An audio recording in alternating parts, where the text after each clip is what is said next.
It's time. It is that time. Time for Stiles and Watkins. You can join the show by texting 916-339-1140. Find us on YouTube at Sactown Sports 1140. It's time for Alan Stiles and Chris Watkins. Yes. On a Monday, Stiles and Watkins, Sactown Sports, taking you up to 2 p.m. Our guy, Nate Littlefield, hanging out behind the glass. And what a weekend it was. The Kings get a W against the defending champs. The Niners get a W against the Philadelphia Eagles. Kyle Draper, we got an APB out looking for Kyle Draper, who's going to be in the building in Golden One getting ready for Kings Pelicans. But Kyle, you can't duck the smoke forever. Okay, we will see you in studio tomorrow, my friend, as we talk all things cheesecakes, L's and cheesecakes. That's the name of the new show.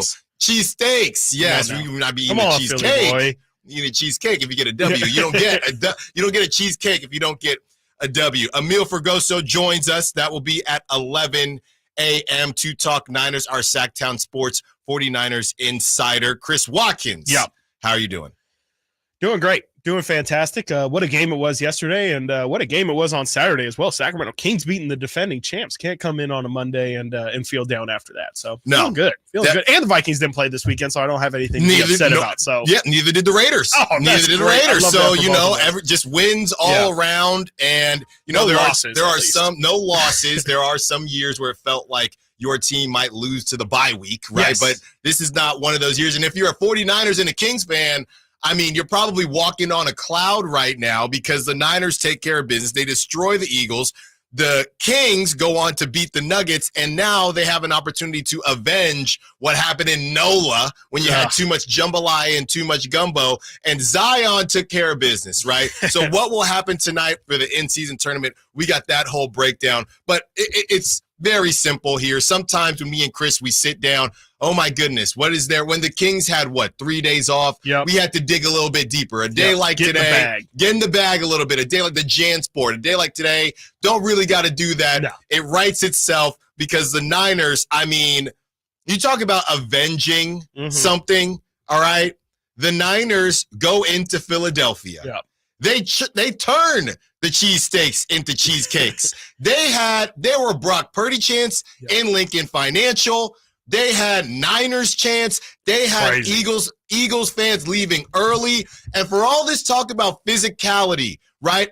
Dare I say, some people would maybe, when you see not Debo, but Ayuk and all the different motions and stuff, I wouldn't call the Niners a jump shooting NFL team, but sometimes it can feel like that, right? But the Niners, they started in the trenches, okay? And a lot of people forget about that. And the Niners, that first quarter, we'll get into the details. The Niners got back to what they wanted to do. And here's the question. This is how I see how everything played out. Yeah. The game started. Kyle Shanahan maybe thought, okay, we can throw the football around. Let's try to catch the Eagles on their heels. Hassan Reddick, T for Temple U. Hassan Reddick said, that's not happening, right? So Kyle Shanahan said, okay, let's do what works. Let's play the greatest hits. Play the hits. That's what program directors all across America say. What they'll tell you. Play the hits. Let's see if you feel like tackling Debo in your cold weather. And nobody ever likes to tackle Debo in any weather, let alone cold weather. You talk about the Avengers. Remember, what was it, Nate? The first Avengers, when they say, hey, well, we have a Hulk. The Niners have a Debo. Yep. And when you have a Debo and you can unleash a Debo whenever you feel like it, I don't care about the routes he runs. I don't care about how crisp his cuts look. The bottom line is nobody wants to tackle that man. Okay? It's not disrespectful to say, hey, Debo is he the most polished wide receiver? Because it doesn't matter. Nobody wants to tackle him. No. He is, I don't know, Chris. To me, he is the most difficult skill position player to tackle in the NFL. Yeah, definitely. I mean, like in college football for the recruiting sense, like they obviously do positions, your number one at receiver, running back, and all that stuff. There's also this position athlete where it's just like, we don't know what this guy's going to play. Yes. He can play corner. He can play receiver. He can play whatever. This dude is just an athlete. We're just going to label him as such. That's what Deebo Samuel is. And you saw it yesterday. I mean, he standing on business has definitely become the phrase that everyone's been using, but that's really what it is. Like when you talk as much trash as what the Niners did and just in general, the collective both these teams did this week. And Debo, had the whole thing over the offseason of we played it on Friday, the Zach Gelb interview, and just talking a lot about if we had our quarterback, this was going to be different. And then on Sunday, showing up in the black Air Forces, they were black Jordan 1s, but whatever. It's all the same. Showing up in the all black, he had the leather suit, looking like he was ready for Mad Max or something, or ready for a nice Harley ride across the country. And he showed up. Like, he took care of. He pretty much beat the Eagles himself. He had 3 touchdowns, and the Eagles had what they finished with 19 points, 21 points. Like, Debo was a man on a mission on Sunday, and that was my big takeaway. Was, like you said, that's another car, if you will, that the Niners brought out the lot on Sunday. They've got so many. It's like Jay Leno and all his nice fancy cars. They have so many different ones that they can whip out any Sunday. And this past Sunday was Debo's opportunity, and man, it might be like he looked like we all season long. It's felt like Christian McCaffrey is that guy that. The Niners have that nobody has an answer for, but it seems like now, I mean, with Debo's performance yesterday and the kind of disappointing season he had last year, it feels like Debo has kind of put himself into that category as well as an elite tool that this team has. I mean, he's obviously been a big piece, a big weapon, but what he did on Sunday felt different. Yeah, and we're going to get into the Brock Purdy conversation. And a lot of people will maybe think that you or I are being disrespectful to Brock, depending on what we say and if we're giving him enough flowers. Right. The bottom line is this, and, Nate is probably the most hardcore Niner fan at this station. I know Dave might have something to say about that, and we can go back and forth. But I am curious, Niner fans, how they feel about Brock Purdy. He flies up the MVP list. Now he is number 1, right? Him and Dak are, depending on which odds makers you're looking at. And you look at the rest of that team, and it's not just about whether you're respecting or disrespecting Brock Purdy. The bottom line is, and we'll get into whether it's Super Bowl or bust, we'll talk about that as well. The bottom line is that this team as a whole fits together like this baseball I have in a glove.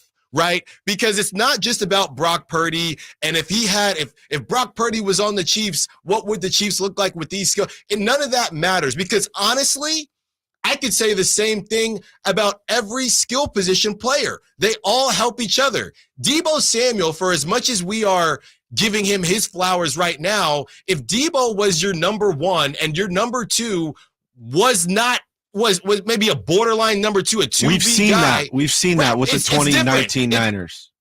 So you're saying no, but I'm saying the 2021 Niners. No, but I'm saying if Debo is your number 1 threat, I think that everybody needs each other. I think that Debo looks like this because you're asking a defense to not only deal with Debo. That defense last night, they bracketed Ayuk. They said, we've seen Ayuk boogie. We're not letting Ayuk beat us. But now, okay, well, do you feel like tackling Debo? Right? So it's not just a Brock Purdy specific thing when he's benefiting from the team. The whole team is benefiting from the team. And that's why I do think it's Super Bowl or bust. There is no who is the next closest complete team in the NFL? Probably the Eagles. The Ravens, maybe, too. Yeah, right? or maybe the Ravens. The Ravens, and they're missing their all-pro tight end. I think the Ravens because of their defense. I think the Eagles' defense is too flat. Very fair. Right. Everybody knows, because even Kyle Draper said you got to get to the quarterback because that secondary has been injured for what feels like the last 3 seasons for the Eagles. But but here's the problem. I was surprised that the Niners put up this many points. Yeah, but I think we all knew that the Eagles also knew that we have to keep the Niners under 30. Definitely. We're not going to be able to score. They haven't done it all season. Obviously, they lose their offensive coordinator. They have not been able to score with teams with the other teams all season. We're going to bring you to the trenches. We're going to bring you to the gutter, and then we're going to beat you, like you said so famously, Chris, 20-17, 21-18. You get that bad boy past 25, 30. The Eagles do not have that action this season. They don't. No. And I don't think that when the Niners play the Ravens on Christmas, I don't think the Ravens, unless you're telling me the Ravens are going to be able to hold the Niners under 25-30, the Ravens without Mark Andrews, I like Isaiah, they're not going to be able to score. Nah. They're not going to be able to score 30 points. No, not at all. And to me, that's what made this Niners win.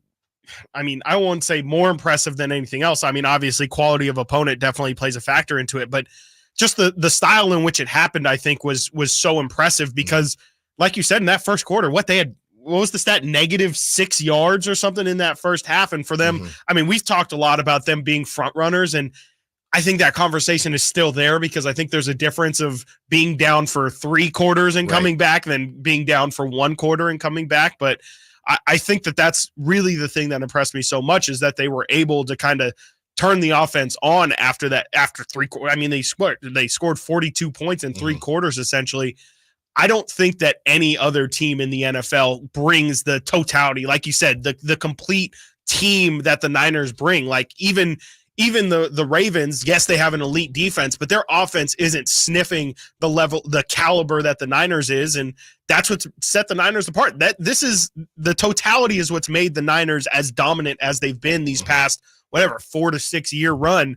Is the fact that not only is the offense capable of putting up 42 on you, but they're also capable of completely shutting down the other team, and that's just not a combination that really any team in the NFL has. There's usually only 1, 2, maybe 3 teams, but it feels like this year in the NFL, the top end talent just kind of isn't there. No, and maybe which is also helping them because like if there's a big bad out there, I don't know how much more or less confidence we have in the Niners. It feels like this kind of like the NBA season is kind of up for grabs. Yeah, I would agree. I'm thinking we got to get to a break when we get back. Can anyone stop the Niners? And how surprised are you at how the Niners showed up? We have Emil Fergoso at 11. And then at 12 o'clock, we start our Kings coverage, getting you ready for the Pelicans. And oh, by the way, bringing up that they beat Jokic and the defending champs, Stiles Watkins, Sactown Sports. Can Mike Brown build on last season's Coach of the Year award? Can the Kings exceed 48 wins? We will be better prepared to make the run that we expect to run come next playoff. Tune into every Kings game this season on Sactown Sports at SactownSports.com. There are good gifts, and then there are great gifts. I just shopped at Kohl's, and let me tell you, I found some really great gifts. And all for less, like 50% off Cuddle Duds bedding, a Ninja Blast portable blender for under $60, and 30% off toys. Then I got 20% off some of my finds, and I earned Kohl's cash. Don't just take it from me. Hurry to Kohl's to get the best gifts for everyone on your list. Select styles, toys, coupons do not apply. Some exclusions apply. Offers end December 6th. 20% off valid through December 10th. See store or Kohls.com for details. As we come together to celebrate the end of this long, long year, Stockton Honda has savings to bring us all cheer. Happy Honda Day savings and selection galore. Stockton Honda's online express purchase and great people give you more. Save on 400 new Hondas at Stockton Honda during Happy Honda Days. Shop in person or online with our express purchase option. Anytime, anywhere, it's all here. StocktonHonda.com.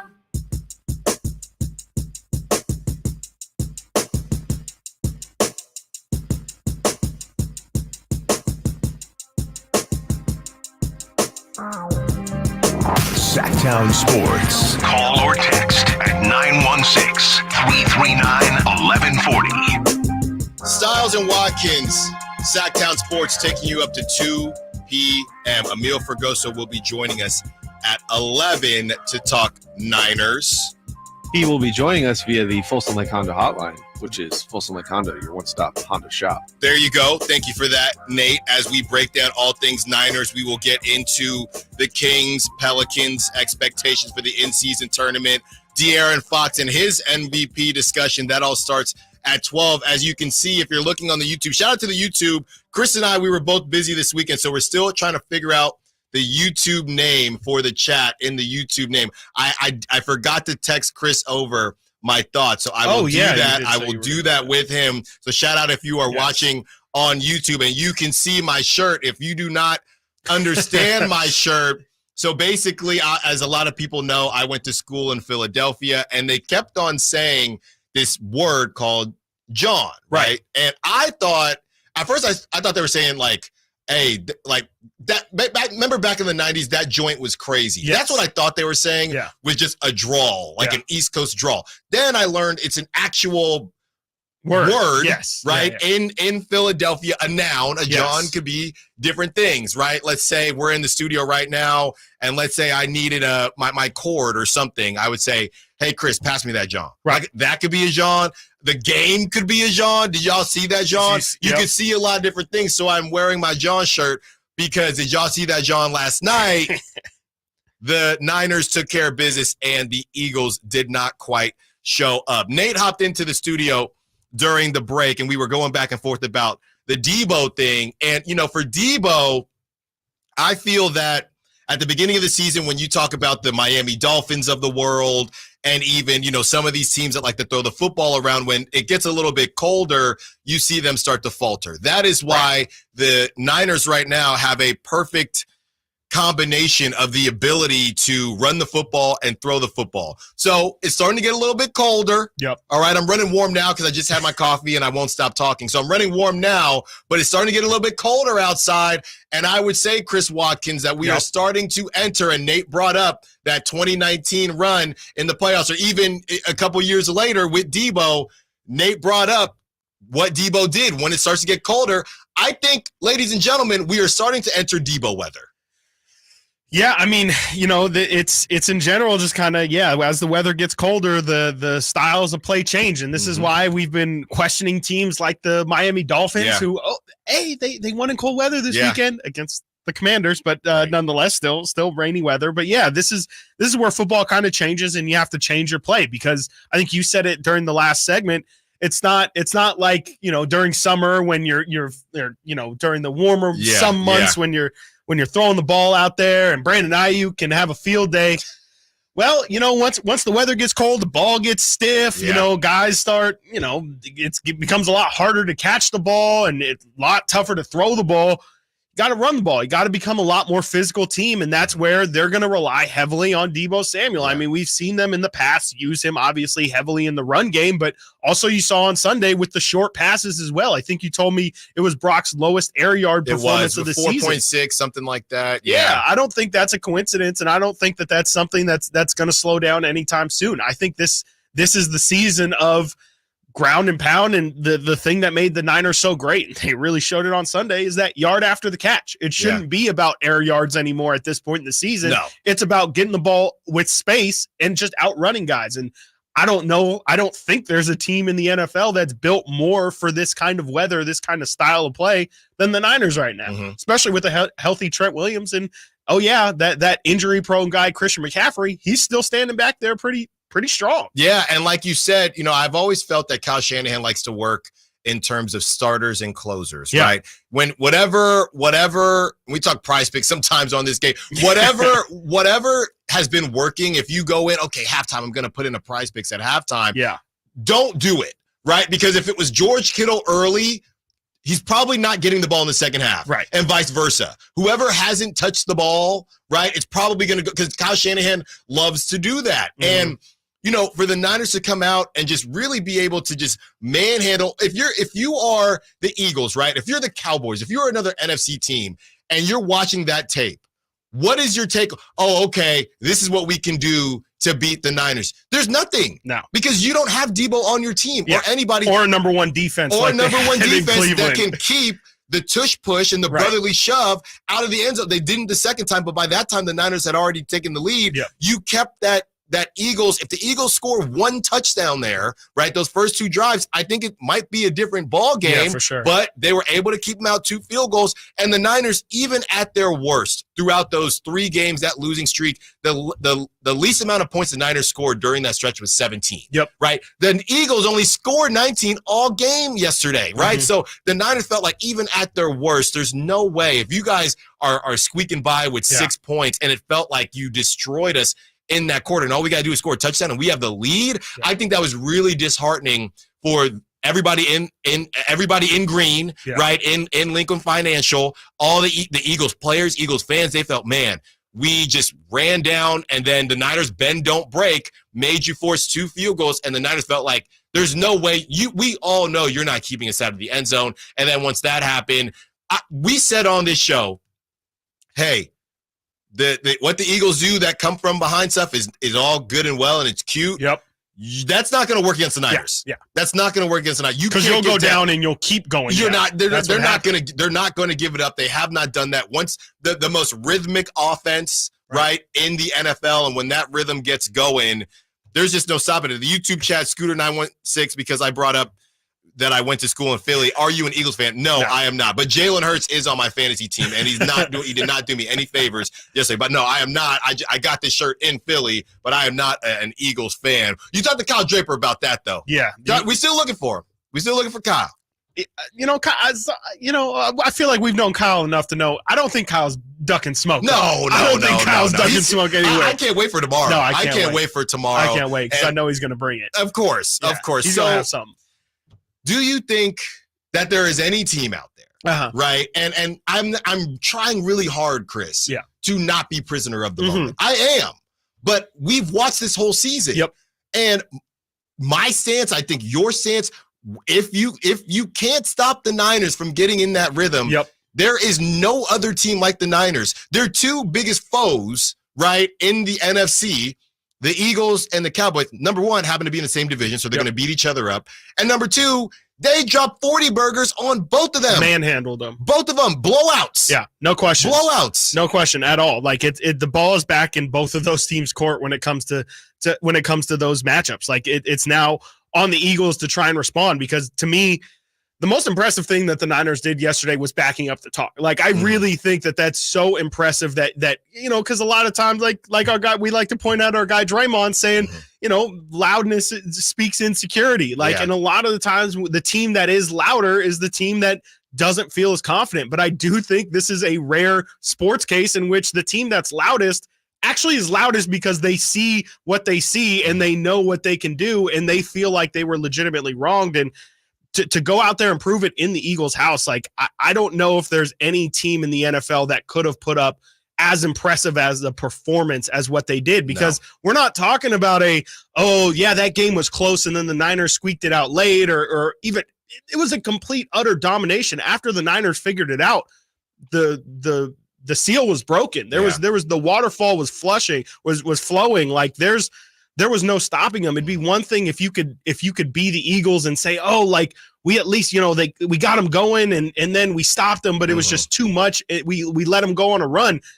It was once the Niners figured you guys out, they figured it out, and there was no turning back. So yeah, I mean, it's now on the Eagles and it's on the Cowboys. I think from a mentality standpoint, when the Niners face them, or if the Niners face them in the postseason, Niners don't have a fear of anybody. And not that it's clear they didn't have a fear of the Eagles in the first place, but now there's no mental barriers that's blocking them from ultimately achieving what they hope to. No, not right now. And, just looking around the NFL and what the Niners have been able to do, I just, again, maybe I'm being prisoner of the moment, but it's just there's no other team that has manhandled other elite teams like the Niners. No.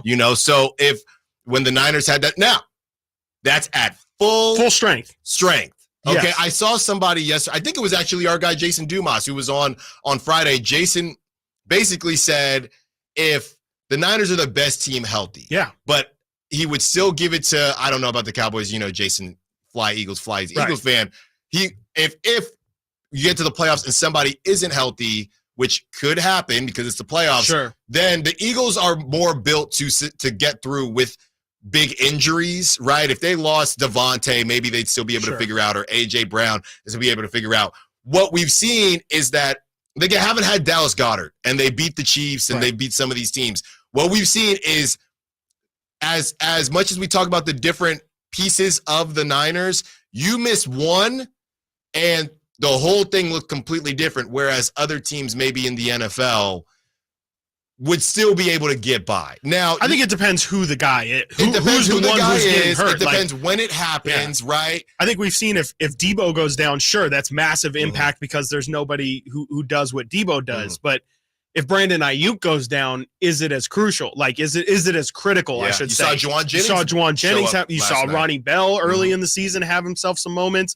even if McCaffrey goes down, of course McCaffrey is one of a kind, but at least, I'm just saying, at least you can maybe try and supplement it with Elijah Mitchell and with Debo in the backfield. I forgot Elijah Mitchell's on the team. That's what I'm saying. Yeah, absolutely. Is he on the team? He's still on the team. Is he suited up? Barely getting carries, but yeah, he's still suited and booted for the team. So, I think it all depends on who the guy is. Like, again, I think we saw when Trent Williams went down as well. Like, I don't know if there's any replacing that. So I would say it probably depends on who the one is. Like, they might be able to survive someone on their defensive line going down to, I don't know. It just kind of depends who the one guy is. Yeah, we gotta go. But even so, the same thing we do with Brock Purdy as we talked about the MVP odds. I mean, there were some runs where Debo was Debo. There were also some runs where he got escorted in, nobody around him. Yeah. So we can't do this with Brock Purdy and say, a day like yesterday where there are a lot of screens, a lot of slants. We've seen Brock make that guy throws. He didn't really need to yesterday. And when you see Debo, there were a couple words like that's Debo beat Debo. There was some where, I mean, it was six. You were safe. It was 6 feet. 6 feet. We're good to go, right? I've been closer to people in the elevators when we are at Golden One, like we will be tonight when the Kings take on the Pelicans. Got to get to a break. When we get back, Big Dom versus Dre Greenlaw. Chris Watkins will set all that up. And where do you stand? Might not be happy about where we stand. Stiles and Watkins, Sactown Sports. On the move? Got somewhere to be? Take Sacramento Kings basketball with you. The Sactown Sports app will let you stay connected to your passion. Never miss a moment of Sacramento Kings basketball with the Sactown Sports app. This time of year, big box tool stores start to sell a whole bunch of not tools, from dancing Santas to plastic trees. At Northern Tool and Equipment, we'd rather sell you a 4-horsepower chainsaw fitted with a full chisel chain to cut down your own tree. And we have wood chippers come January, because mulch. We're cutting prices on your favorite brands this holiday season. Save on Milwaukee, Steel, and Lincoln Electric in-store or at northerntool.com. Meet Cheryl. Hey. She's on vacation and lost in the moment. Unfortunately, so is her Chase debit card. It's got to be somewhere. Maybe she lost it at salsa night. These skirts should have pockets. Or maybe she lost it at Pilates. 3 and 2 and... But she's not worried. With the Chase mobile app, she can lock her card till it turns up. Tools that help protect. One bank that puts you in control. Visit chase.com/checking. Chase, make more of what's yours. Chase mobile app is available for select mobile devices. Message and data rates may apply. JP Morgan Chase Bank and a member FDIC. Have you Googled yourself lately? Are there negative posts from an ex-employee or from a former client? Maybe an outdated news article or sensitive personal information about your family? Search engines don't always get it right. For right or wrong, it's your reputation on the line. That's where Reputation Defender by Norton comes in. One of the most trusted names in online reputation repair, Reputation Defender has been fixing people's search results for over 15 years. Their cutting-edge approaches help you to wipe away unwanted information in your search results. They also promote the good stuff so that it rises to the top, helping you put your best foot forward. Your good name is too valuable to leave to the whims of a Google algorithm. Take control with Reputation Defender. You can start by getting your free reputation report card at reputationdefender.com or call 800-401-6681 to speak to an expert.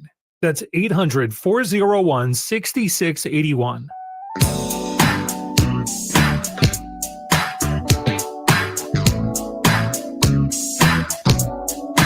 Live and local. Live and local. This is Sactown Sports.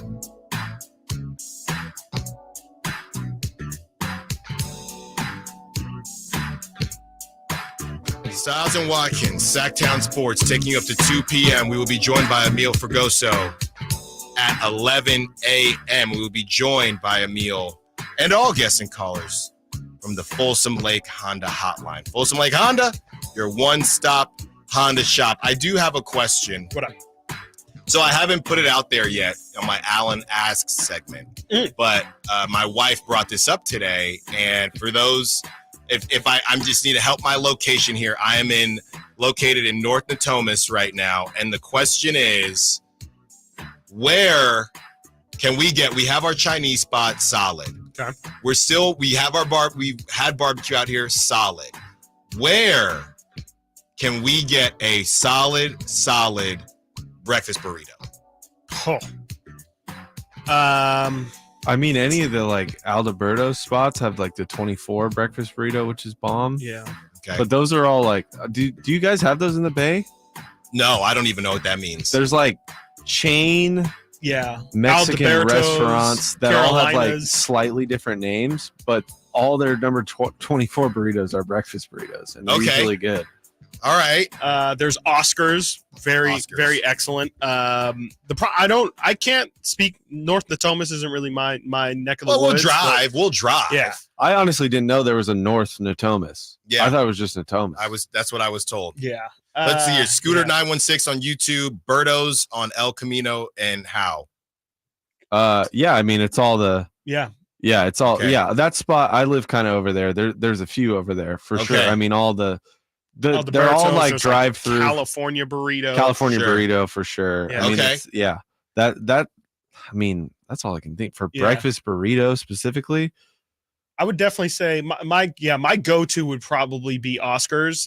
There's one in West Sac and there's one in Land Park-ish area, right across from McClatchy High School. But that would probably be where I would go first and foremost. And then, like the Alberto's, the Carolinas, those of the area. And the best spot in the greater Sacramento area, if you count Davis, for me was Alibaba. They had a breakfast burrito where they put honey, tapatio. It was like Euro meat, fries. It was eggs.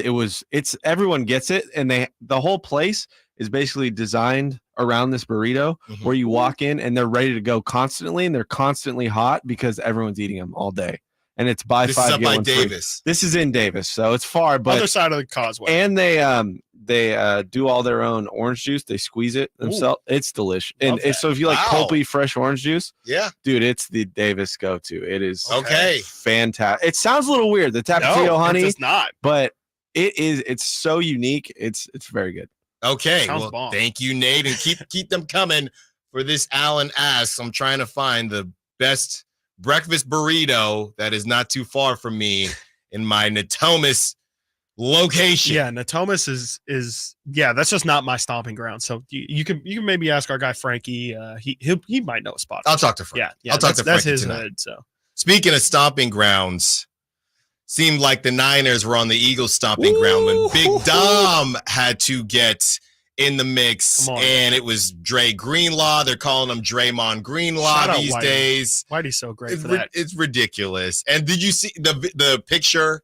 Somebody put Draymond's face on these AI arts are crazy on Greenlaw's body, the body slam. And Greenlaw is almost kind of known for it at this point. He's always doing something that he shouldn't be. He totes that line a little bit. What was your breakdown of that whole situation? It was definitely a messy situation that felt like it was brewing. It's felt like it's been brewing for weeks or months or maybe, who knows, maybe even a full year at this point. It felt like one of those things where it was inevitable that there was going to be some sort of scuffle or some sort of altercation that went on. You probably thought it was going to happen in the pregame. I know they showed the Niners like blocking off the Eagles sideline and stuff. Sirianni. So, like you had to know with Sirianni as well after he was mouthing off to Chiefs fans. Like he was probably going to be a little mouthy to these guys. So it was kind of an inevitability that something like this was going to happen. But then, you have the moment where now it's almost interesting everyone's perspective on how this thing even kicks off. So, I mean, there's a tackle that happens towards the sideline. That wasn't the one where Greenlaw suplexed him, was it? That's not what set it off, right? Wasn't that earlier in the game where Greenlaw suplexed the There's one with Jalen Hurts that was close. Right, where he got shoved out of bounds. Yeah. Those are kind of the only two I can think of where I thought it was going to go Hurts' way. Yeah. I think the announcers did too. So that was earlier on. There was no flag thrown on that one. Yeah. And so you felt all this stuff brewing, and then there's the altercation at the sideline where some say that I almost called him Draymond Green.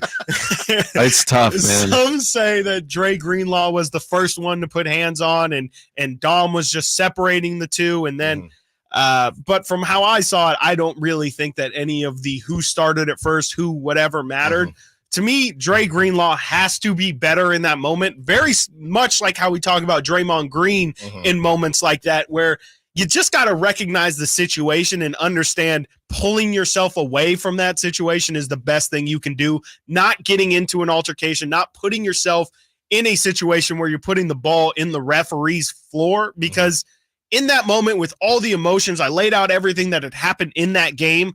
The referees are not going to allow any sort of physical altercation, because then it's just going to, if you let that slide, then who knows what happens the next time they go over to the 49ers sideline. And you had to make some sort of statement there if you're the referee, or else the game could get out of hand. So I understand why the referees threw out Dre Greenlaw. Of course, the Eagles are going to take that trade 100 times out of 100. They'll take their head of security for your starting linebacker and your leader in tackles every single day of the week.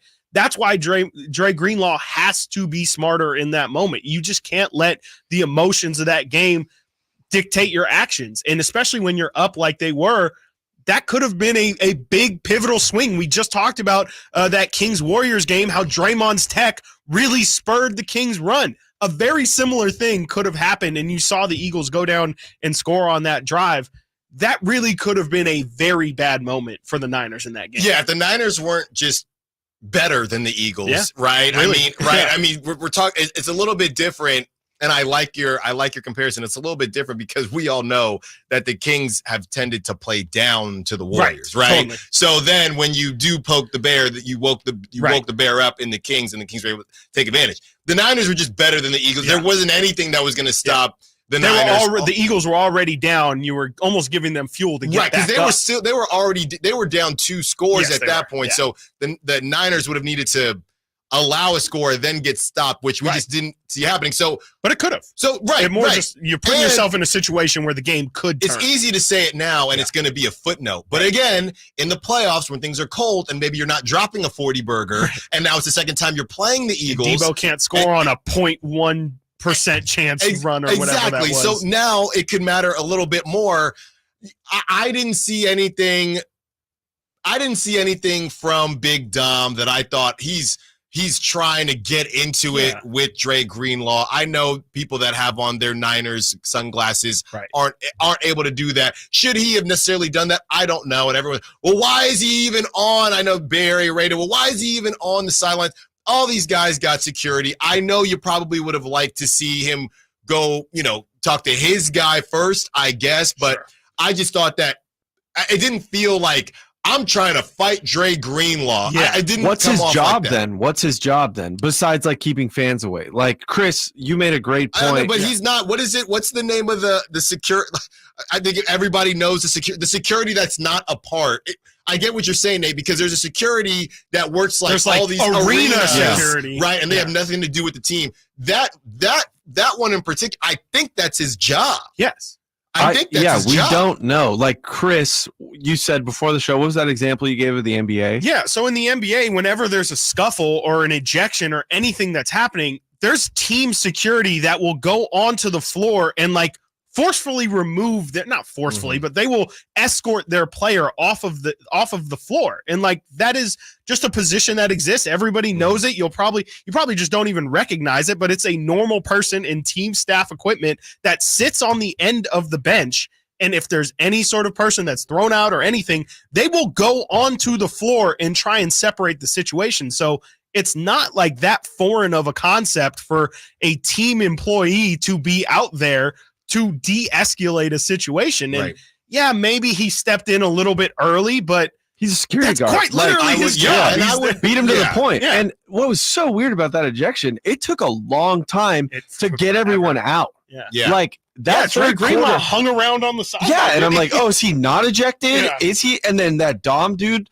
I think Dre was gone after Dom was gone. It was such a weird scenario, but thank God Dre Greenlaw isn't on the level that Draymond Green is for the Warriors from the standpoint of how important he is to the team. Yes. Dre Greenlaw is incredibly important, and he's probably going to be a Pro Bowler this year. He's great, but he's not Draymond Green. No. The names are funny, but nobody is saying that he's Draymond Green. And to be honest, he shouldn't be because he gets to do a lot more because it is football. You can take out a lot more anger in football than you in can put basketball. somebody in a chokehold and get away with it. I've seen some of Draymond's clips, and it looks like he's trying to play football. Especially, he made a tackle the other night.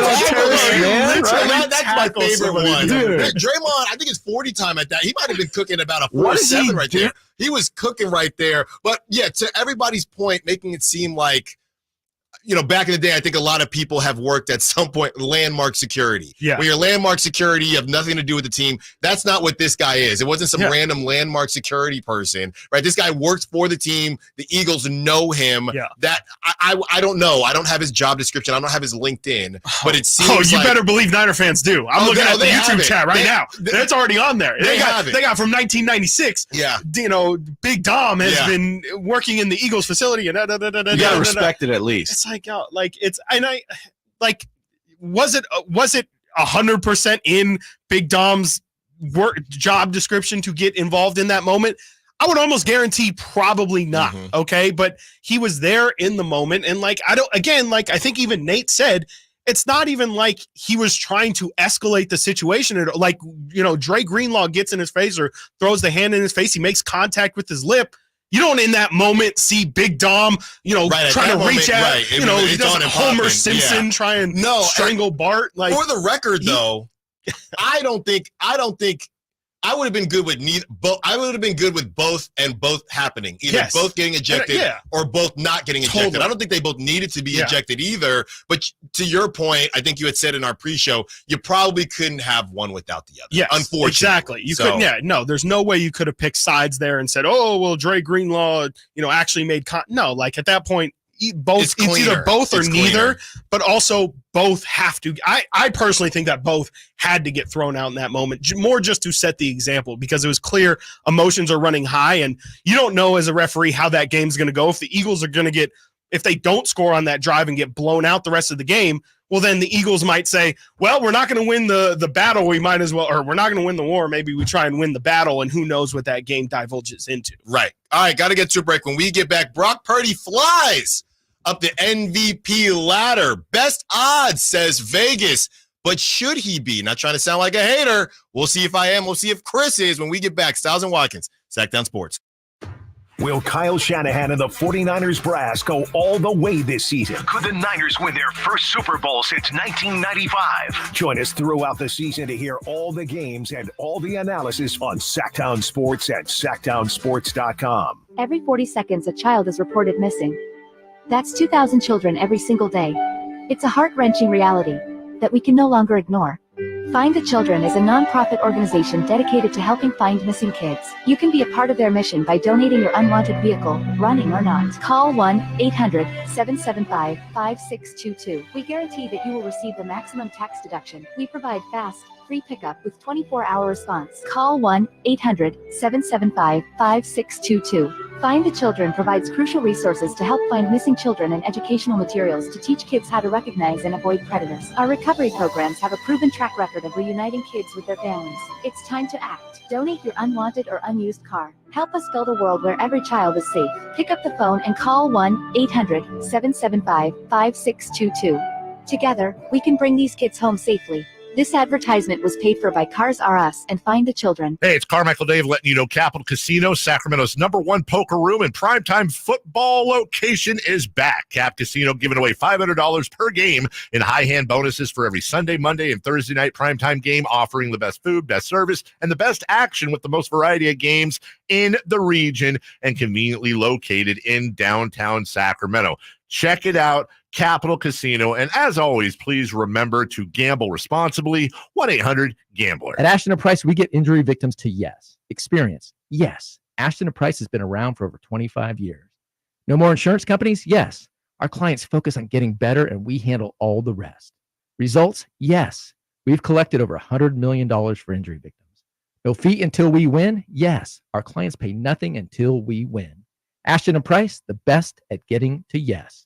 Remember, for the best advice, don't think twice. Call Ashton and Price. Whitey here, reminding you that not all grills are created equal. Give your family a real treat. Bring out all the flavors of the holidays with the amazing Napoleon Prestige line of outdoor cookers. My Napoleon Stainless Steel Pro Series gas grill is turning me into a pro. Napoleon Grills has features other grills can't match. They're built different, built better, built to last, complete with a lifetime warranty. I may never want to cook indoors again. All made with premium steel that boasts absolute quality. Just go to Napoleon.com for your nearby Napoleon Grills dealer. Napoleon Grills. Now is the time for the best selection of grills and fine accessories for the holidays. Sactown Sports is home to the Kings, Niners, and now the business of sports. Hosted by Kelly Brothers and brought to you by Cap Trust, offering customized, independent financial advice at captrust.com. Join Kelly Brothers, Carmichael, Dave, and Jason as they look at the business of sports every Thursday at 7:40 a.m. You want to know how sports really work? Follow the money with Kelly Brothers from Cap Trust on Sactown Sports.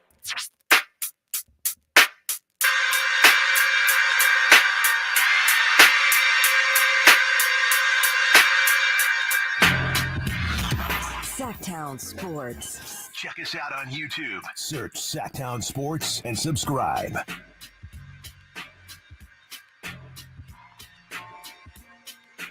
Stiles and Watkins, Sactown Sports, taking you up to 2 p.m. It is getting hot in her. Shout out Nelly with Chris Watkins and myself. The YouTube chat. The text line. The callers. Defending their guy, Dre Greenlaw. Yeah, Big Tom. And Big Dom, we have information on Big Dom from 1999. Too much. Y'all go deep. Hey, shout out. I like Law and Order too. I like Cold Case. Okay, I appreciate people digging deep for their guys. And you ask 10 people this question, if you show them the clips, you'll probably get 10 different answers. Probably. So it's one of those things where the NFL doesn't have to deal with it too often. So, did they handle it the best way? Depends on who you ask. Yeah. Depends on who you ask. I didn't think it was like the actions itself didn't feel like it was ejection worthy. I will give Niner fans that if they want to say come on, it was just a little bit of a scuffle. But again, I just think all of the extras that go into it is the reason why it had to be done. I just don't think you can let those kind of emotions slide and let it start to get physical and just let it go unchecked in that kind of an environment. Yeah. And, it's one of those things where this is high level. There's already some big hits. We haven't even talked about that DeAndre Swift hit. I mean, is he okay? Cracked. Dude, I don't know. Is he okay? He's got to be Lenore. He got up, right? It took a while. That was clean, though. And look, I don't know. We can confirm whether he's in concussion protocol or not. But now you got the count. This is a gauntlet for the Eagles, right? What, they've already played the Chiefs and the Bills in this stretch. They played the Chiefs and the Bills. Now they're going to Dallas. Right, because people were saying that they were 3-1 in the gauntlet. So who did they play before the Chiefs? Wasn't it the Cowboys? Was it the Cowboys? I think was it not Washington? Because they struggled with Washington. Towards the gauntlet. That should not count towards the gauntlet. Let me see here. So looking at it, it is wild the Eagles had their starters in that late. I mean, even it was the Cowboys. So it was the Cowboys. Since they've taken their loss, they've had to play, the Dolphins even, which is a tough matchup, and then the Commanders, and then Cowboys, Chiefs, Bills, Niners, and then Cowboys, Seahawks.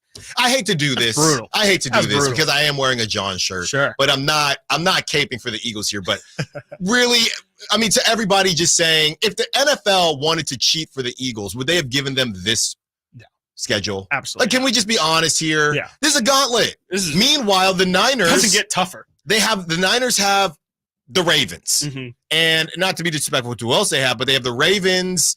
Who, the Seahawks again? Seahawks again, that's really it. And probably the Rams at some point. They've got a Cardinals game left.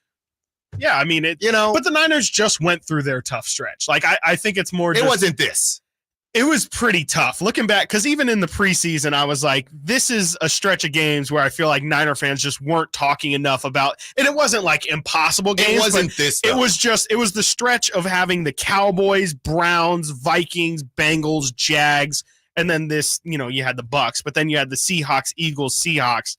That's a tough stretch. It is. Like, it's not easy. That's definitely. No. And I'm not saying it's just the idea that the NFL is somehow in cahoots with the Eagles, but gave them the hardest schedule. Right. It's just Absolutely. it doesn't have to be like this, guys. I promise you, you don't have to do this. But the Niners, they did have to do this, and they really did do it because they had something to prove. And Deebo Samuel, who stood on business 3 different times, with his touchdowns, house calls, he said it wouldn't have been close. That's what started all this, right? He said it would not have been close if we had our quarterback, right? Now Trent Williams, he said it was much easier. He said last night it was much easier. It's much easier to win when you have a quarterback. So this is what we love. This is what we love. You went into their house, and if there was any shadow of a doubt, I had the Niners beating the Eagles last season before Brock Purdy went down. The Niners kind of looked like this last season. It was just a smaller sample size. So now you have Brock Purdy flying up the MVP ladder. Brock Purdy now has the best odds, right, to win. Hey-o, the best odds to win the MVP award, right? And my question to you, and I'm trying to say this as respectfully as possible. I guess for me, and I'm grinning here. Yeah. I guess for me, you can have Brock Purdy winning the MVP, but also in your heart of hearts, not believe that he's the most valuable player on the team. Yeah, see, I don't think that's I think that could happen. I definitely don't think that should be the reality that we all live in.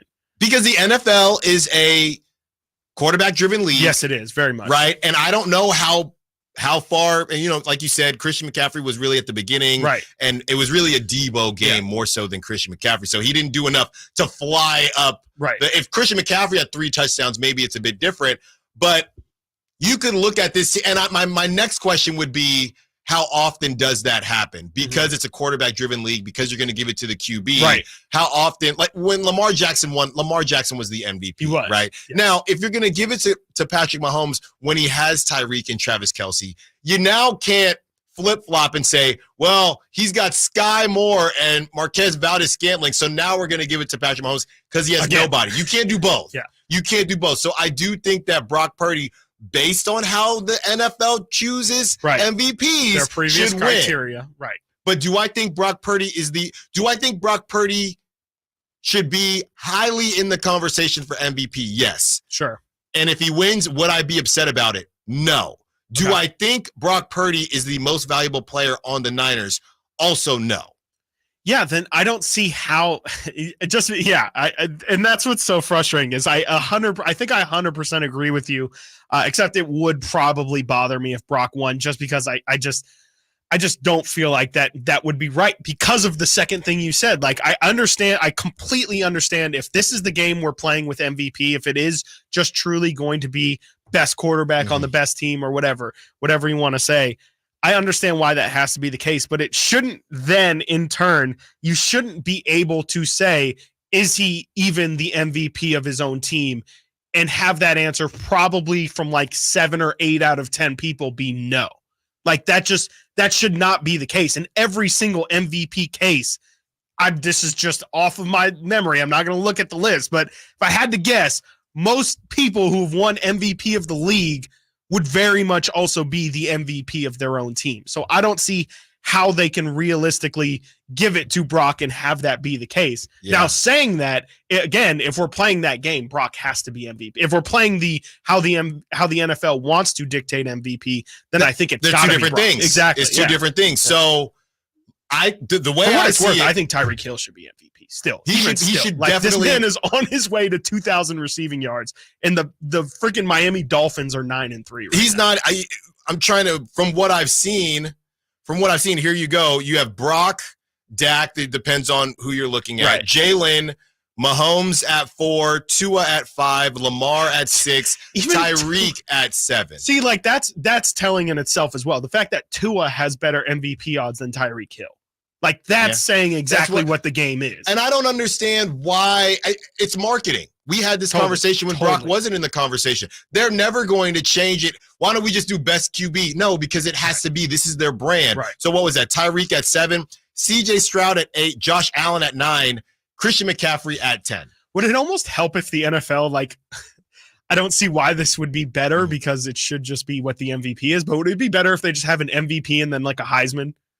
where it's just like, you know what? Here's the most valuable player, quarterback. Yeah. Here's Heisman, the most outstanding player in the NFL. Well, because like, is the wording the problem at this point, where it's just people and / writers can't get over the valuable? There's no position in sports more valuable than quarterback. So of course, the most valuable player of the NFL has to be a quarterback. But what's bizarre to me is that they can say that and then in the same breath say football is the ultimate team game. Sport, right? How can football be the ultimate team sport with the ultimate individual position? Yes, that makes no sense to me. No, it doesn't. That's never ever made sense to me. Got to get to a break. When we get back, we're continuing to talk Brock Purdy MVP odds, and we will talk with Emil Fergoso, who will join the show, our Sactown Sports 49ers Insider. 12 o'clock, 12 p.m. We start to break down Kings, Pelicans, Stiles Watkins, Sactown Sports. It's that time of year again. Sactown Sports is welcoming Santa back to town for the 40th annual Santa Parade, Saturday, December 9th in downtown Sacramento. Grab the family and join us as we celebrate Santa's arrival with marching bands, superheroes, cheer squads, and more. Parade starts at 10 a.m. at 14th and N. We'll see you Saturday, December 9th in downtown for the Santa Parade with Shriners Children's Northern California, California National Guard, and Attic Man Heating and Air Conditioning. Get more information at SactownSports.com. Discover your dream home at Subcontractors United, your source for all home improvement needs. A talented team of home services experts is ready to make your projects a breeze. No more endless internet searches. Find your contractors in one place. Enjoy stress-free service absolutely free, with no hidden costs and no account to set up. Transform your living space into something extraordinary. Visit Subcontractors United today and experience the joy of hassle-free home improvement. Dream big at subcontractorsunited.com. Get year-end pricing during Happy Honda Days at Folsom Lake Honda, your one-stop Honda shop. Folsom Lake Honda is your one-stop Honda shop for great pricing on our entire selection of new CRVs, HRVs, Ridgeline Civics, and Accords. Plus, with low finance and lease options, now's the time to buy. Hurry in and save during Happy Honda Days at Folsom Lake Honda, or go to folsomlakehonda.com. Folsom Lake Honda, yeah, your one-stop Honda shop. This time of year, big box tool stores start to sell a whole bunch of not tools, from dancing Santas to plastic trees. At Northern Tool and Equipment, we'd rather sell you a 4-horsepower chainsaw fitted with a full chisel chain to cut down your own tree. And we have wood chippers come January, because you know, mulch. We're cutting prices on your favorite brands this holiday season. Save on Milwaukee, Steel, and Lincoln Electric in-store or at northerntool.com. Team, it's snowing again tomorrow. They're predicting 2 to 3 feet. 'Tis the overtime season for Frank Snowplows. Kelly, can you take another shift? Let it snow. Quality driver applicants. Hey guys, know anybody else with a D license? Indeed can help them hire great people fast. I need Indeed. Indeed you do. We instantly connect you with quality candidates whose resumes on Indeed match your job description. Visit Indeed.com/credit and get $75 towards your first sponsored job. Terms and conditions apply. Yep, 'tis the season. Hi, if you're like me, you take pride in your gift giving. Well, I've got a terrific idea for you. Gift cards from the Good Feet store. Okay, so arch supports aren't exactly what they've been hinting for, but you know they'd love them. And with the Good Feet lifetime warranty, it's a gift they'll enjoy forever. Buy a Good Feet gift card now, and Good Feet will boost its value 20%. That's a 20% gift free from the Good Feet store. If you have someone on your list who's on their feet all day, has sore feet, knee, hip, or back pain, or even plantar fasciitis, maybe needs an energy boost, or just wants to maintain their active lifestyle, a Good Feet Arch Support gift card could be the perfect gift. The Good Feet store in Sacramento, Roseville, Stockton, Modesto, and Vacaville. Online at goodfeet.com. Only one radio program captures the excitement of hunting and fishing as it happens. The award-winning California Sportsman with Sep Hendrickson. Only California Sportsman takes you where the action is. Live on the water, live in the blind, and live with the top pros and experts in outdoor sports. California Sportsman with Fishing Hall of Famer Sep Hendrickson is your premier destination for all things outdoors. Sep's Saturday Morning Outdoors. Ultimate Bass and California Sportsman, 5 a.m. to 8 a.m. Saturdays on Sactown Sports 1140. Increase leads and get more customers. We create tailored digital marketing strategies that deliver results. On your next campaign, aim higher. Go to aimyourdigital.com and get started today. aimyourdigital.com. from the Power Business Technology Toshiba Studios. Your home for Kings basketball for over 25 seasons. No look, Bibby to Weber down the lane, flying jam. There's your play of the night right there. It's inside to Sabonis, a two-hand rip, a brilliant pass from De'Aaron Fox. KHTKAM Sacramento, KYMX HD2 Sacramento. Sactown Sports.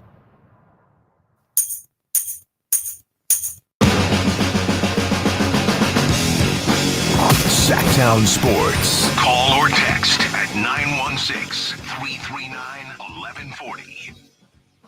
Stiles and Watkins, Sactown Sports, taking up to 2 p.m. Talking all things Niners, get into some Kings in about an hour here. All guests and callers join us from the Folsom Lake Honda Hotline. Folsom Lake Honda, your one-stop Honda shop. Although Emil Fergoso, our Sactown Sports 49ers insider, is in the building, and he's feeling like, yee. That's some Bay Area. Just standing on business, man. Standing on business, all right? And Emil, the Niners stood on business all day, all evening long last night. Oh, yeah. I mean, I knew, and I think a lot of us knew, if the Niners pushed this thing past about 25-30, I didn't see the Eagles hanging with them. No. But did you see the Niners doing this? No, I didn't. I thought it was possible because you look at the statistics and look what the Eagles' defense is this year, 29th in pass defense and 20th overall in defense. It's really their run defense has kind of held them up on the back end. And similar to the Niners during that 3-game skid, that when their secondary got exposed, it was about the rushing the passer. That was kind of the Eagles' bread and butter. It didn't really happen. And so with the Niners, once they settled in after that first quarter, they were able to expose them. Once they got the run game going, then it was kind of like, all right, it's time to get things going. They got the pass game going because of the run game. And then it just kind of a slow death for the Eagles the rest of the way there. Yeah, and, just about how things played out. In the beginning, it felt like, I don't really know what the Niners were trying to do. I don't think they knew what they were trying to do. No. And then they got back to their roots a little bit, not just running the football, but something that we've seen we saw earlier with the Giants, right? Getting the ball blitz heavy. And we saw the same thing whenever they play the Rams. We're going to neutralize Aaron Donald by just throwing the football quickly. Yeah. Is there anything, unless the Eagles get healthy, I'm looking at, okay, not that I sit there and break down film all day, but if you're the Cowboys or even, dare I say, an AFC team, what are you looking and saying, all right, if we can do this, we can beat the Niners? What is the Niners' weakness besides injury? It's injury. It's really, you're correct. It's injury. Yeah. There is no weakness. This team is the most complete team in the NFL and has been for most of the season besides a 3-game skid. Whenever they don't shoot themselves in the foot, they're the best team in football. And I said to Nate during Return of the Empire this week, I said, the Niners have to play a perfect game to win this against the Eagles because they cannot make mistakes. And they still made mistakes. They still had a bad first quarter. It didn't matter. They still lost Drake Greenlaw in the third quarter. It didn't matter. They're just the better team overall, and that's what it came down to. Yeah. Yeah, you mentioned those first quarter. I don't know if you'll say mistakes or if you'll just say slow start, but what did you really notice that kind of changed things for the Niners? Because clearly – whatever the plan was, whatever the scripted plays were for that first quarter, it seems like everything got thrown out once that second quarter went on. What did you see that just was so different from the first quarter to the rest of the game? I tweeted out 2 tweets in the first quarter because I was very scared for the Niners in that first quarter. -6 yards overall. I mean, just not what you want to see coming into Philadelphia and getting that Philly crowd riled up. I said, Brock Purdy doesn't look right, first of all. He didn't look right that first quarter. And then I said, is Kyle Shanahan afraid to run the football? Because how does McCaffrey get no touches on the first 2 drives? I get you want to get Debo involved on that. You can't start the game with trick play run plays. You have to incorporate them after you establish the foundational, outside halfback zone left that they are so great at doing behind Trent Williams with Christian McCaffrey. And once they did that in the second quarter, everything else started clicking because this Niners team, as it has been for many, many years since the Super Bowl in 2019, run first, pass second. That's their whole foundation.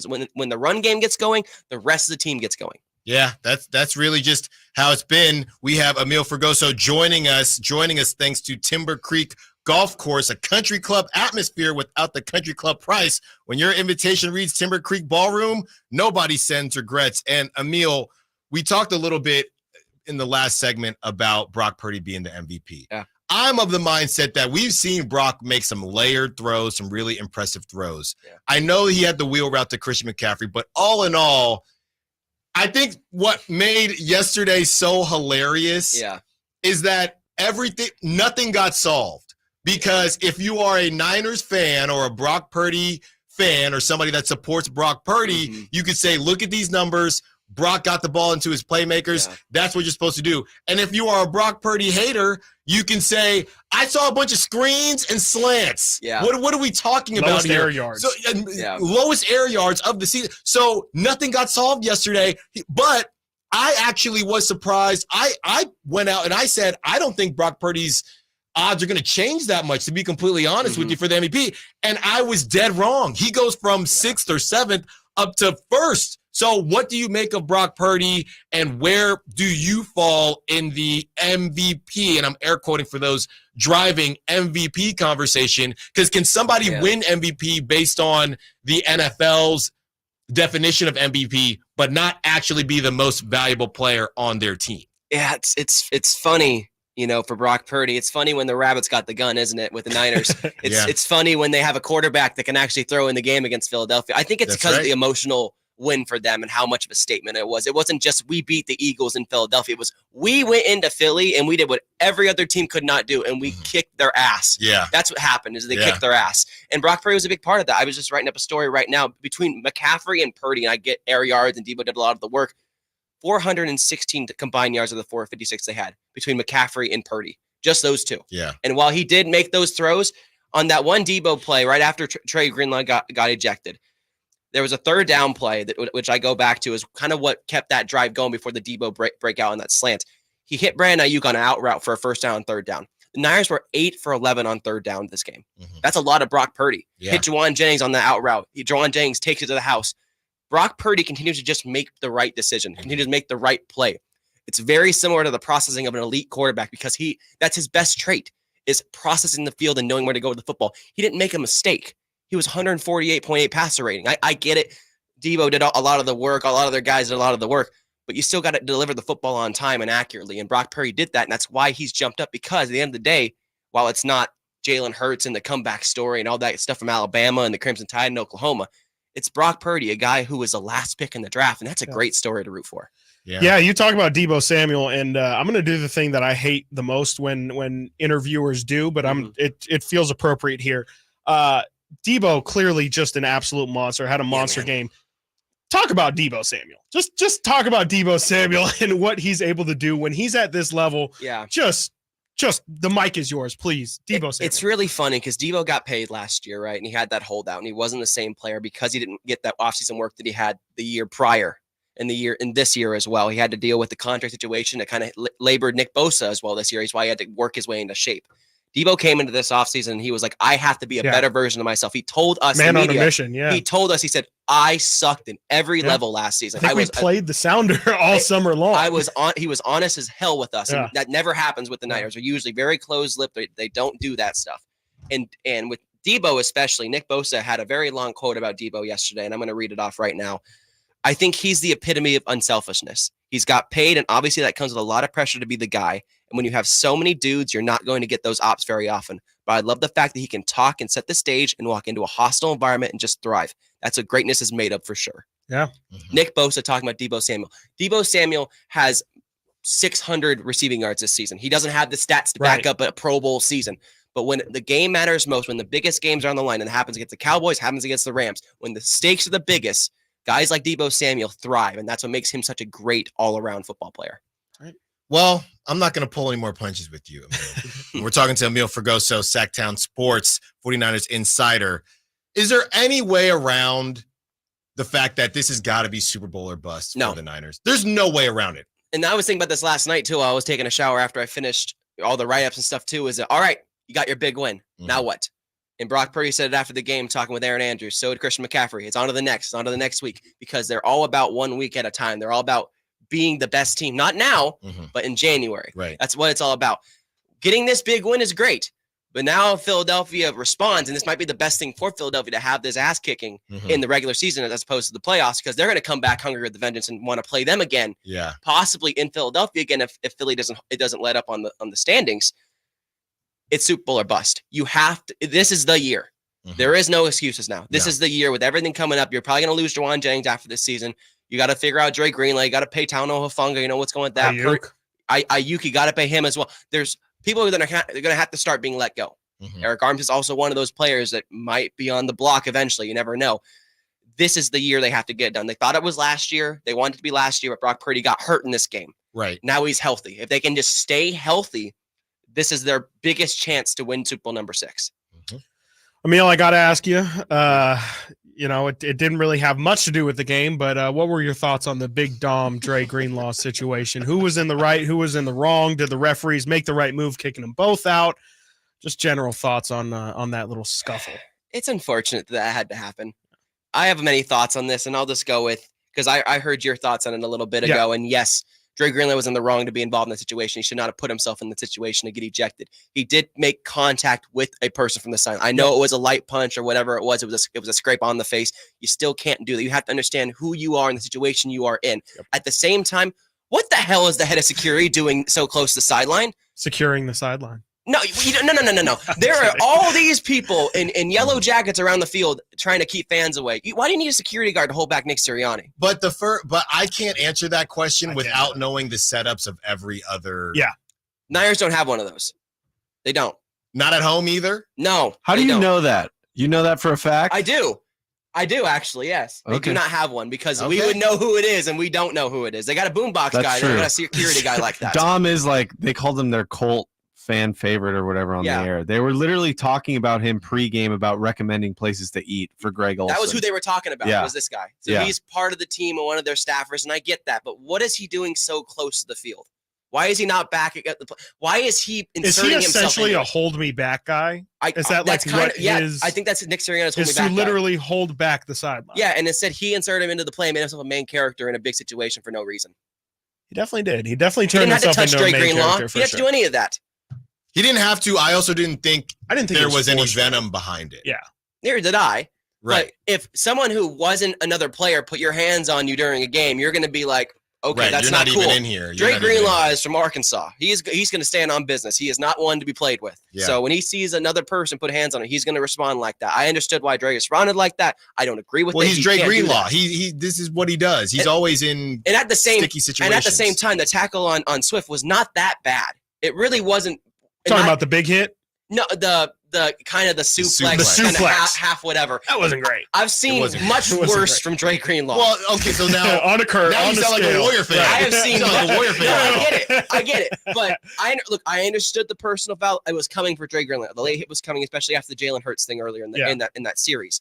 As a Niners fan, I don't condone what he said too. I'm not jumping on the Dre Greenlaw, or I don't want to be a Dre man. I'm not trying to defend Dre Greenlaw here. I'm just saying that he deserved to get the penalty, not the ejection. Sure, I didn't think either of them should be ejected, but I do agree with Chris. You had to go both or neither. I agree with that. Done one. Yes. Emil Fergoso, Sactown Sports 49 Sports Insider. Emil, real quick, you have 5 games left for the Niners. What's their record in these next 5 games? This is the toughest stretch, right? Was to get out of the Dirty Bird sandwich. You still got Seattle. You still got the Ravens. You still got the Cardinals. Then you have the Commanders. Stand on business. And the Rams. They're going to go 4-1. Who's the loss to? I think the Ravens. Interesting. Christmas Day, right? I don't see it, but I respect you. They're the last kind of test for them because the Ravens play like the Niners. They really do. They play like the Niners. They have an efficient run game. They have a quarterback that's very talented, makes the right plays most of the time, and they have a defense that kind of goes after everyone. I know we got to let you go. I had a buddy, Niner fan, say, man, and I know the Niner fans, when it comes to division rivals, you're always a little bit more scared. He goes, don't sleep on the Rams. They're getting healthy. I said, I said that to you last week. You got mad at me. I said the same. I got mad at him. I got mad at him. I didn't agree. I said, dude, I'm snoozing. I'm in the snooze button like SZA. Yeah. All right. Got to get to a break. Thank you, Emil Fergoso, Sactown Sports 49 Insider. We will see you next Monday, as always. Yes, we will sir. talk really quick. We will be back from a break. We are talking Niners, the next step, Super Bowl or bust. Will they get it done? And what happens if they don't? Stiles and Watkins, Sactown Sports. Can the Niners build off their NFC Championship appearance from last season? How will the quarterbacks perform throughout the year? Purdy back, now going to throw for the end zone, wide open, Brandon Ayuk is on fire! Will the defense lead this squad again? Intercepted! Ball got tipped up and taken by Fred Warner! Get all your 49er coverage throughout the NFL season on Sactown Sports and SactownSports.com. A holiday message from Jackson Hewitt. Jingle bells, jingle all the way. Oh, what fun it is to get money the same day. Starting December 11th, walk into a Jackson Hewitt for an early loan on your tax refund, and you could walk out with up to $1,000. Jingle bells, jingle all the way. Oh, what fun it is to get money. Missing out would be great. Appointments go fast. Book yours now at jacksonhewitt.com. Early refund advance offered to eligible clients. Application required. Finance charge applies. Loans by Republic Bank. Details at jacksonhewitt.com. If you're a luxury car enthusiast, Mercedes-Benz of Stockton invites you to experience the Mercedes-Benz of fully electric vehicles. And your first Mercedes-Benz electric car comes with bonus cash back of up to $7,500 and 2 years of prepaid vehicle maintenance on select models. Purchase or lease a Mercedes-Benz all-electric car and receive 2 years of complimentary charging. See our gorgeous Mercedes electric vehicles at mbofstockton.com.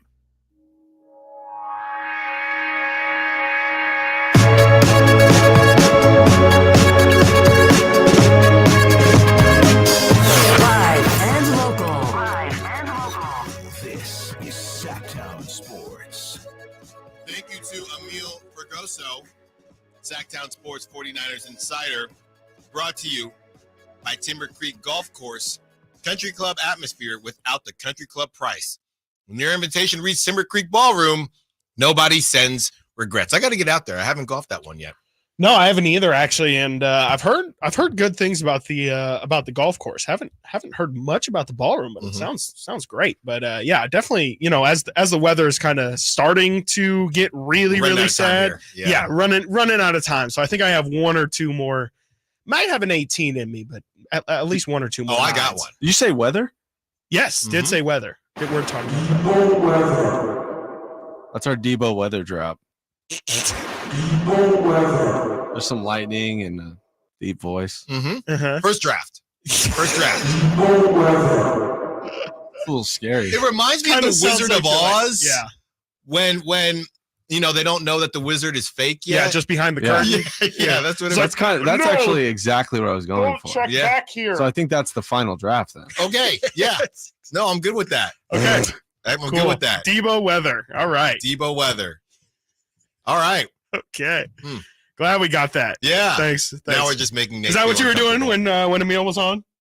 Dude, I started that last night. It was just a coincidence that you guys said Debo weather today. So I've been working on that. Gotcha. What, 6-7 hours? No, it shows. Yeah, now that you said that, it's definitely the final draft. Yeah. We'll just rock with that.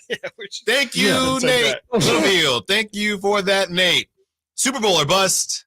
We spoke with Emil Fergoso about that, and I think it has to be. Gotta be. It's gotta be. Gotta be. Right? What else are you waiting for? What?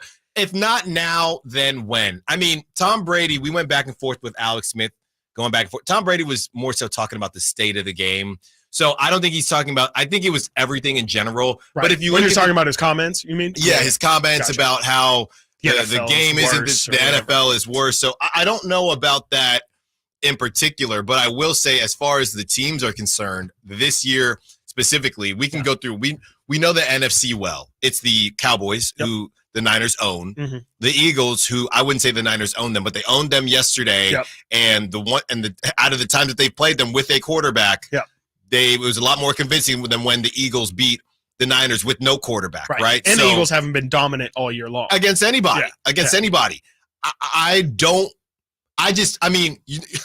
The Niners play the Lions. That over might be about, I don't know, 200, right? It might be something ridiculous. Yeah, it's going to be crazy. But the Niners, I would definitely believe that the Niners can stop the Lions enough. And the Lions don't have a good enough defense. They can't stop anybody. No. So I'm not worried about the Niners. When you look at the NFC, is there anybody else in the NFC? The Seahawks are done. I mean, maybe you can argue the Cowboys because the Niners played them so far back that the Cowboys, because if I'm not mistaken, the Cowboys had just lost Trayvon Diggs the week before, I think, and Stephon Gilmore might have gotten hurt that week or something. And maybe you could argue, the Cowboys have had some time to kind of pick themselves back up and figure out who they're going to be in a it seems like now they're leaning a lot more, putting more weight on the shoulders of Dak Prescott and not so much on that defense, which, for the first part of the year, we were talking this might be the best defense we've seen, period, in like a couple of years. So maybe the Cowboys, but I mean, you can't say that for longer than 10 seconds without somebody correctly pointing out that, like you said, Niners already own them. So realistically, no, nobody in the NFC should be a threat for the Niners. And then, if you want to take it to the other side as well, AFC is not looking very, very scary either. Yeah, you're going to see maybe the scariest opponent right now in the AFC and the Ravens. You're going to see them in a couple weeks, so at least you'll know what you're in for. It's got to be Super Bowl or bust. I mean, it just has to be. Forget all the things that have led up to this run. You've played just about every team that's going to be a threat to you. You should know what's coming moving forward, or at least the level you need to be at. And you've already shown that you're above that level. So no, there's really no excuses if the Niners leave this season with dominant wins over the Cowboys and Eagles. And then later in the season, if they can get a win over the Ravens, you've already beaten the best competition. There's no excuses. Right. And part of this is, life is about timing. We were talking before the show about how two things could have changed, and maybe I'm not sitting across from you right here, but this is just how life happens, and we're rocking and rolling, and we're doing a lot of good things, and you have to take advantage when timing is on your side. We just talked about the NFC. When you look at the AFC, the Chiefs just lost to Jordan Love and the Packers, who I know Vikings guy, but the Packers, give them a couple years, you might have some action, but not this year, right? That is still a bad win, I would say. By the way, Chiefs. refs want to throw a PI twice? Like, are either of those, in your opinion, PIs? The Travis Kelce? I don't know if you saw the Travis Kelce last throw of the game. The Travis Kelce was fine, but the MVS one was pretty bad, and MVS was probably glad that there was a PI, so he didn't have to actually try to catch the football. But it still should have been called. He was probably hoping for a PI, so I don't have to actually put my hands on the football and attempt to catch it because I'm eating too much popcorn before the games. But you have the Chiefs who, they're I'm just saying, man. You're speaking facts. The wide receiver core for the Chiefs, I'll be nice here. It's sad. It asks a lot to be desired, okay? Then you have the Ravens who I would have questioned that offense anyway, but you lose your security blanket and Mark Andrews. Right. So whatever about the Ravens. The Bills, honestly, you can make the argument we've been waiting for the Bills to figure it out, right? The Bills are that team. The Bills is that guy that went to high school, went to a D1, got bounced from the D1 because he couldn't make grades, got transferred to another D1, got bounced again, and then goes to a junior college. And everyone believes, hey, if you put it together, this guy could really help our program. And he ends up never helping anybody else's program because he never put it together. That's the Bills. And maybe, just as I say all that, maybe, just maybe, the Bills can put it together. But that's the AFC, the vaunted AFC that everybody was worried about. That's who the AFC is now. So if you're the Niners, I don't care if it's the AFC, NFC, PFC, GFC, KFC, Popeyes. None of them have anything on the Niners right now, as long, caveat, big caveat, with a capital C, as long as they stay healthy and you have everybody. Because we saw, now, you were missing Debo and Trent Williams. That's a big, the one thing I will say when people say, well, they can make it if they're healthy, but others can't. If somebody else had a Trent Williams and a Debo and lost. Lane Johnson and lost those guys, would it look, both guys at the same time with a second-year quarterback? Right.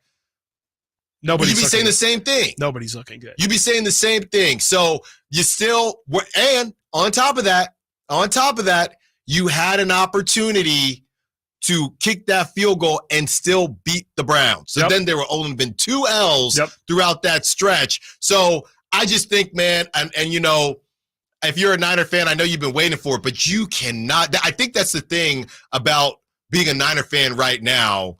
You're probably excited as heck because of what's going on. But you've already been to the promised land, and you've already been the bridesmaid so many times. Whether it be with this regime, with this era, or a previous era, it's hard to feel good because you just want to fast forward and hope that Niner fans are on their Kobe stuff right now, where it's like, why aren't you smiling? Job ain't finished. No. That's really what it is. No. It's like, well, they were smiling last night. I mean, you can smile along the way. They were enjoying that one. You can smile along the way. I mean, the timeline, and then we got to get to a break, and where things get stretched out a little bit, or when the reaching begins. So the Niners were up, I believe, at that point it was 21-6, and Jalen Hurts gets the tush push in. Right. And Niners, what I've seen is Jalen Hurts stepped over a player. Did you see this? He did, yes. But did you think it was an Allen Iverson? He just had to get out of there. I mean, he was definitely doing it to try and show him up. Like, dang, like I. It was a little bit of they had swagger. just tried to do a tush push from like 2 yards out. Yeah. And only got one, and then that 1 yard one, they got like 6 yards on. So Diamador Lenore, he was trying to show out. But Diamador Lenore quote tweeted it and said, "This will get you scrapped" or something like that. That's an end zone celebration. At worst, like you want it all. Everybody wants it all. Come on, man. Everybody wants it all. And the Niners, you got it all. So I guess you can complain talk about whatever. When you put up a 40 burger, when you put up 42 in Philly, the Philly 40 is what we're calling it. the Philly cheesesteak, the Philly 40. You can talk your mess, and I really just think it's got to be it for the Niners, and I think they all know that. And I don't think they've been afraid of the light so far. I think that they understand that, and they know they got to get it done. All right. Got to get to a break. When we get back, what is next? Are you worried about anybody besides the Ravens? Is there a sneaky team that we're sleeping on, like my buddy says, the Rams, like Nate says, the Rams? Is there anyone that's going to give the Niners another challenge besides the Ravens before the playoffs? And don't forget, 12 o'clock, don't miss it. We start our warming up of the Kings and the Pelicans. Stiles and Watkins, Sactown Sports. Trying to find out where to catch your favorite team's games? Are you a fan of the Kings, Niners, and the NFL? Well, Sactown Sports has you covered. Touchdown! San Francisco! It's all on his shoulders. Cox rocks. He fires for the win. He's got the triple. Catch all your Kings, Niners, and NFL games all year long on Sactown Sports and SactownSports.com. Well, hello there. It's Santa Claus, and I'm checking my list to see who's been naughty or nice. Yeah. Oh, hey, Santa. About that list, I've been a little bit naughty this year. Oh, my. Naughty boys get a lump of coal in their stocking, you know. Yeah, lump of coal. But guess what, Santa? Elk Grove Kia came to the rescue. Elk Grove Kia? What do they have to do with your naughty deeds? Well, Santa, they gave me a great deal on a new Kia, the highest-rated mass-market vehicle in J.D. Power's U.S. dependability study. What? No lump of coal for me this year, old man. A Kia, you say? Yeah, Well, what about your challenged credit? Well, Santa, unlike you, Elk Grove Kia doesn't judge guys like me. They looked beyond my troubled past and still sold me a fine new Kia. Look. Well, I never... Sorry, Santa, but Elk Grove Kia has your sled beat this year. So while you're busy with the lumps of coal, I'll be cruising in style in my new Kia. Okay, I suppose Elk Grove Kia is on the nice list this year. Naughty or nice, Elk Grove Kia believes everyone deserves a second chance. Elk Grove Kia, spreading joy, one car at a time, in the Elk Grove Auto Mall or elkgrovekia.com. Patrick was way behind on his IRS taxes. I was in way over my head, and the total amount ended up being somewhere just over $30,000. $30,000.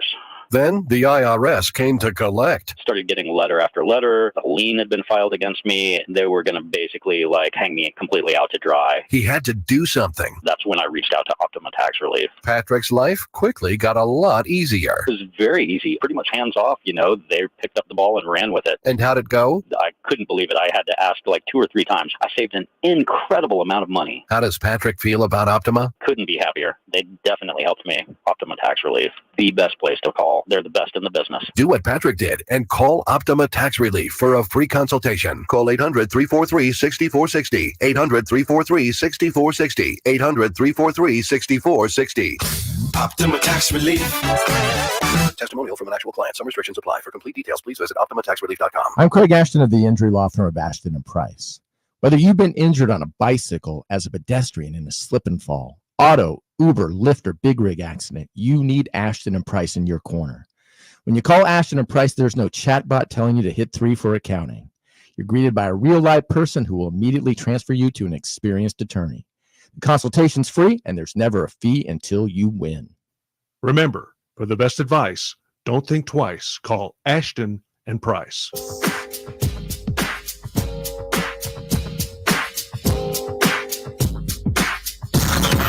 Sactown Sports. Check us out on YouTube. Search Sactown Sports and subscribe. Stiles and Watkins, Sactown Sports, taking you up to 2 p.m. as we get ready for Kings Pellies. Do they call them the Pellies? Anyone call them the Pellies? Probably not. Yeah. Maybe. You know, as I've It's always not very said, intimidating. I've always said I just can't see, and I'm not trying to jinx the Pelicans here, Mm-hmm. or jinx the Kings here, I should say. You're just not going to be able to convince me that you're going to win an NBA championship in an arena called the Smoothie King Center. Yeah, especially not when your team name is the Pelicans. Yeah.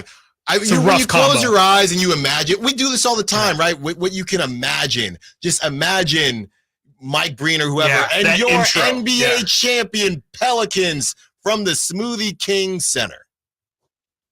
Doesn't quite hit. I just can't It's not see it, Chief. You got to change it.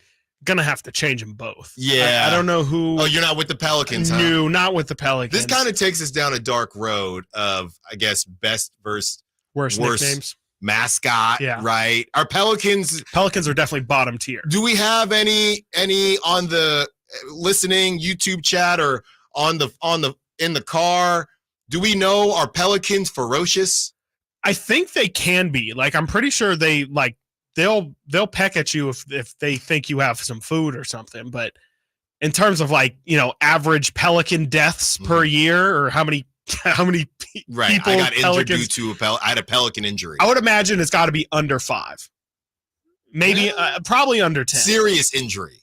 Yeah. I mean, serious injury, it shouldn't be anybody. Right. That should be like a once in a decade. Because, people will say, oh, a hippo, for example. A hippo would be in that category of, hey, hippos don't seem to be too ferocious, but hippos can get after it. Yeah. Hippos will mess you up. So I don't know, but hopefully the Pelicans aren't too ferocious tonight as they were in New Orleans when they took care of business against the Kings multiple times, and the Kings looked better the second time around. Again, no Keegan. They looked better the second time around. The first time they got destroyed. The Pelicans, CJ McCollum has returned. I was talking to Carmichael Dave a couple days ago, I think on Friday, about CJ McCollum, or actually Kyle Draper, about CJ McCollum, his ability to hit the three-pointer. He always felt like a mid-range master to me, but I think it was just kind of really, he's been around for a while, the state of the game, having Dame, so he can shoot that thing.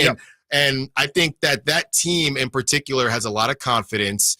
The Kings right now favored by 3.5. So that's going to be one to watch for sure. Yeah, absolutely. I mean, just how the Pelicans matched up with this Kings team last time was concerning. Like, heading into this game, I still am very much concerned that the Kings don't have bodies to throw at Zion or Brandon Ingram. You suspect that Keegan will be able to give it a go tonight, so maybe that'll be a different look that we can give them. But to me, I mean, it comes down to what it seemingly came down to all season long, and can the Kings hit their shots? Because we saw them, they shot 48% again against the Nuggets the other night. It's the thing we keep talking about.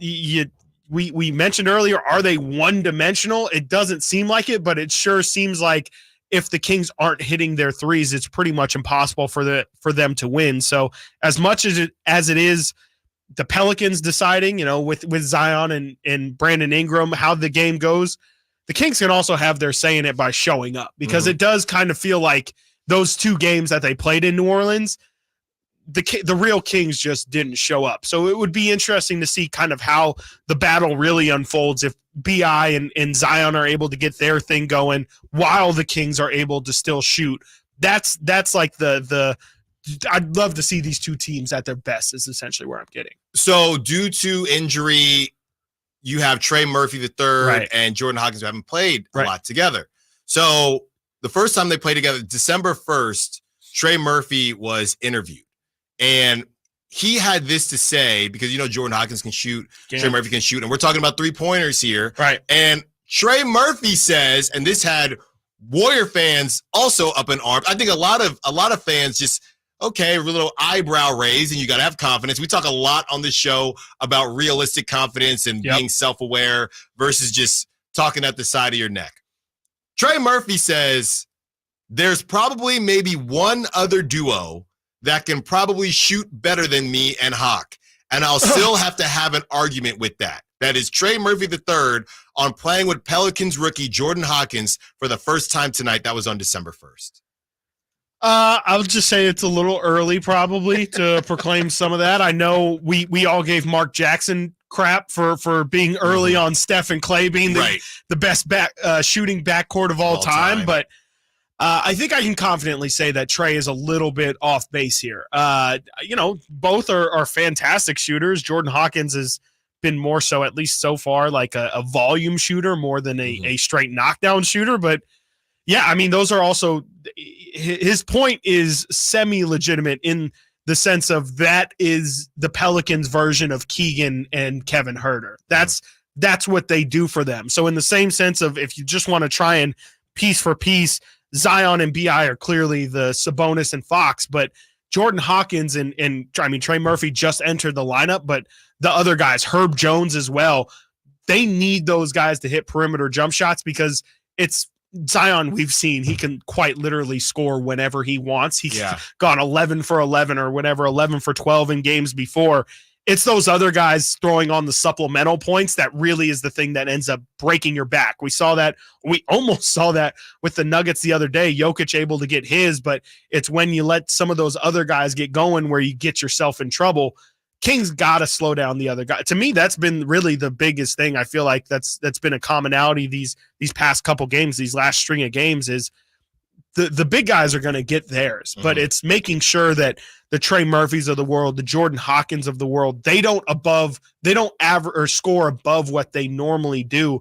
That's how you get killed. And that's something that really the Kings have actually been pretty decent at. There's been some hits and misses, but I think for the most part, they've actually done a good job of not having random guys have career nights without your Skylar Mazes of the world. Man, what a time to be alive. The Wiggins and Clay of the world and things like that. There's a couple instances where, but for the most part, the Kings have done a good job of slowing everybody else down. Yeah, well, the King, their defense has just been better as a whole. Right. I think that's a great point. That's part of it. You can't just key in on certain guys and give other guys open looks. So, looking at the Pelicans, the issue is, we could do this game, and don't forget, we have a double dog segment because we got to do it from when they played on Saturday, the Nuggets and the Kings played, and then we have our dog segment for tonight's game. And we talk about who's going to be able to do what, who's going to ball out. What's the over-under? And this will basically tell you if you tell me if you think the Kings are going to win or not. The over-under on Zion left-handed layups. I'm going to set the over-under for Zion left-handed layups. Let's see. I'm trying to be respectful here. I've got a number in mind. Okay, we'll go with your number. I was going to say either 9 or 8.5. Either 8.5 or 9.5. 9.5. Yeah. 9.5. We are setting the line for Zion left-handed layups. Let me see what he averages just in terms of points or like field goal makes per game. I was thinking the line would be more 6.5, so I'm taking the under by that logic. Let's see here. So you think the Kings are going to win?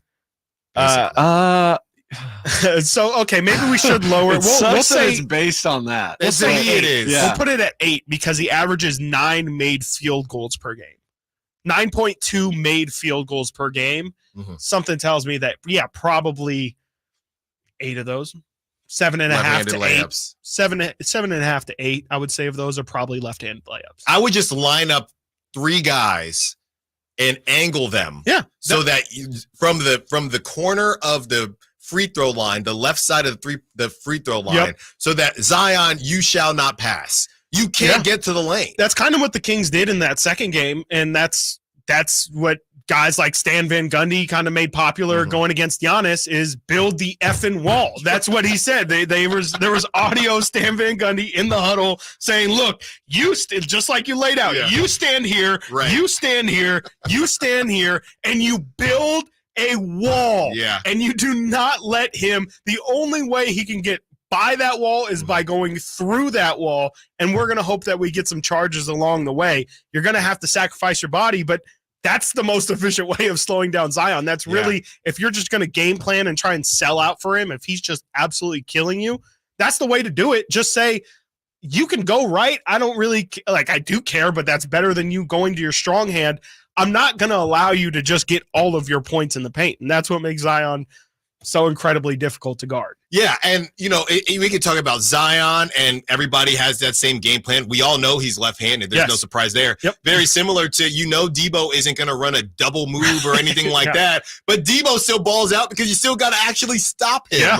One thing, having Keegan, I think, is huge, and I know that Brandon Ingram has that length. He's got that length over almost anybody. Yeah. We used to call him Mini Durant back in the day before 4 other Mini Durants joined the league. So, but having Keegan, I think, could slow him down a little bit as well when you didn't have him in New Orleans. But yeah, slow him down. Throw Trey on him too. You throw Trey on him too because you have more versatility. Yeah. And you're just praying against Zion and you're building that wall. Yeah. And you're just, hey, you can break through if you want and keep it, like we said, 8 left-handed layups. If he gets over 9, you better pray that Brandon Ingram had an off game. Right. That's really the hope, because that's what's killed the Kings too, is it's both of them. They haven't been able to slow either of those two guys down. And then that's not even adding the fact that the Kings haven't played them without CJ McCollum as well. That's true. Isn't like, he's not who's on CJ? They're number 1, but Fox, definitely that's De'Aaron. The problem is again, when you're talking about slowing down the other guys, you can't have CJ, Ingram, and Zion combined for 60 points. No. Like, that's going to be a tough night. If those 3 score 20, that's going to be really hard. I mean, the Kings' offense is more than capable. You better not miss, I was going to say. But exactly like that. Like, the Kings have to be on if that's going to be the case. So the easiest way of winning these games is starting to play defense. It's the reason why Mike Brown has been so adamant about it. At some point, everybody's got scores. You're going to have to slow somebody down. And that's, the Pelicans are saying the same thing about the Kings, though. They're saying De'Aaron Fox, that's a 30-point per game scorer, but you can't forget about Keegan Murray. You can't forget about Kevin Huerter. Yeah. It's on both sides, but the Kings, they got to try and, I think the Kings are a better team than the Pelicans. I think it's close. I think the Kings, I would like to see now, of course, this is not the same emotion, but I would love to see the Kings do much like the Niners and have a little bit of edge to them and say, this team has just punked us twice. That's true. We're better than these guys. Yeah. Let's go out and just show it. Right. Like, just go let your game do the talking. You're at our house now. No more smoothies. Okay. No more smoothies. They might do the Jamba Pelican Juice. Mascots. Right. They might do the Jamba Juice thing in arena, but no more smoothies. And look, got to get to a break, but come on now. Let's be honest here. This is not, and I don't want to say this, and then he goes off tonight, but Trey Murphy, come on now. Murphy, Jordan Hawkins, can we get, this is what we're talking about with this younger generation. Yep. Now I got to go get off my lawn. Trey Murphy, really, there's probably, again, if you're just joining, thanks for joining, there's probably maybe, this is Troy Murphy again, there's probably maybe one other duo that can probably shoot better than me and Hawk, and I'll still have to have an argument about that.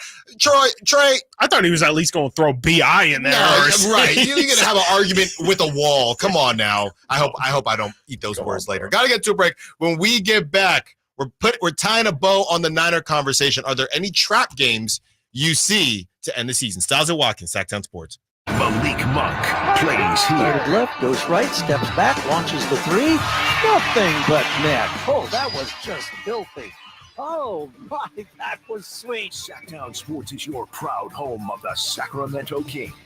Hey, it's Carmichael Dave asking you, are you feeling the pain of paying more and more for your gas? PG&E has increased their rates 4 times in the last 5 years, and the new forecast says PG&E customers may see their bills increase 32% by 2026. The good thing is there are steps you can take to protect yourself from these rate hikes, and better yet, American Energy may be able to help you completely eliminate your gas bill with a new ultra-high efficiency comfort system. Did you know SMUD offers huge rebates to eliminate your old gas guzzler? They can help you guide through the whole process. Seriously, listen to me. You go to the SMUD website. There's tons of rebates available, but it is confusing on how to do it. Listen to these rebates. $2,500 from American Energy, $3,500 from SMUD, $1,000 from Caltech, $2,000 home system upgrades. That's $9,000 in rebates. Let American Energy help you out at 916-520-9990. Call 916-520-9990 now.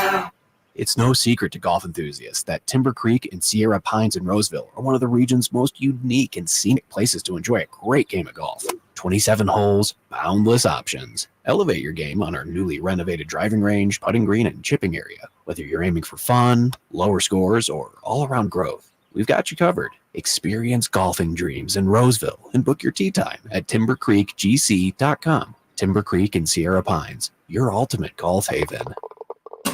Yep, that trailer hitch and folding bed cover from TruckSmart makes road trips a breeze. Right? I'm so much more organized on the job site since TruckSmart installed my truck rack and toolbox. And they had it all in stock, so I just waited as they installed everything. Take a look at this sweet Rhino truck lining. They sprayed it on. Yeah, you win. That is sweet. Truck Smart, truck and SUV accessories for on the road and the job site. Stop by one of our 2 locations in Rockland or Auburn. Trucksmart.com. Your truck's gonna love them. It's the season of performance event at Acura of Stockton.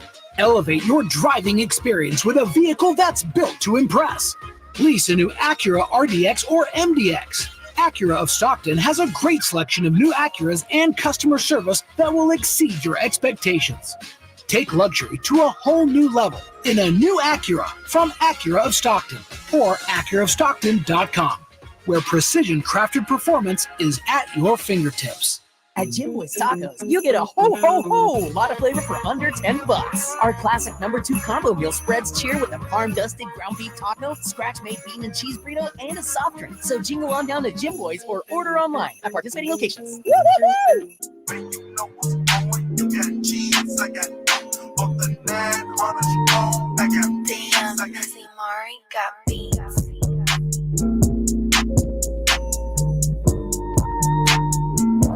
Sactown Sports. Call or text at 916-339-1140. Stiles and Watkins, Sactown Sports, taking you up to 2 p.m. And you know what happens when you play the Niners? I think they had the Niners, it was last season, had that crazy record where teams after playing the Niners went on to lose the next game. They had a terrible record because the Niners just beat them up. Yeah, and the Niners, they had only had one opponent win the week after playing them. Yeah, you're going to leave with some bruises. Yeah, exactly. And it was a Debo-heavy game. So this is from Ian Rappaport 6 minutes ago. Sources, the Eagles and former Colts All-Pro linebacker Shaq Leonard have agreed to terms on a 1-year deal after he took a visit to Philly last week, a potential big addition for the stretch run.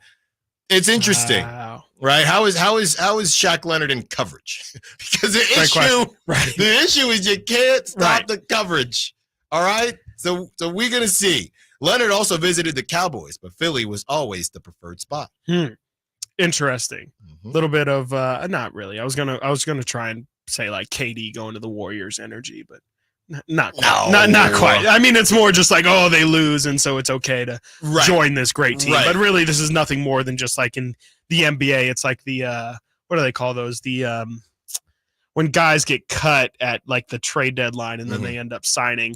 Much like that, where it's like, a little bit of ring chasing and you're a vet, and it's like, I got cut by this bad team. Right. Let me go Anderson Varejao this and go sign with the Warriors second half of the season. Those rings shine just as bright. And when you show up in the pre and post or whatever you're doing, guess what it says? Yep. NBA champion Anderson Varejao or whoever it is. So we'll see what they're going to do. The Eagles are kind of going back to basics, and that's the thing. The Eagles don't get to play the Niners and now play, even though they had, I was going to say the Commanders. They had trouble with the Commanders. Yeah, they did. The Eagles don't get to play the Niners and now go play the Panthers. They got the Cowboys coming to town, and the Cowboys have a gear to grind with the Eagles as well. If I'm not mistaken, too, I was taking a look at the NFL standings, and I know sometimes it can get a little bit wonky, but if I'm not mistaken, this is a really big game for the Eagles as well when it comes to being the number 1 seed. Oh, it's huge. Because the Niners now own the tiebreaker over the Cowboys and the Eagles. Exactly. So if the Cowboys beat the Eagles this week and the Niners win this week, those are 3 10-3 teams. And the Niners would have the advantage as the 1 seed. I don't know how it ends up playing out with them in the Lions, but that's a really you go from Eagles if they win that game last week to pretty much clinching number 1 seed to now this week becomes almost a bigger game than last week for Philadelphia. So I don't know. This could be a situation where, we just rattled off the record of teams after playing the Niners the following week. I don't know, like the Eagles kind of go from being really comfortable to possibly being like the 4 seed in the NFC in a week. It's crazy. And look, when you go to it's going to sound so silly, but when you go to a Super Bowl, man, And I know Jalen played well and he had the fumble. Played great. It is so hard to go back. Yeah. I mean, that's why I think it's been so confusing and frustrating for the Niners because they've been able to go back fairly often. Right. And that's almost more difficult than just winning one. Exactly. Is to be in the position year after year after year. Exactly. So now you have an Eagles team with a tough schedule and they have to go back to the drawing board because exactly what you said.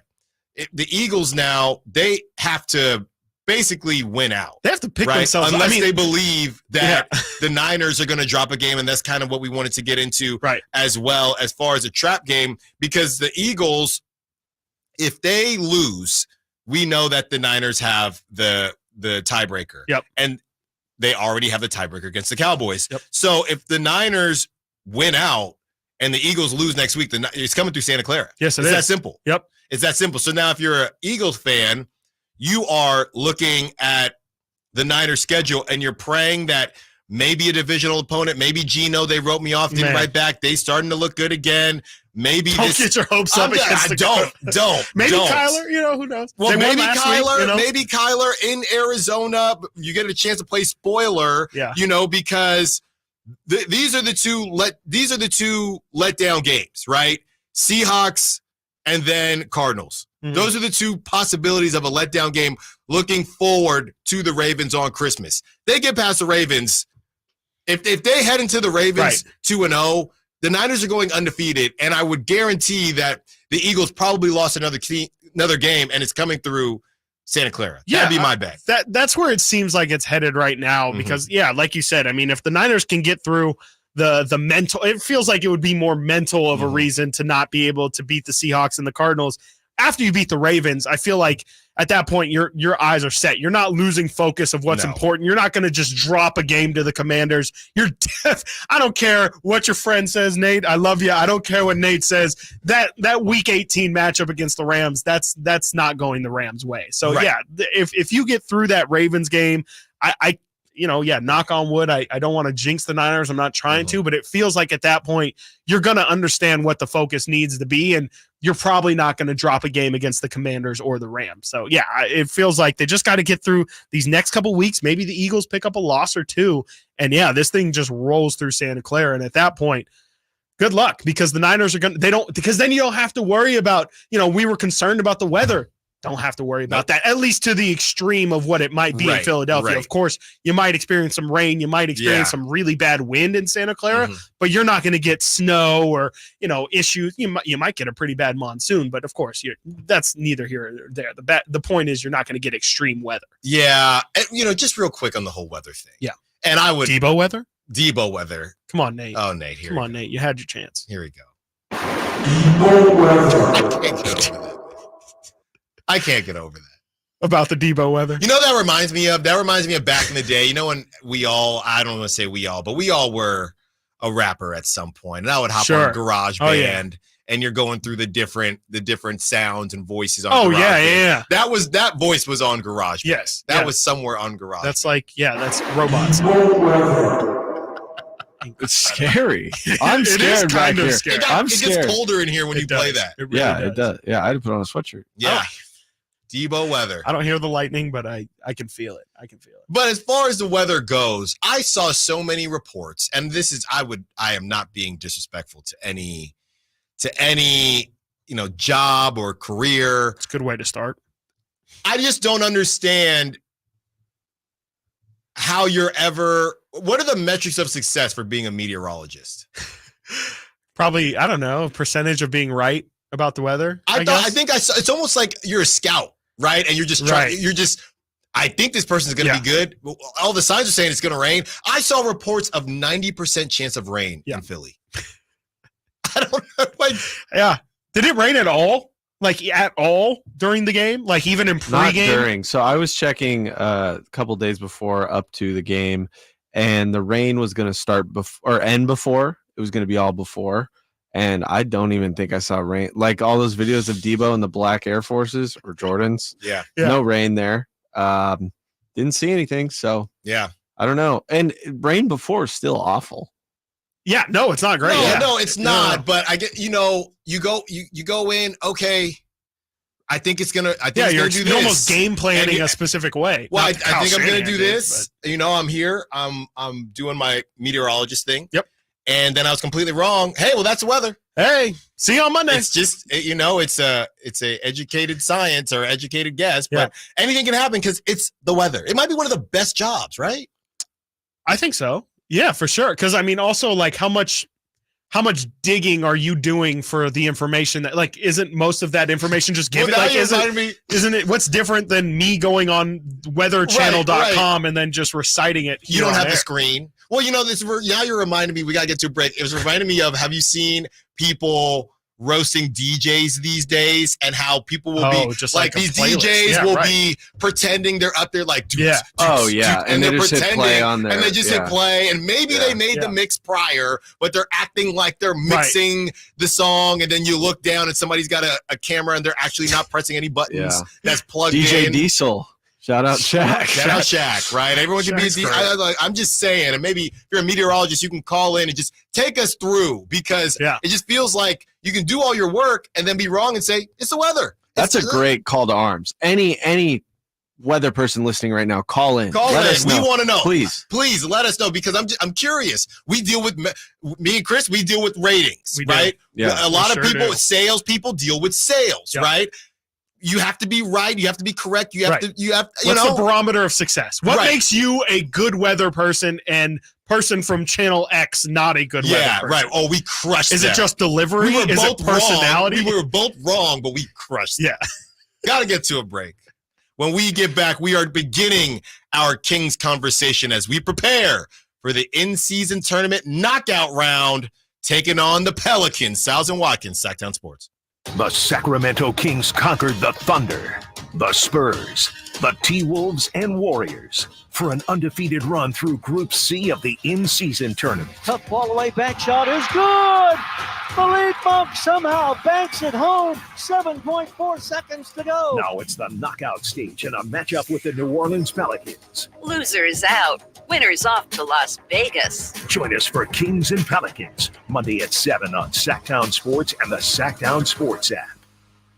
Do you have a game plan for COVID-19? Prescription oral treatments must be taken within the first 5 days of symptoms, even if mild. If you have a high risk factor, ask your doctor if treatment is right for you. Visit treatcovid19.com. Sponsored by Pfizer.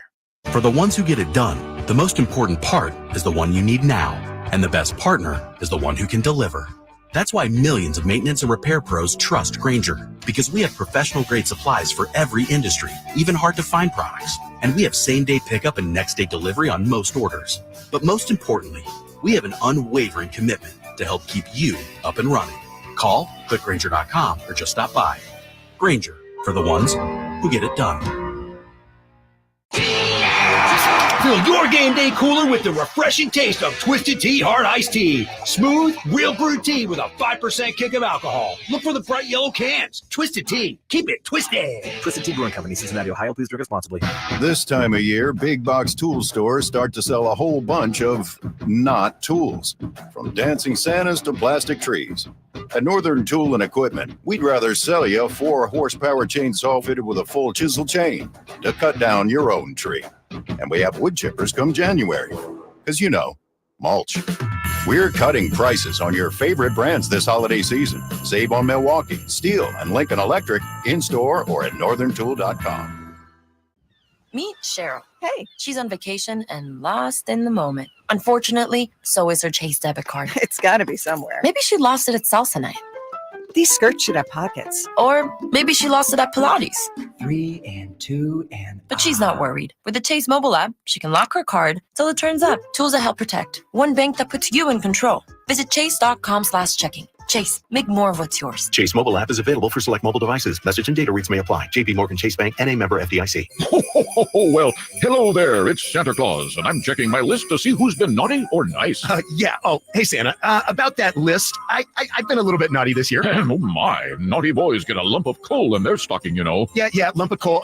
But guess what, Santa? Elk Grove Kia came to the rescue. Elk Grove Kia? What do they have to do with your naughty deeds? Well, Santa, they gave me a great deal on a new Kia, the highest rated mass market vehicle article in J.D. Power's U.S. Dependability Study. What? No lump of coal for me this year, old man. A Kia, you say? Yeah, uh-huh. Well, what about your challenged credit? Well, Santa, unlike you, Elk Grove Kia doesn't judge guys like me. They looked beyond my troubled past and still sold me a fine new Kia. Look. Well, I never... Sorry, Santa, but Elk Grove Kia has your sled beat this year. So while you're busy with the lumps of coal, I'll be cruising in style in my new Kia. Okay, I suppose Elk Grove Kia is on the nice list this year. Naughty or nice, Elk Grove Kia believes everyone deserves a second chance. Elk Grove Kia, spreading joy, one car at a time, in the Elk Grove Auto Mall or elkgrovekia.com. On December 9th, witness a mind-bending show like no other with The Clairvoyants Holiday Spectacular at Gold Country Casino Resort in Oroville, featuring mind-reading, magic tricks, and illusions, with a special appearance from Mr. Coney Handini, the world's first mind-reading dog.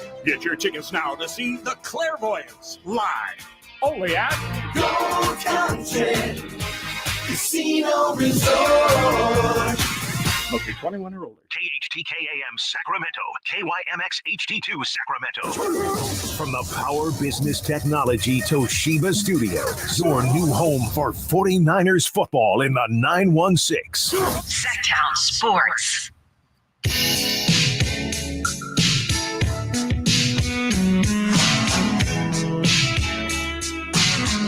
Live and local.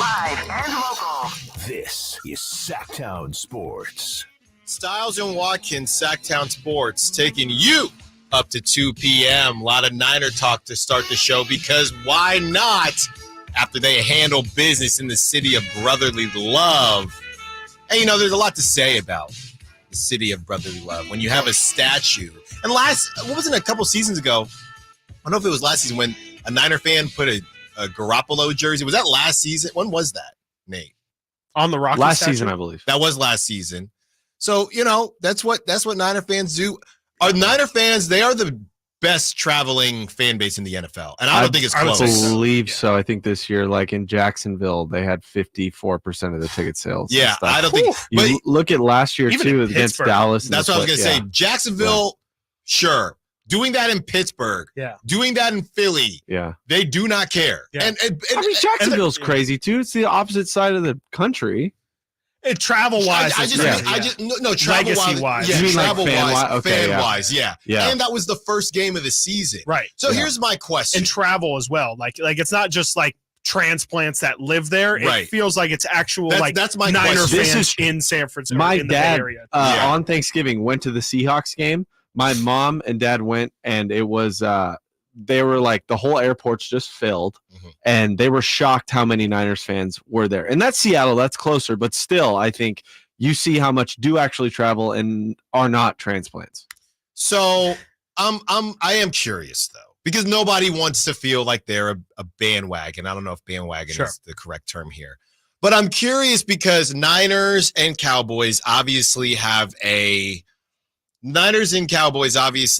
this long-standing rivalry, and they both did some things in the 90s, and neither of them have done very much since. I would say the Niners have done much more than the Cowboys since. But my question is, if the Niners are going to have the best away fan base, right? And I know a lot of them are probably traveling from California. California is on the opposite coast, right? It is. Are we a little hard on Cowboys fans for being, I'm a Cowboys fan because my mom or dad was and I've never been to Dallas? Are we underselling the amount of, I don't want to say bandwagon because this was back in the 90s, but I guess legacy Niner fans that aren't actually from the Bay Area? Because it's always about the Cowboys. Yeah. The NFL's filled with that, though. There's like Packers fans, Giants fans everywhere. Minnesota. I know, but I'm saying they don't travel like the Niners. Yeah. So I'm saying the only other team that you would say they show up like, not the only, there's probably about 3 to 5 teams that have fan bases that travel really well. And you would say Cowboys, who always get banged for being bandwagons, right? Or you're just like the Cowboys because they won in the 90s. Nobody says that about the Niners. The Niners have not won since the 90s, but the Niners travel better. I'm just not believing that Niner fans, especially in this economy, especially if you live in the Bay Area, are flying up and down and all around to follow their team. I think they're more bandwagon / legacy Niner fans than we talk about. Absolutely. I mean, yeah, it's just the Cowboys It's get the worst Montana. rap because they were the loudest, and I would say probably the most public of any of them. But there's definitely, I mean, let me tell you, as a Minnesota fan myself, there's way too many Packer fans out here. There's way too. Yeah. It's Green Bay Packers. Like, what is there to enjoy about? Oh yeah, you went to the city of Green Bay once and just thought it was beautiful rolling hills. Part of that Green is Bay. Aaron Rodgers is from here too. That might be part of it. I definitely have seen that. Yeah, there's some of that, but also like the Steelers are another. Like, I mean, it's just Patriots. I mean, I'm a it's Ravens just kind fan, of more in. I mean, and any team that was popping in the 80s, 90s when there was 4 channels and everybody was forced to watch the same 3 teams. Like, I think all the teams that had success in the 90s, Lakers, Celtics, they fall into that category as well. Yeah, I mean, when there was only bare minimum channels and there was 4 teams that were on 14 of the 17 weeks. Yeah, I think that led to a lot of people being transplant fans. Yeah, and we've had the conversation already about bandwagons. We know where we all stand. Doesn't matter who you pick as long as you ride with them. Yep. So no hate here, but I am basically, I'm just saying we don't talk enough about Niner fans that maybe have no connection to the Bay Area, which is completely fine. Yeah. But the way that they travel is insane. It's nuts. Yeah. It's insane. It's insane. Good on them. It's crazy. Good on them. Great on them. I mean, that stuff I think legitimate, like having some sort of road traveling fan base. I really think that stuff matters a little bit. Of course, it's not, determining outcomes, but it definitely is a great sign of a healthy organization. For sure. Without a doubt. You can lose those fans so easily. I mean, especially those kinds of fans. It's so easy to lose those guys with like 3 or 4 down years. And, the Niners, to their credit, have done a great job of staying relevant for, no less than like 2 to 3 year spurts. And the more you win, the more it grows. Totally. I mean, I think there are people that can always be had, Get right? reinvigorated as well. Be like, I haven't liked the Niners since the 80s or 90s or whatever. And then, I picked it back up when they were making the championship every year. And my local team was, the Jacksonville Jaguars. Yeah, exactly. When, how much does it warm your heart? You almost get chills if you're watching the Kings in an away game. The Kings take off, and what do you start hearing? Yeah, Light the beam. It's great. Light the beam, and they're in the middle of, well, it wasn't in New Orleans because they didn't get a W, but there's Dallas Minnesota. Minnesota. That stuff makes you feel good, and hopefully we all feel good tonight with the Pelicans and the Kings taking care of the Pelicans. Kings 3.5-point favorites against the Pelicans, as the Pelicans do add CJ McCollum. This is I would say the healthiest that the Pelicans have been all season. We just got word, Chris, that Chris Duarte will not be playing. Yeah, that's a little bit of a blow. I don't think we saw him get injured, right? I don't think we noticed anything on Saturday that showed an injury. So that's an interesting development. But I mean, with Keegan being back into the lineup, it shouldn't kill you that much to not have Duarte. Maybe this is an opportunity for Colby Jones to get reinserted into the rotation. Who knows? I think it's a good opportunity for a guy like Colby, or who knows, maybe Keon Ellis as well. We saw him enter the rotation again on Monday. Could be extended minutes for those guys. I think that at the very least, like, that shouldn't be a position that like really kills the Kings. Duarte, of course, is somebody they've used a little bit at the forward spot, but it feels like with the size of the Pelicans, you're not really going to probably ask him to move up. So it's not really killing you because of how much guard depth the Kings have. So at the least there's a positive, and obviously you'd love to have Duarte's physicality out there, but the good news is I don't know if this game necessarily is a Kings need a guy like Duarte out there. No, and you just need a collection of guys. Yes, and exactly. If Keegan was still out, this is a completely different conversation. Exactly. But you do have Keegan back. And to break down the tournament a little bit and what happens with a win. What's up, Nate?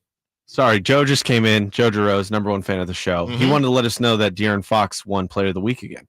Did he really? Yes, he did. Wow. There you go. So, conference player. We got some MVPs here in North Carolina.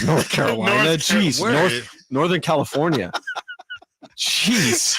I've never even been to North Carolina. Oh my gosh. Yeah. Well, isn't that something? Brock I'm and looking at it Fox. right now. Brock Sacramento and Fox. Kings, De'Aaron The Fox Brocks. and New York Knicks forward Julius Randle have been named NBA Western and Eastern Conference Players of the Week. This week, De'Aaron and the Kings were 2-1. De'Aaron Fox averaged 31.7 points per game, 6 rebounds, 8.7 assists, including career high 16 the other night against the Nuggets. So I want to ask you. Yeah. Now you got me going. Okay. Here. Because this happens a lot where we tied a bow on Brock Purdy and the MVP for now, and Brock has flown up the list, and Niner fans, hey, they're gonna root for their guy. Brock deserves this, and it's never enough, and it's this and it's that, and if he was this and he was that, then he'd get talked about more.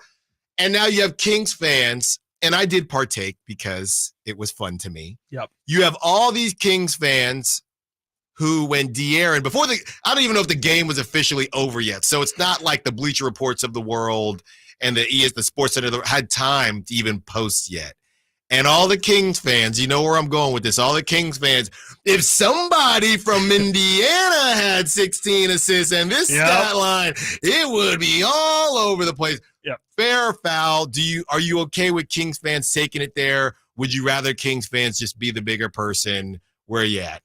I'm okay with Kings fans taking it there. I mean, it's very fair. I mean, it's the fact that I think Kings fans still feel like the narrative, especially now with Tyrese balling again, like, he was out for the second half of last year, so the talk kind of was quieter.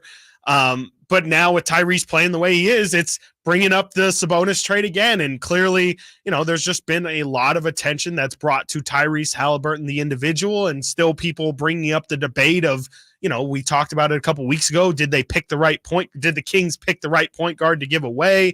Was the juice worth the squeeze? Is the Kings' success now worth the fact that you potentially lost a guy who you could have for the next 15 years and what success that would bring? So, yeah, I don't have a problem with it because all that talk is a whole lot because you never see, and we've talked about why De'Aaron isn't talked a lot on House of Highlights and Sports Center and all that stuff. You never see De'Aaron Fox stat lines on any of those sites. But the second Tyrese Halliburton has a 25-16, which is crazy and is definitely noteworthy. Like you said, ESPN might not even wait for the game to end to put up Tyrese's stat line. Right. But De'Aaron has a career-high 16 assists, 1 turnover, scores 26 points against the defending champions. I didn't see anything about it. I didn't see a single post about De'Aaron Fox. So I think, I think Kings fans are right to kind of pipe up. And if the Kings fans aren't going to pipe up about it, who is? Yeah. Because that's the thing is they know this is how it goes here. The Kings get ignored completely, but then once it's time to laugh at the Kings or, ESPN, and I will say, I'm sorry, I don't think it was ESPN. I think it was NBA social media posts. You know what they posted after that game on Saturday night? Nikola Jokic, 36, 14, and 13, but didn't mention once that they lost that game. So I think that's where Kings fans are coming from. It's the disrespect the legit gripe. Okay, so Tyrese Halliburton goes crazy, quick to post that. Nikola Jokic goes crazy in a loss, or the Lakers, the Kings destroy the Lakers, and the headline will be LeBron and AD can't click as Lakers lose second in a row or something, instead of, Kings take it to Lakers in home crowd and beat them for the second time this year. That's where Kings fans kind of, I think they're totally justifiable in piping up about their guys being disrespected because they are being disrespected. No, makes sense. Got to get to a break. From the 916, please help me feel better about this terrible matchup tonight.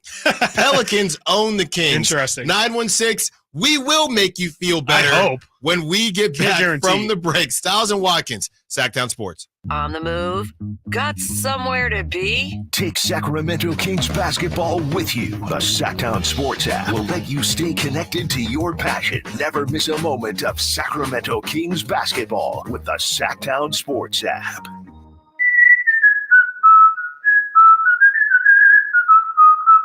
Yep, 'tis the season. Hi, if you're like me, you take pride in your gift giving. Well, I've got a terrific idea for you. Gift cards from the Good Feet store. Okay, so arch supports aren't exactly what they've been hinting for, but they'd love them. And with the Good Feet lifetime warranty, it's a gift they'll enjoy forever. Buy a Good Feet gift card now, and Good Feet will boost its value 20%. That's a 20% gift free from the Good Feet store. If you have someone on your list who's on their feet all day, has sore feet, knee, hip, or back pain, or even plantar fasciitis, maybe needs an energy boost, or just wants to maintain their active lifestyle, a Good Feet Arch Support gift card could be the perfect gift. The Good Feet store in Sacramento, Roseville, Stockton, Modesto, and Vacaville. Online at goodfeet.com.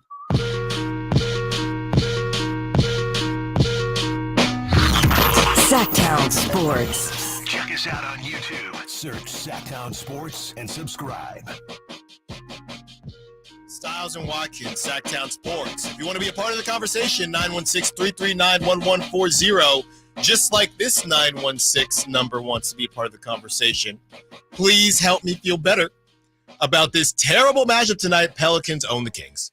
Yeah, I mean, you kind of nailed it there, 916. It is a pretty terrible matchup for the Kings. I will admit that. Like, the Pelicans just man for man, it doesn't really match up well. The Kings traditionally have really struggled with length and size, and that's kind of really where the Pelicans' bread is buttered. They have an excess of forwards who are 6'7" to 6'9" and have those 7-foot wingspans, which, frankly, the Kings are completely lacking. Like, they have Harrison, they have the 6'8s, they have the Keegan Murray and the Harrison Barnes, and maybe you can throw Trey Lyles in there and Sasha in there as well, but those guys aren't necessarily the athletes or the don't have the lateral quickness that HB and Keegan do. And again, the Pelicans just have a ton of it. When you go to Herb Jones, or you have Trey Murphy, you've got Zion, you've got Brandon Ingram. I think they have Larry Nance Jr. as well. Like, they have so much of those guys that just really are going to give the Kings problems. Even Jordan Hawkins is a guy who's got some length. Najee Marshall is somebody who they play at the 4 who can give you problems as well. They just really don't. I mean, just like the texter said, it's the matchup that does not bode well for the Kings. And I mean, that's if you want to turn this into talking more like a 7-game series, those are the kind of things that end up killing you when you match up like teams like the Pelicans in the playoffs. Is styles make fights. And I do think that the style of play, or the type of player that the Pelicans get, is a little bit of a kryptonite for this Kings team. Like, when you're a jump shooting team, or when you're trying to get to the rim as well, but specifically when you're a jump shooting team, it's tough to shoot over those long bodies, because the Pelicans have the length to close out on guys while still being able to collapse into the paint. So, and that's why the Pelicans are one of the best teams at defending the 3-point. I think they're still top 5 in opposing 3-point percentage. It's really, really tough, because the only thing you can do is match it with size, which, again, the Kings don't have. So well, hold on now. That's what makes it tough. And hold on. Yeah. I'm looking here. Pelicans, if I were to tell you, Pelicans played a game where Brandon Ingram scored 23, Zion scored 27, Valanciunas double-double. Wow. 10, 15, 15 points, 10 boards. Herb Jones, 17 points. Jordan Hawkins, 10. Yeah. Would you think they won that game? Probably. They lost to the Chicago Bulls without Zach LaVine. It's not great. That's not great. They lost Yeah. on Saturday to the Bulls without Zach LaVine. DeMar DeRozan dropped 24. Patrick Williams dropped 14. Kobe White. Yeah, he went crazy. 31. Come on. Ayo Dosunmu scores 15. Torrey Craig scores 15. Is that the Caruso game as well? Was that the game? Caruso only had 8. Okay. I know there was a game this weekend or over the week where Caruso hit a game winner. So they're 11-10 here, the Pelicans. Yeah. And I know it's more about the kryptonite versus the Pelicans being a juggernaut. Yeah. But if the Bulls with no Zach LaVine can take care of the Pelicans and allow, look, so get to 124. Yeah. Defend, get to 124, and you can let keep Brandon Ingram under 25. Totally. Keep Zion under 30, and that's a W. It should be. I mean, it's not, like you said, it's not that the Pelicans are some juggernaut. I don't know why. I will have to check. CJ McCollum didn't play. It doesn't look like, so. Right. And that also could play a little bit of a factor into it, the inconsistency of not knowing who you have on a given night. You could also say that that's just Pelicans basketball, right? It's not knowing the team you're going to face on any given night. But I mean, they're definitely a team that's capable of losing. And I mean, it feels like the numbers probably are leaning in Sacramento's favor as well. When you talk about how tough it is to beat a team 3 times in a row, you almost have to, like the Golden State almost had the Kings number 3 times in a row. And we saw how hard it was for Golden State to close out that game. I think, again, the numbers feel like they should be going back into Sacramento's favor. Those 2 games were in New Orleans. This one's at home. The Kings have played them twice. They played better in that second game. It feels like the Kings have all of the positive momentum, and like maybe they figured it out in that first game might have just been a fluke. But I will just, again, reiterate that it's just a rough matchup. I'm not saying the Kings can't get it done. I think they should get it done, as a matter of fact. But if it doesn't go well, I think it's going to be because they just overwhelm them with size and length. And the Kings, much like we saw them do during that road trip, they might fall victim to just giving up and falling into those just desperation threes that we saw during that road trip, where they do become one-dimensional. And that's why it's so big for a guy like Keegan Murray. He didn't really have it going in that Nuggets game. He had a little stint in the third quarter where he scored his 8 points, but they're going to need him tonight. They're going to need him to do the thing that they've been asking him to do all season and he struggled with. They need the defense because they're going to need to throw a body on Brandon Ingram or Zion for 30-plus minutes, but they're also going to need him to hit some threes as well. And so I early preview of a dog segment, but I really think that it's going to be big on the Kings forwards to try and match the size of the Pelicans. And of course, it's going to be big on De'Aaron and Domas as well to establish the paint. But to me, I'm looking at the forwards tonight to win the game. Yeah, I don't want to build up this team and go into it thinking, first of all, to feel better about the Pelicans or feel better about facing the Pelicans. Sure. First of all, the Kings owe them one, right? They owe them one. Obviously, you're at home. You have an opportunity. It's an in-season tournament for, you get to play them in a higher stake situation. 4-0 so far. Kings are undefeated in in-season tournament play. The Kings are. There you go. So you want to keep that rolling. And ultimately, I just think that when I look at this Kings team and what they did against the Warriors, right? And what they even did against the Nuggets. Now, the Nuggets, I think, to be completely honest, started to run out of gas a little bit. Yeah, definitely. Not to give the excuse of the second game of the back-to-back, but I like the Kings' ability to turn up and show up when it's time to show up and show out. Ever since the beginning of, really, if you look at the biggest games, they've had more trouble with the games that they should win than the games where, hey, we don't know what's going to happen. Because I would say it was tough beginning of the season, that Warrior game, first game of the season against the Jazz, of course you're going to show up.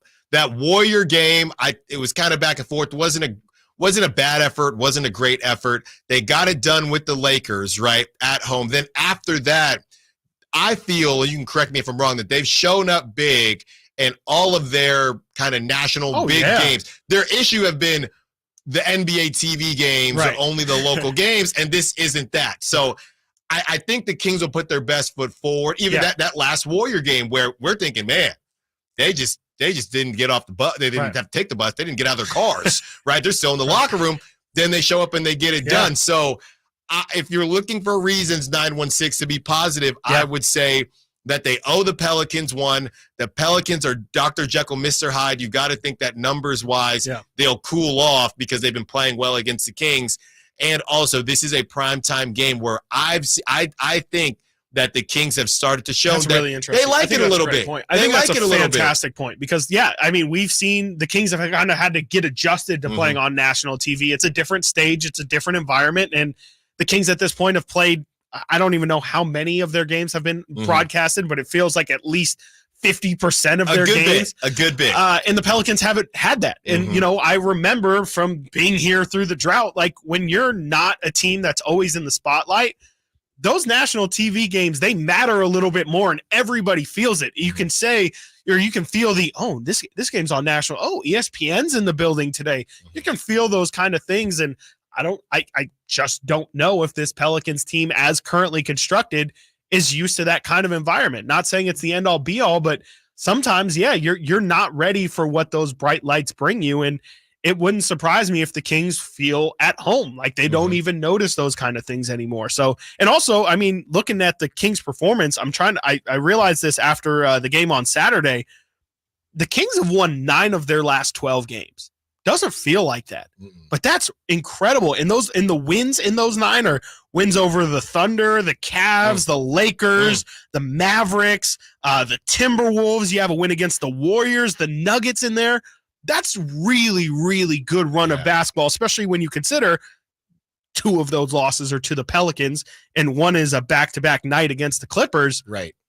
Like, that's a really great stretch of basketball that you got to feel like the Kings are playing the best basketball maybe of anyone in the NBA, with the exception of, your Orlando Magics of the world. Like, there's a couple teams out there that are streaking, but 9 of 12 is about as good as it gets. And so it kind of feels like if you're taking the momentum of things, it feels like the Kings definitely, you mentioned the Pelicans coming off a loss against the Bulls.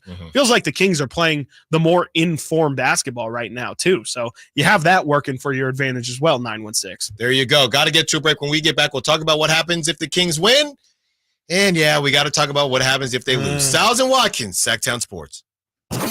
Check out the Golf to Go Hour with Frank LaRosa every week on Sactown Sports. Get the latest on equipment, area courses, people who play the great game, and plenty of good conversations about golf. It's the Golf to Go Hour every week with Frank LaRosa on Sactown Sports.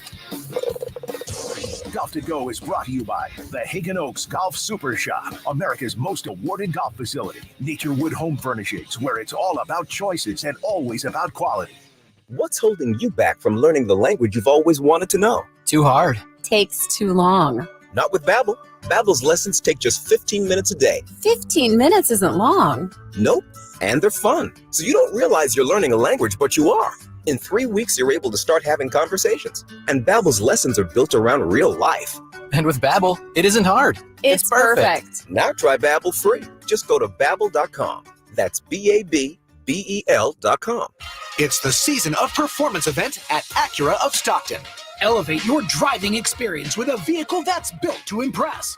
Lease a new Acura RDX or MDX. Acura of Stockton has a great selection of new Acuras and customer service that will exceed your expectations.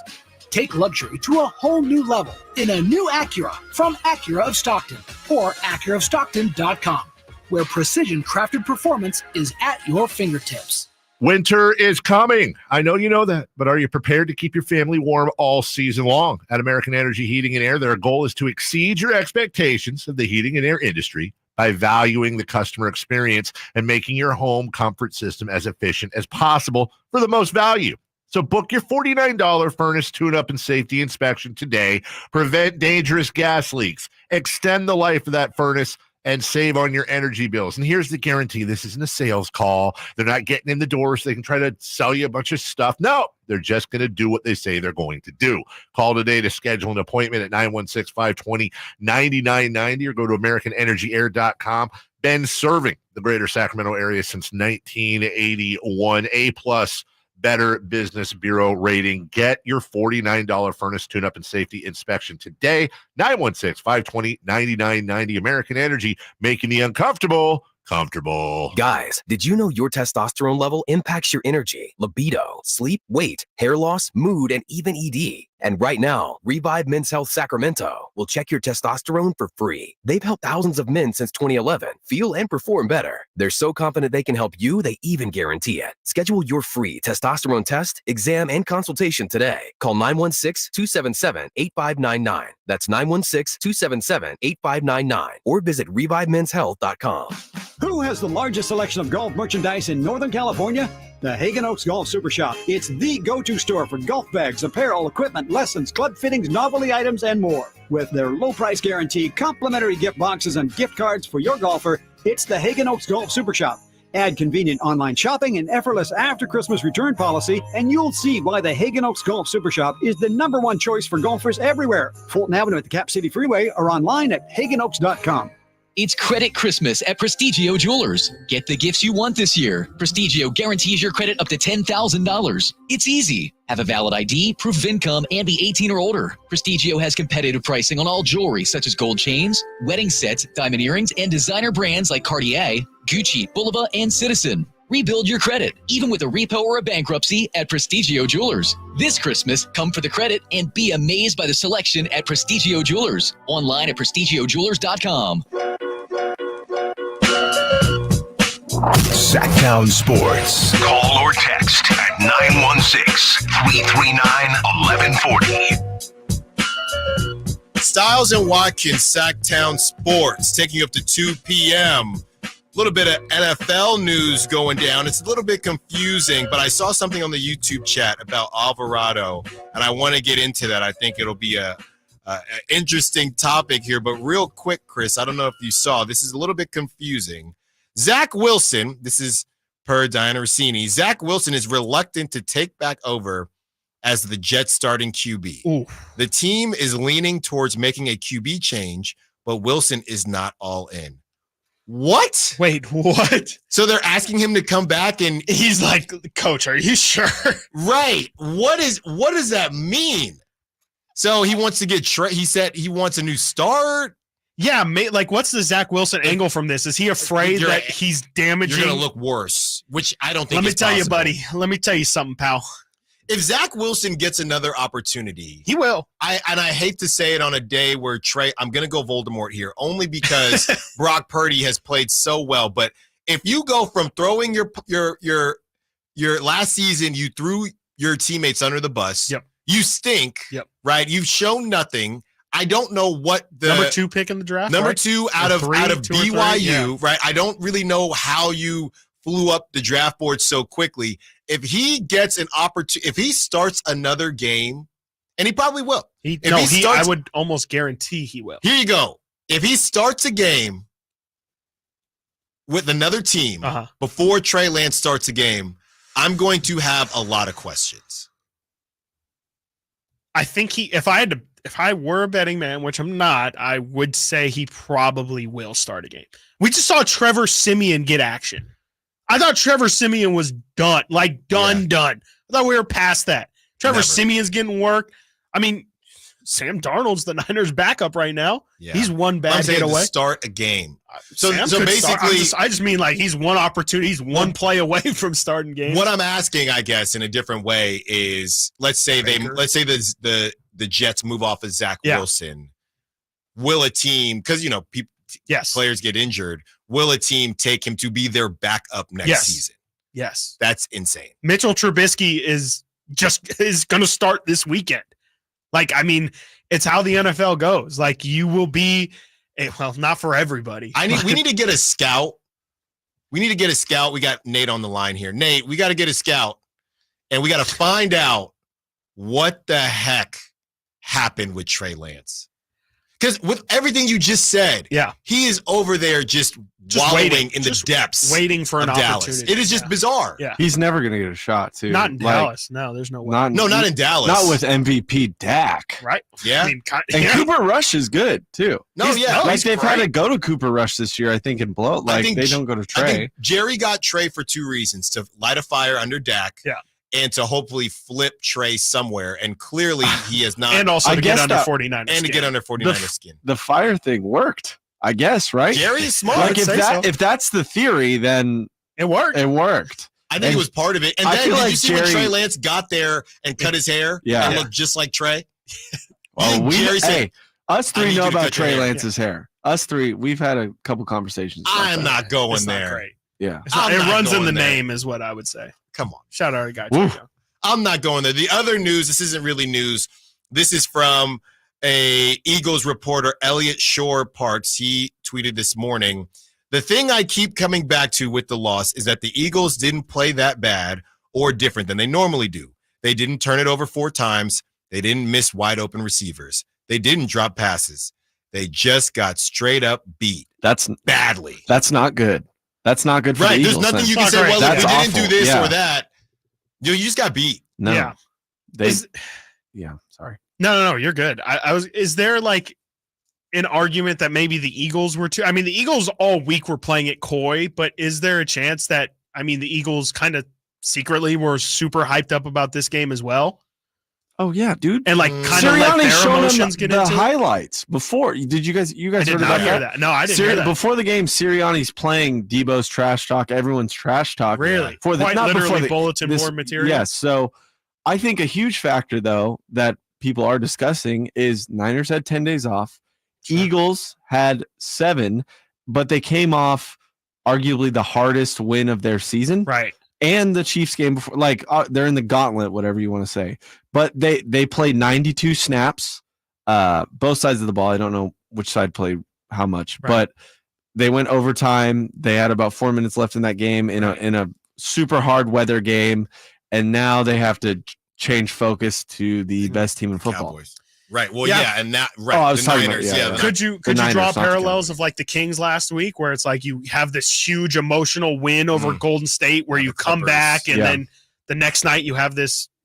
I mean, record wise, they don't stack up with the Niners, of course, or don't compare, but like tons of talent that you have to try and figure out with no game plan. Not that the Eagles had no game plan, but you understand what I'm saying. Yeah. Is there parallels there? I mean, it's definitely interesting. I mean, when we talk reasons versus excuses, it's definitely a reason why, for sure. Like 7 versus 10 days rest is not nothing. No, and you have there comes a point where, I if you are an Eagles fan, you probably looked at that stretch and just said 4-1 would be great. Now they're not done. Also that, right. They still have the Cowboys and they still have the Seahawks, who I don't think you can completely snooze on the Seahawks, but I just think that if you're looking at this positively from the Eagles standpoint, you would say we're in the middle of our gauntlet. The Niners had an axe to grind, and they had it coming for us, and they were just a better team after we came off that really tough victory. Right. So it is what it is. We'll see them when we see them.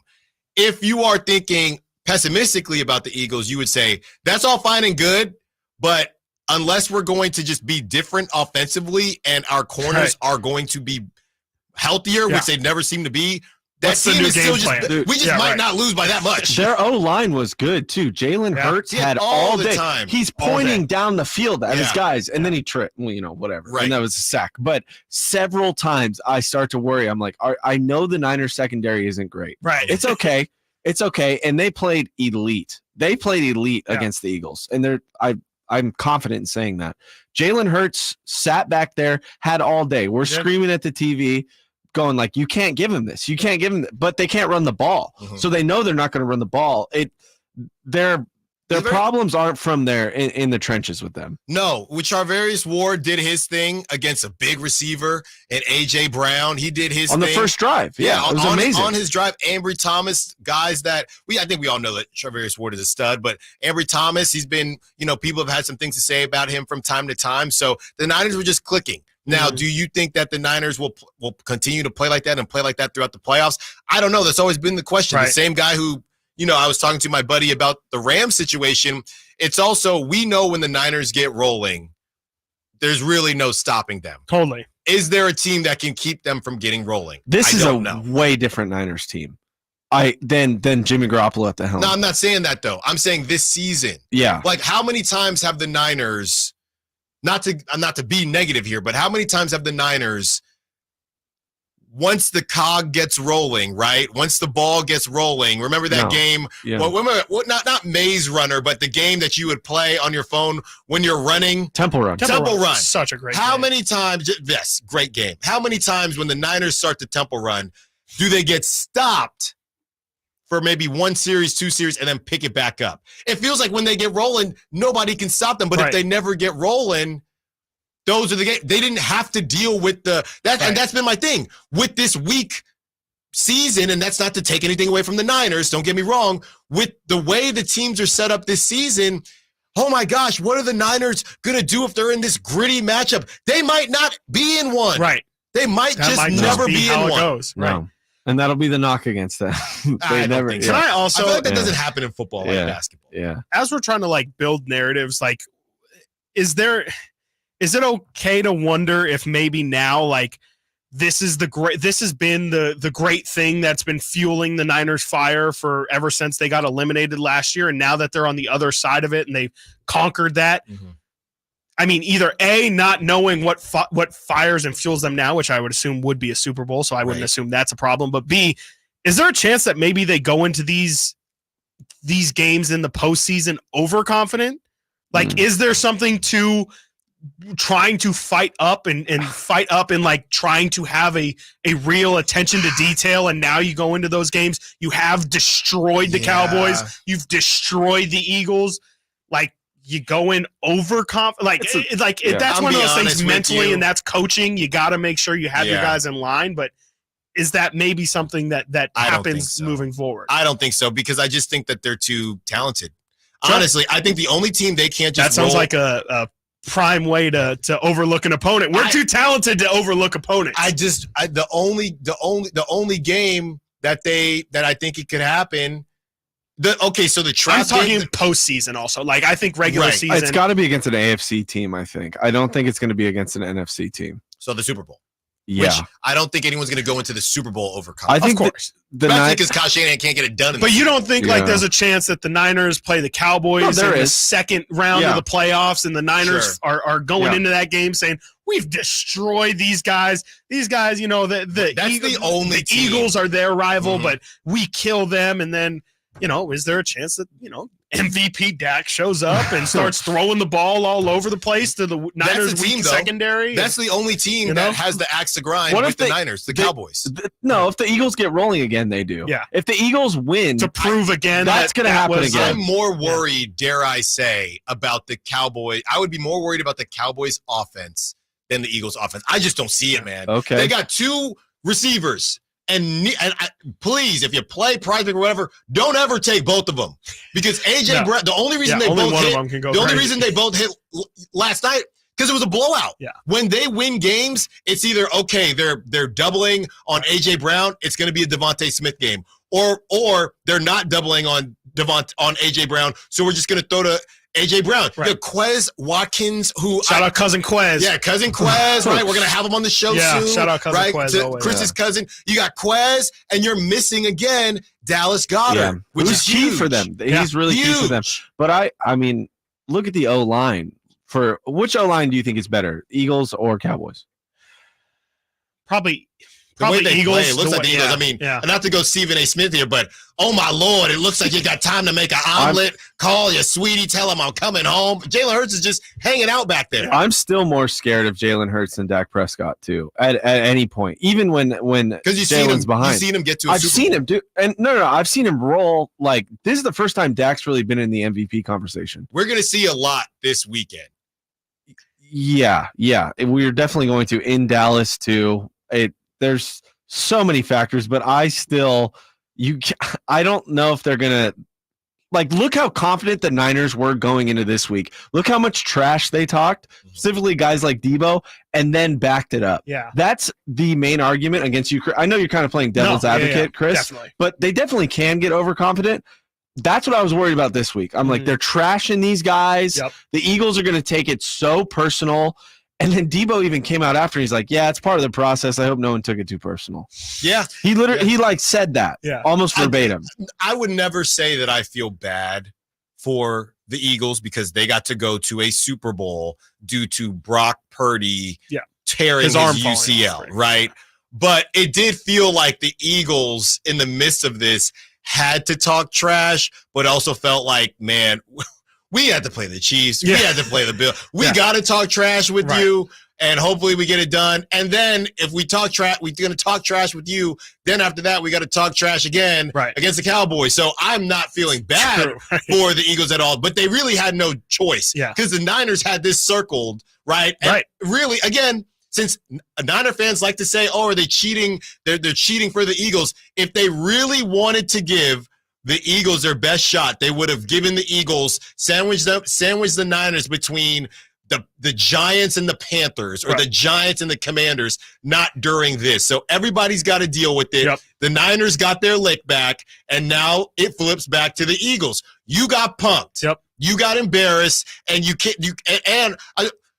Hey, maybe the Eagles can now say, I'm going to drop the mic here. Now the Eagles can now say, well, we were missing Jalen. We missed Jalen. Don't do that. We missed Jalen for Don't what? do that. For one series, for or a series I don't even and a think half. he missed a play. For a series and a half. Oh, All my right. gosh. Got to get to a break. When we get back, we will break down what happens if the Kings win. We will break down what happens if Zion Williams scores more than, 10 lefty layups? Stiles Watkins, Sactown Sports. What's the latest with the San Francisco 49ers? Carmichael, Dave, and Jason Ross keep you up to date on all things red and gold during the Niners at 9 every weekday at 9 a.m. on Sactown Sports at SactownSports.com. Dell's Cyber Monday event is their biggest sale of the year. Shop limited time deals on laptops like the stylish, innovative XPS 13, engineered to do it all on the Intel Evo platform. Plus, save big on ultra-sharp monitors and top brand accessories. It's the perfect time to upgrade any home, business, or gaming setup powered by Intel Core processors. Shop now at Dell.com/deals to take advantage of huge savings and free shipping. Again, that's Dell.com/deals. God, I'm so stressed about my business not being ready for the holidays. Ooma. What is that? Meditation? I'm recommending the Ooma cloud phone system with auto attendant and more than 35 features. Ooma? Yep. Switching to Ooma is a cinch. Starts at $19.95 per month per user, plus taxes and fees. Ooma. Now you're feeling it. Visit Ooma.com. That's OOMA.com to learn more. Ooma. Smart communications for the smarter business. Hey, it's Carmichael Dave for my good friends at Fire Wings with some bullet points for you to remember so you can be a professional fire wing eater. Like Wings Day Wednesday, 88-cent wings each and every Wednesday. 3 flavor lineup includes 7 classic wing flavors, 7 dry rub wing flavors, 7 fusion wing flavors. It's the perfect fast casual eating establishment for the entire family. Go to firewings.com or download the app, find a location near you, order online, earn rewards. Fire Wings, just wing it. Subcontractors, grow your business with more leads and leverage your marketing costs to receive over 10 times the value in advertising. Subcontractors United is offering 40 home services contractors to join our advertising co-op. For under $2,100 a month, you'll share in over $83,000 a month in advertising. That's $1 million a year in advertising for under $2,100 a month. There's only 3 subcontractors per category, not 3,000. So lead potential is unlimited. Google Subcontractors United for more information. Kevin Lewis of National Garage Door. Whether you need to repair a broken spring, install a new opener, or buy a quality Rainer door, National Garage Door is here for you. Call us today to see how we can transform your house with a new garage door. 638-4554 National Garage Door.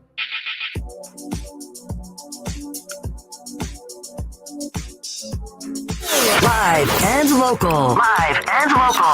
This is Sactown Sports. Stiles and Watkins, Sactown Sports, taking you up to 2 p.m.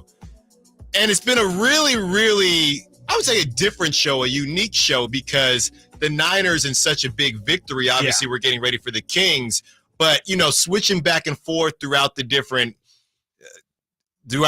subjects that we have to get into. I mean, the Niners, you got to be feeling real good about yourself if you are a Niner fan. If you're a Niner Kings fan, I mean, you're walking about 10 feet tall. Nate walked into the building today, and he was feeling good. He's got the Niner beanie on. You got the Debo shirt on. He got the Debo shirt on. Come on. Underneath, he's doing a lot. He's feeling good, and we know that Bobby here is feeling good as well on the call line, 916-339-1140. If you want to be a part of the conversation, all callers and guests join us from the Folsom Lake Honda hotline. Folsom Lake Honda, your one-stop Honda shop. What's up, Bobby? What you got for us? Stiles and Watkins, Sactown Sports. Hey, what's up, guys? I just want to say I like your show. You guys are doing a good job. You guys got some good natural chemistry going, and you know your stuff. So really like your show. Appreciate it. Appreciate it, Bobby. Thank you. Yeah. You guys are legit, man. You know your stuff too. That's why I like listening. But you with the Debo vibes, I love that because we need to give those vibes to our boy Drake. We'll see him later. Oh, we gonna see him later. We gonna see him later. Hey, he's got that East Coast talk. We got to hear that. Hey, Drake, real quiet today, I hope, man, because you guys, y'all went and got curb stomped on national TV in the link. That's what happened. That happened. Yeah. I'm in shock. I'm a Niners fan, but, like, that was a demolishing. Yeah. And what's great is, like, I play at a very high level as a quarterback. Like you guys, you've been hearing on all the shows today. Leave Brock alone, man. Like, can we just rest that now, please, people? Because this is the issue too. People just don't understand the position of quarterback. It's way too layers. But, like, give him some credit.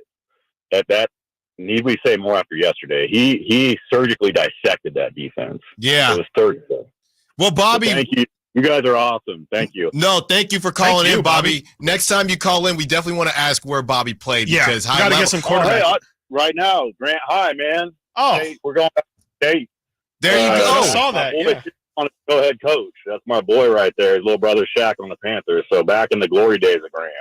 Yeah. There you go. That's what's up, Bobby. No, thank you for calling in. You are now a friend of the show, so call in whenever you want to be a part of the conversation. Shout out, Bobby. And yeah, you know, I'm talking to a lot of different people, as Bobby says. And when you look at some of the screens and when you look at the slants, I understand both sides, and Totally. I hate to say that. Yeah. But that's why I think yesterday was so funny to me, and to keep the content rolling as we like to do. Let's do it. If you are a hater, you can pick and choose and say, well, look at Debo doing this and that, lowest air yards for Brock. If you watch the Niners, you know Brock, the throws to Ayuk, the back shoulder throws, he has that in the bag. He didn't have to go there yesterday. Yeah. So if you're a hater, you can take that. If you're not a hater, if you are a Niner fan or a Brock fan, you can say, look, man, you still have to be on time with those throws. And I'm going to go back to our first, I thought what really set the tone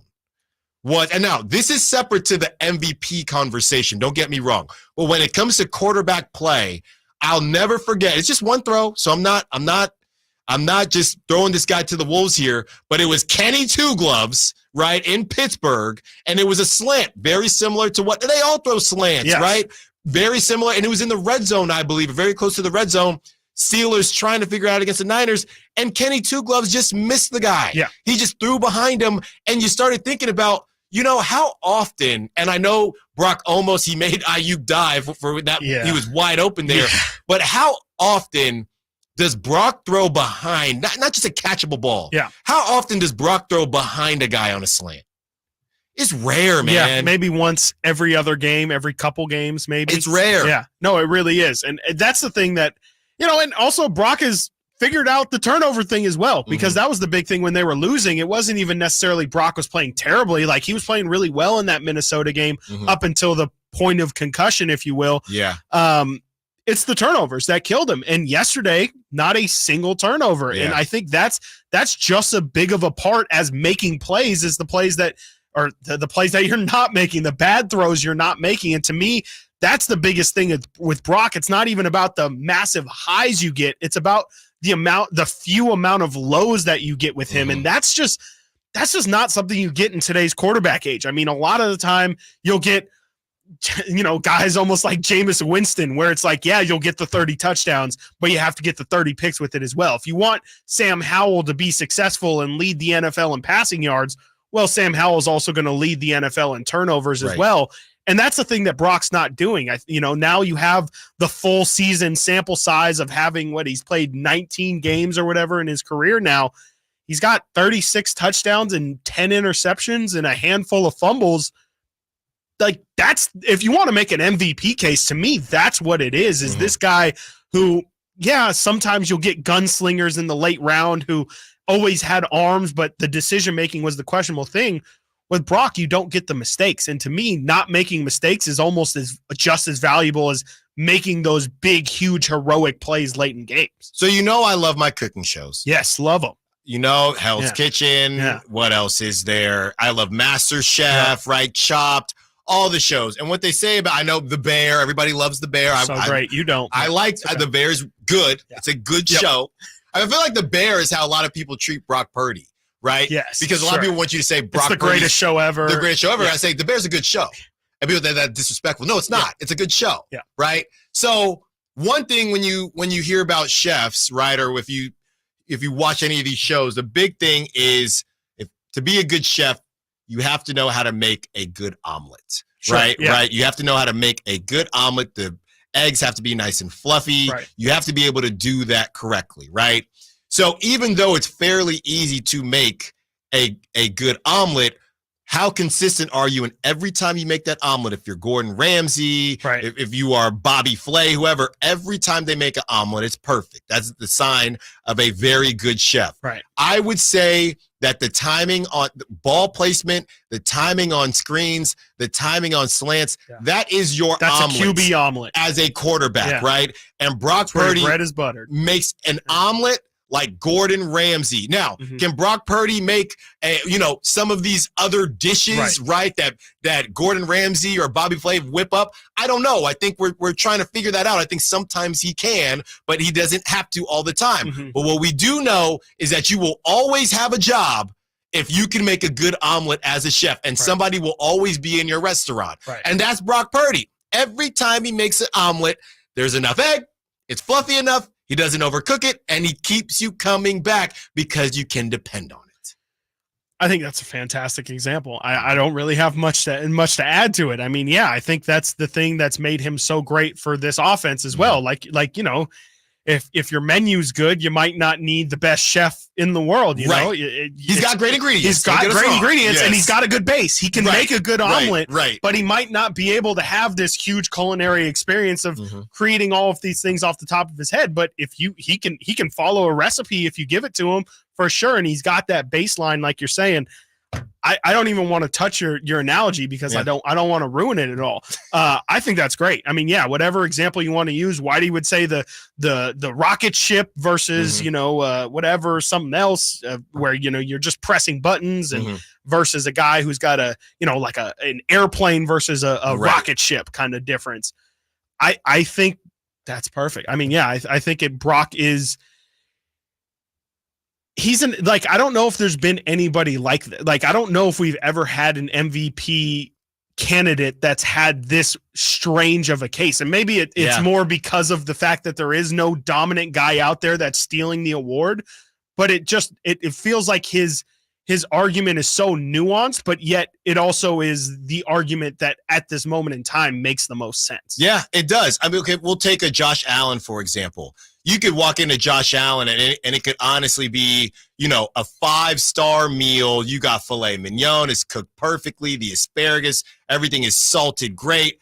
And then, hey, we got another ticket in for an omelet and Josh Allen doesn't crack the eggs the right way, or he leaves a shell in the egg, or he hammers the eggs. That's a problem with Josh Allen. So that's what it is right now. And consistency for Kyle Shanahan, I think that's what has him drooling, always had him drooling over Brock Purdy, was the consistency. And then the little flair that Brock Purdy has when he can play make, and when he does have that 10 yards split. I know, Chris, that 10-yard split to get him going. And hey, a linebacker might not think he got that in the bag. Shout out JanSport. Got to get to a break. When we get back, we continue to transition to the Kings taking on the Pelicans. The Pellies tonight. Can they stop Zion Williams and make him use his right hand? And Brandon Ingram, don't let him get to his spot. Stiles and Watkins, Sactown Sports. It's that time of year again. Sactown Sports is welcoming Santa back to town for the 40th annual Santa Parade, Saturday, December 9th in downtown Sacramento. Grab the family and join us as we celebrate Santa's arrival with marching bands, superheroes, cheer squads, and more. Parade starts at 10 a.m. at 14th and N. We'll see you Saturday, December 9th in downtown for the Santa Parade with Western Health Advantage, Huff Home Services, and the California National Guard. Get more information at SactownSports.com.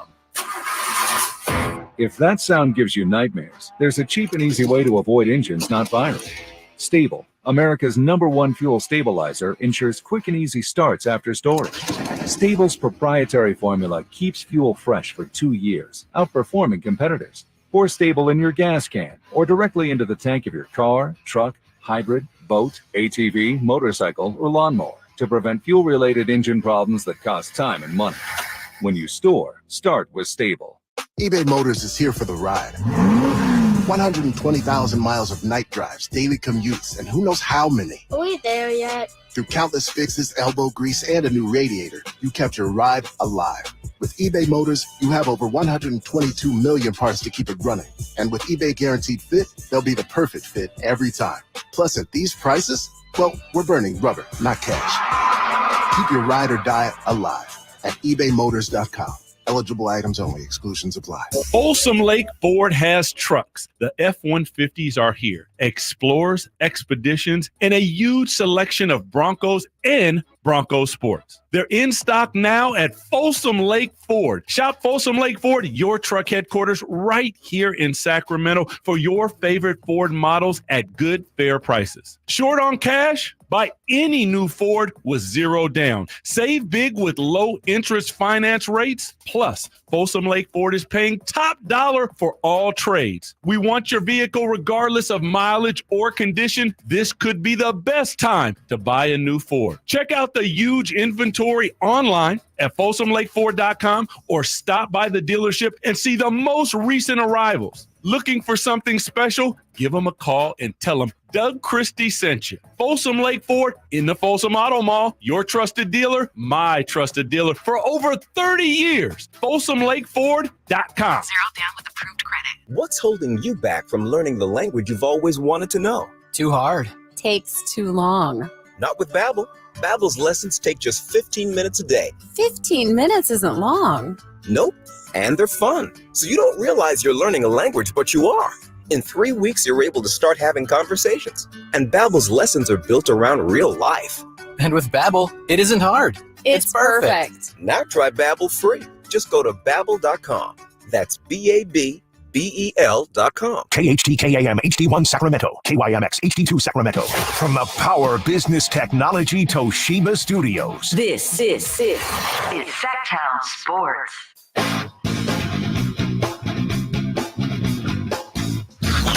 Sactown Sports. Check us out on YouTube. Search Sactown Sports and subscribe. Stiles and Watkins, Sactown Sports, taking up to 2 p.m. as we get you ready for the in-season tournament. The Pelicans taking on the Kings. Come on. Is that a good? Does anyone know who I'm trying to be there? Is that a good one? The Pelicans taking on the Kings. De'Aaron Fox. Musburger? No. I was trying to be Gus Johnson. Oh, my gosh. Is that awful? Was that terrible? awful? That was terrible. He just kind of doesn't You got to have finish. so much more like. The Pelicans taking on the Kings. It doesn't fit you at all. Okay, yeah. that's You're fine. too animated for that kind of like dull. It's like a monotone but it's not intro. Yeah, right? no, it's a monotone with emotion, which I don't even know. He's a master. He's my favorite. Yeah. He's the best. So I think it he's kind the of best. crushed me that I'm not close. Yeah. But I appreciate the honesty. I mean, I'm not the gonna lie intro to was. you. I would not have done a Gus Johnson intro. I probably would have gone like with a game winner call or something if I'm doing Gus Johnson. The problem but is I'm going up against. So I have a couple in the chamber. My Stephen A is pretty good. Your Stephen A is right? great, yeah. I've only heard your Jay-Z. Yeah. Which is outstanding. Appreciate it. But I just that's how open I am. I just tried that Gus Johnson live. You saying, Alan, get back to the batting cages. Maybe try a different, not like Chris was saying, not the intro. Maybe try a different game. Maybe try a game winner. No, I've I also don't know. just I like think that's never even worse. thought about his intro either. Like you did it like it's like no, I was trying to do it. Good First night of all, and I'm good doing, luck. And no, you're like, at first of all, in my mind, this is a play on about the 30-yard line in football, but I'm saying basketball. So from the beginning, I was just all over the place. Yeah, it's okay. You gotta get on the straight and narrow. You gotta have a goal in mind. You gotta have a place to get to. Brock Purdy. Okay, so I promise. Dump all that, please.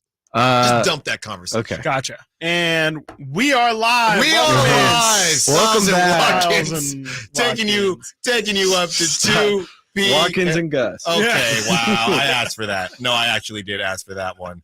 That's fair. That's fair. So on the YouTube chat, which is popping today, thank you for everybody for being a part of the conversations, the callers, the texters. I saw somebody bring up a name in Jose Alvarado. Mm-hmm. And it got me thinking, Jose Alvarado, everybody wants a guy like that. And he can shoot, too. Yeah. Let's not sleep on his ability to shoot the three. And he's a Right. smaller guy, so he's not really getting to the cup like that. So why are you smirking? I wonder where are you're you going with smirking? this because I just have something in my head and I'm just I was curious. just, I'm just curious where you're going with No, this. the only place I was going Uh-huh. was he's first. If we were doing an all scrappy team, you have Jose Alvarado, Patrick Beverly, Dylan Brooks.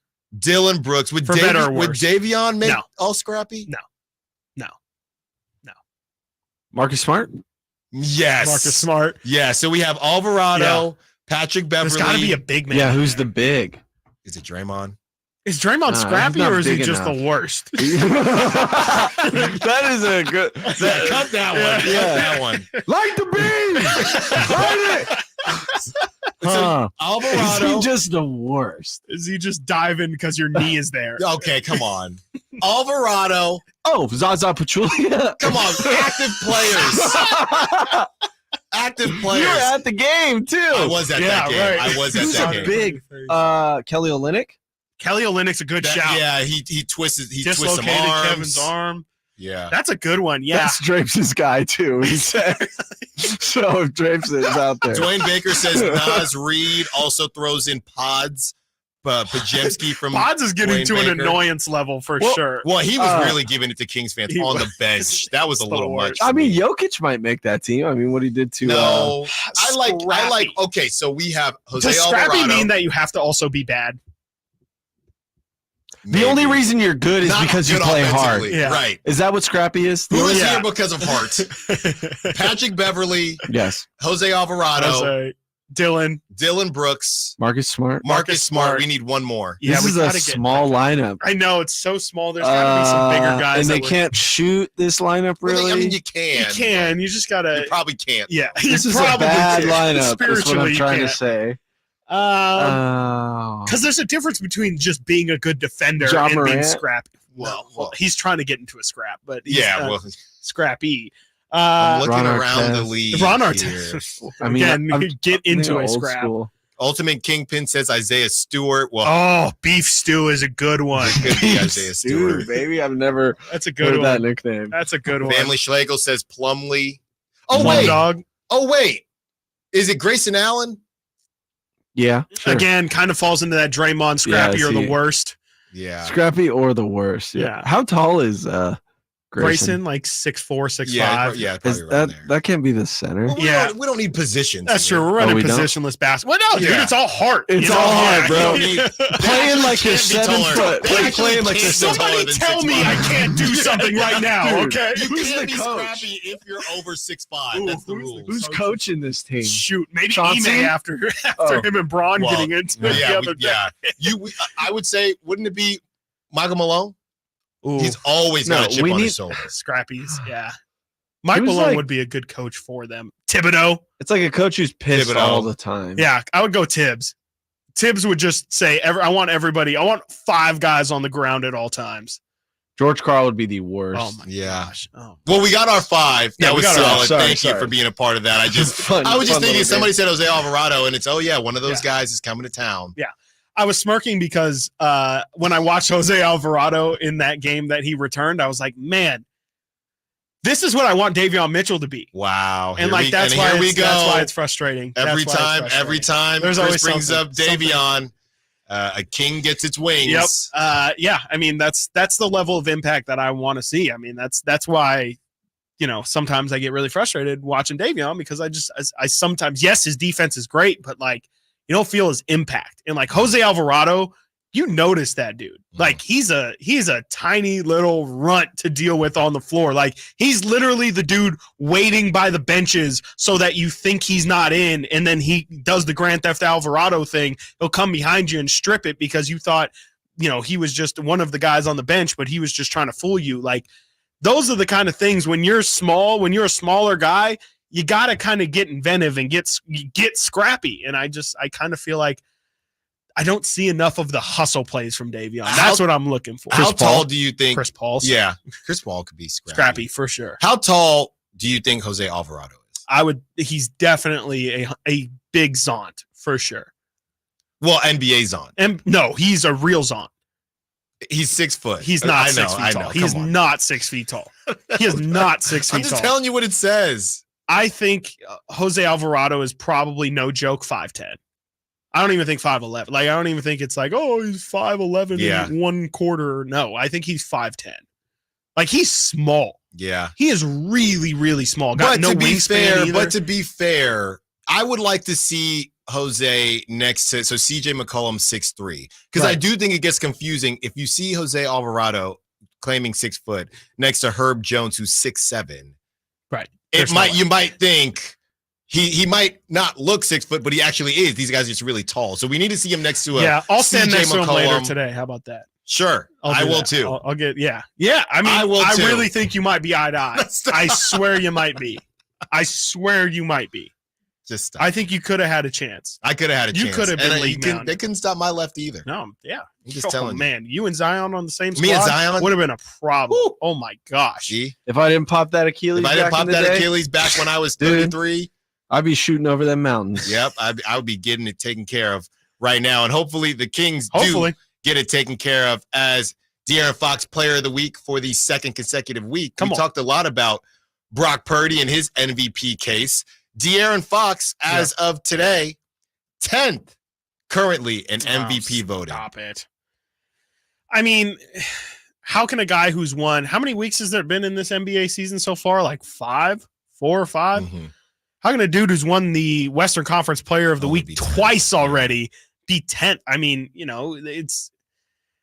there's the usual suspects for sure. I mean, Tatum's going to be in the conversation, Embiid, your Jokic's of the world, absolutely. But has De'Aaron Fox not done enough to at least warrant himself in like the top 6, top 7? Again, the Kings have won 9 of 12 games. Clearly have looked like a different team with De'Aaron out there, and De'Aaron's had everything you wanted, from 40-point games to, big performances down the stretch like he had on Saturday.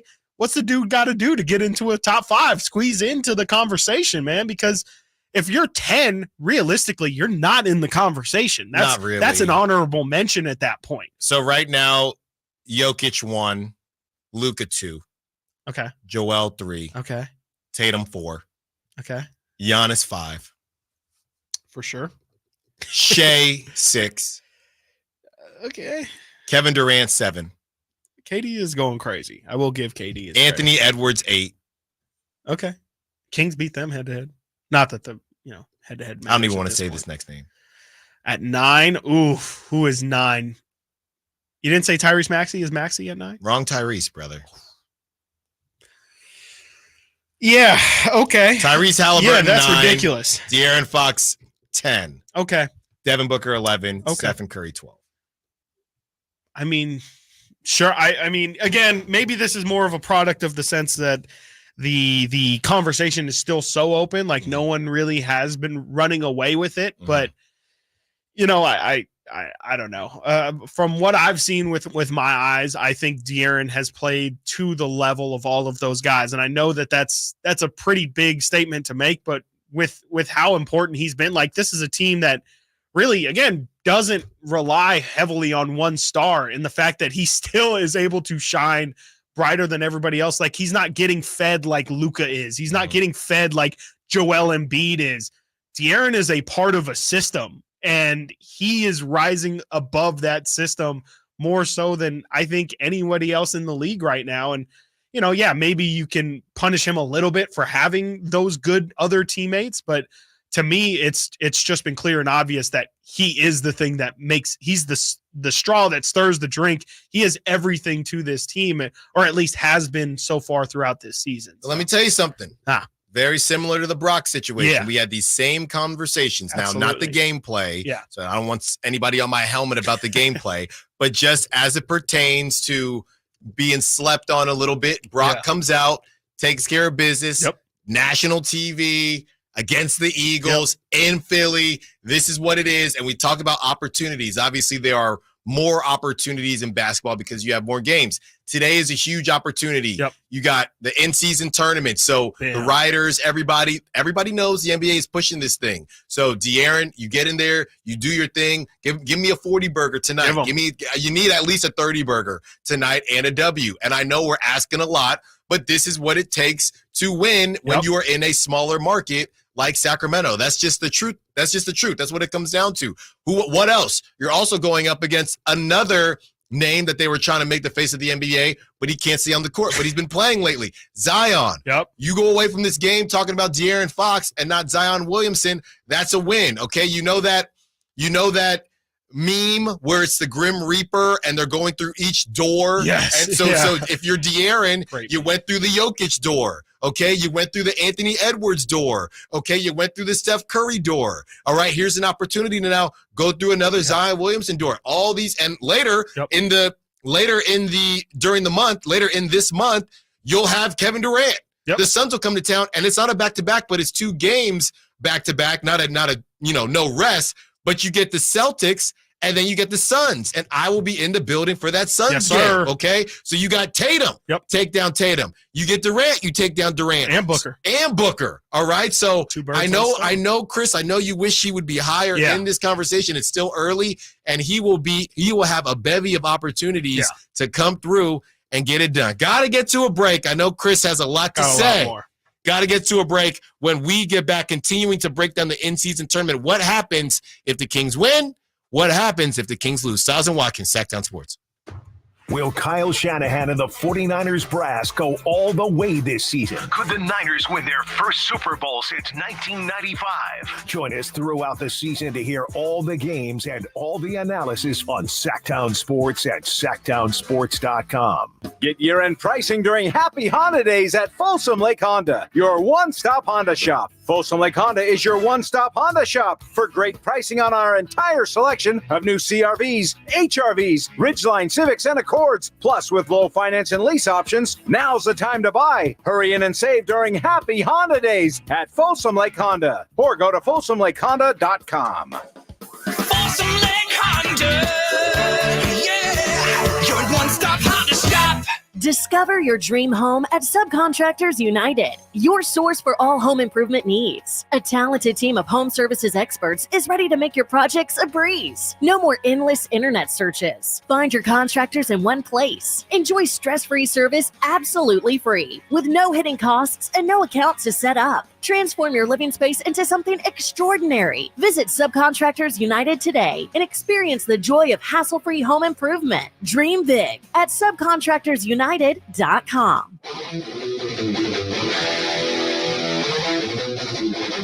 Light the beam! Light it! Sactown Sports. Call or text at 916-339-1140. Stiles and Watkins, Sactown Sports, taking you up to 2 p.m. A lot of MVP talk.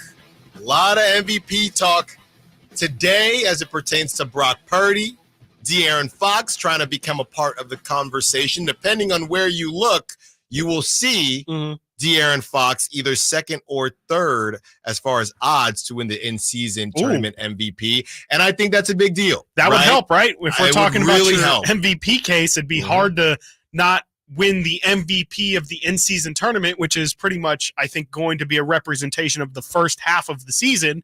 Be tough to not be MVP of the first half of the season and not be in the top 5 at least of the MVP conversation as the year develops. Yeah, so I'm looking here. You have, and we saw on ESPN Bet, they had De'Aaron Fox second behind Jason Tatum.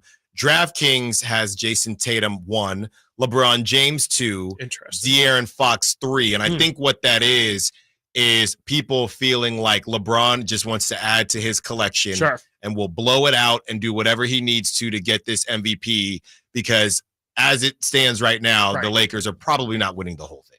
Probably not. And this could be a nice little consolation prize for LeBron to say, I got something. I actually had a great team in the first half, but, you know, fell off. Yeah, exactly. I'm leaving here with something.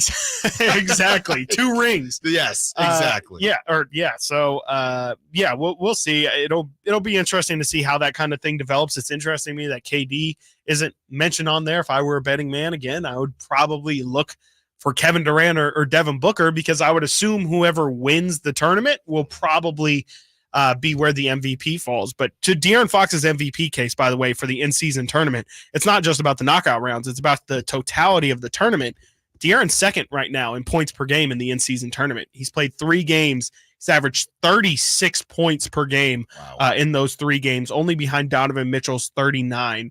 Fox is shooting 48% from the field, 38% from 3, and is averaging 8 rebounds and 8.7 assists in those 3 other in-season tournament games. So dude's definitely, statistically at least, done his job to give himself a case for this version of the MVP at least. Yeah, and the Kings are going to need all of it. Yep. They're going up against a Pelicans team who have had their number this season, and you get a Zion, again, coming off a loss. We just always happen to have the Pelicans off of a loss, and they're trying to get their stuff together. We'll see if CJ McCollum plays and what they all bring to the table. Trey Murphy III and Jordan Hawkins talking about being 2 of the best shooters in the league. Okay, we'll see what's going on when you come to town, when you come to Sacramento, and things are a little bit different. So just to break it down, Chris, for people, if the Kings win, they play again on Thursday. That would be in Las Vegas. If they lose, they then await the loser of Lakers Suns, and then a game will be scheduled. So basically, if you're looking at the schedule right now, if the Kings lose, that game is not on the schedule yet. Correct. Yeah, they're still waiting to see who the opponent is. So after tomorrow, they will announce the game. I believe the game will also be on Thursday. It might be on Friday. Again, that has just not been announced. But yes, whoever are the 2 losers of the knockout stage will then play each other on Thursday or Friday. And I believe the Kings, if they were to lose to the Pelicans, would be on the road regardless. There was some questioning from me of whether the Kings, since they are technically the 2 seed, they would be the higher seed if they play the Suns. If they lose to the Lakers, the Kings then, by theory, should have the home game. But that wouldn't be the case. Since it's a tournament, the Lakers are the 1 seed in the bracket, and so they just kind of follow the bracket. So the loser of that 1-4 matchup would still be at the top of the bracket in that 2-3 loser. Yeah. Very literal. Doesn't make sense to me. To me, it should always be reseeded, and the higher seeded team should always get the home game, no matter if they're in the actual tournament or in the consolation. But for some reason, of course, this is the first season of first year doing the in-season tournament. So things will probably shift up minorly after this year. But as it stands right now, since the Suns are at the top portion of the bracket, they will get the home game, or whoever loses that first game will get the home game in the next one. Did you wake up this morning a bit more excited than usual for a big Kings game? Were you excited about this, the in-season tournament? Definitely. I think we asked on Friday, didn't we, which game we felt like we wanted more, or which game felt more important, whether it was the defending champs coming to town on Saturday or the in-season on Monday. It doesn't feel like a everyday regular game. Now, of course, if they lose, will it be as painful as a playoff loss? No, definitely not, because then you're just done with it. The tournament's over. None of that stuff matters. But the deeper and deeper you get into this thing, the more and more and the harder it is to try and convince yourself that this doesn't matter and that you don't care. And so, if the Kings win today, the excitement level reaches stages where, it really is at playoff level hype. This feels almost like play-in tournament type of hype. But I'm definitely more excited than what you probably would be for a normal game. Also, a little bit more nervous than I think I would typically be. If this were just a regular season game, I'd probably be saying, the Kings already lost to the Pelicans twice. What's a third time? And if they win, kind of playing without, it doesn't mean that you're better than the Pelicans, but it's just getting over a hump. Kind of feels a little bit bigger, and like its significance might be more than just, it's a win over a team that they just lost 2 games to. It feels like it is like we said, national TV. Oh, they're comfortable in that stage. Oh, this is a game where, in a sense, it is a win or go home environment. They showed up to that kind of matchup. There's some layers that mean more than just the results of the game that I think also go into the talking about of this team and how seriously we take them moving forward. Now, it's not going to draw the entire picture, but it's going to help, I think, start to fill in some of the lines. Got to get to a break. When we get back, it is time on a Monday for your dog segment. Get your dogs in.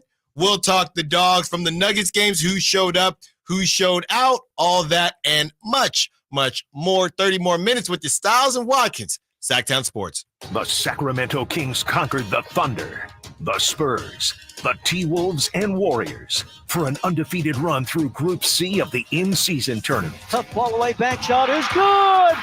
The lead bump somehow banks it home. 7.4 seconds to go. Now it's the knockout stage and a matchup with the New Orleans Pelicans. Losers out. Winners off to Las Vegas. Join us for Kings and Pelicans, Monday at 7 on Sactown Sports and the Sactown Sports app. At Ashton & Price, over the last 25 years, we've won just about every injury case you can think of.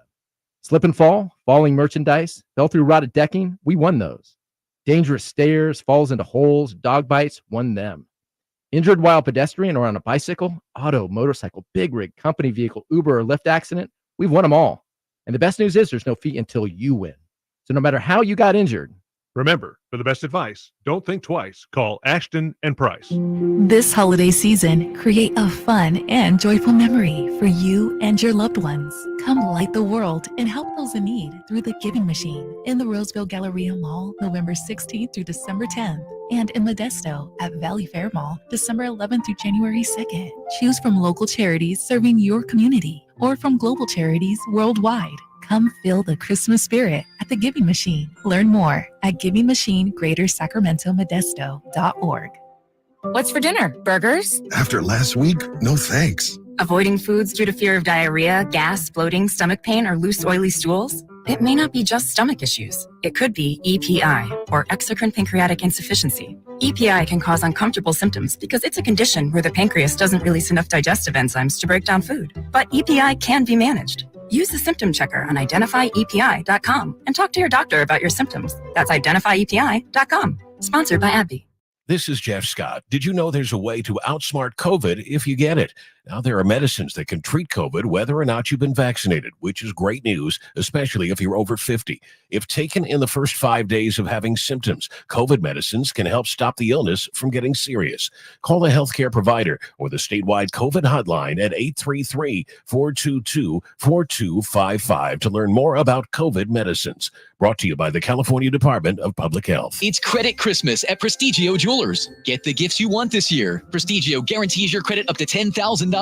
It's easy. Have a valid ID, proof of income, and be 18 or older. Prestigio has competitive pricing on all jewelry such as gold chains, wedding sets, diamond earrings, and designer brands like Cartier, Gucci, Bulova, and Citizen. Rebuild your credit, even with a repo or a bankruptcy at Prestigio Jewelers. This Christmas, come for the credit and be amazed by the selection at Prestigio Jewelers. Online at prestigiojewelers.com. Yep, 'tis the season. Hi, if you're like me, you take pride in your gift giving. Well, I've got a terrific idea for you. Gift cards from the Good Feet store. Okay, so arch supports aren't exactly what they've been hinting for, but you know they'd love them. And with the Good Feet lifetime warranty, it's a gift they'll enjoy forever. Buy a Good Feet gift card now, and Good Feet will boost its value 20%. That's a 20% gift free from the Good Feet store. If you have someone on your list who's on their feet all day, has sore feet, knee, hip, or back pain, or even plantar fasciitis, maybe needs an energy boost, or just wants to maintain their active lifestyle, a Good Feet Arch Support gift card could be the perfect gift. The Good Feet store in Sacramento, Roseville, Stockton, Modesto, and Vacaville. Online at goodfeet.com. At aimyourdigital.com, we'll help you find the right customers. Spread awareness of your product or services. We can help build trust in your brand and services with a digital marketing campaign. Increase leads and get more customers. We create tailored digital marketing campaigns that deliver results. Don't wait. Get started today. Contact aimyourdigital.com. That's aimyourdigital.com and start seeing results.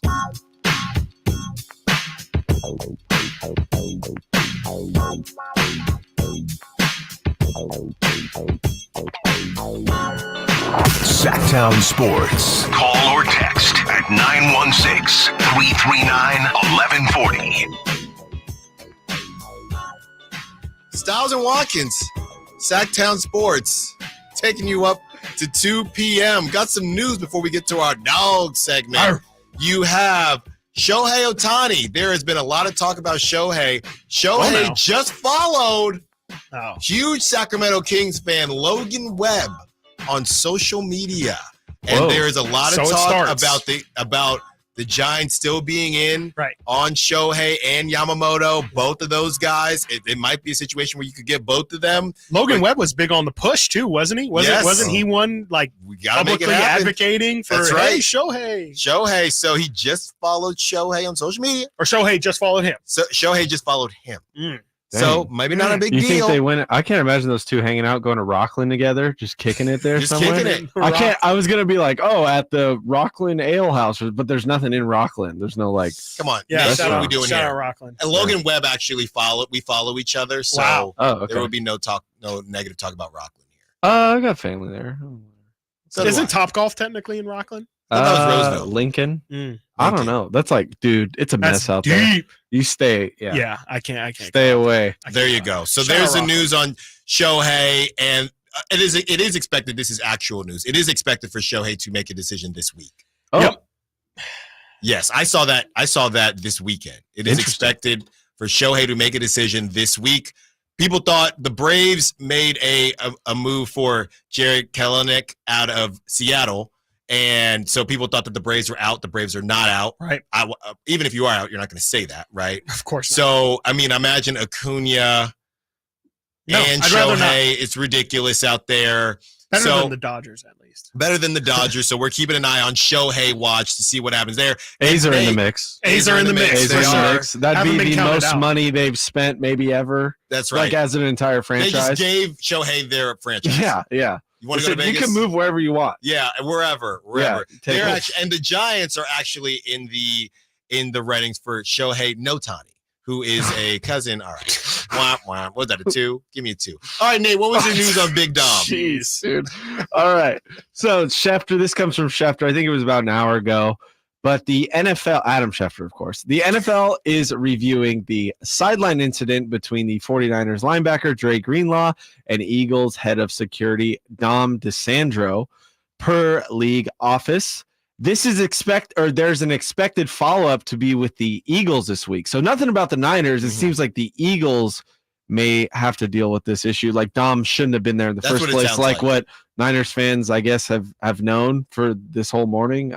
From the research? Yeah. Right. The Niners, the investigators. Research. Yeah, the community, what is it called? Community watch for the Niners. Yes, they already knew. Neighborhood watch. Yeah, neighborhood watch. They already on it. They got their little Facebook group. Exactly. And, They're like, how bunch did of Karens. Get there? Yeah. So there you go. We'll see what happens. We'll see what happens with Big Dom and the Eagles. And the Eagles, they're back to the drawing board, and they do not have a lot of time to dwell on this as the Cowboys. They have to go down to Dallas. I believe so, yeah. And take on a Cowboys team who is smelling blood in the water. And Cowboys, if you don't beat the Eagles now, I don't think you're ever going to beat the Eagles. And let us not forget, the Eagles almost tricked off that game to the Cowboys if Dak Prescott knew what he was doing. Yep. So these are two teams that are just battling to be second place to the Niners, because the Niners have handled. Can you imagine the confidence in that locker room right now? That's what I'm saying. We handled the both of y'all.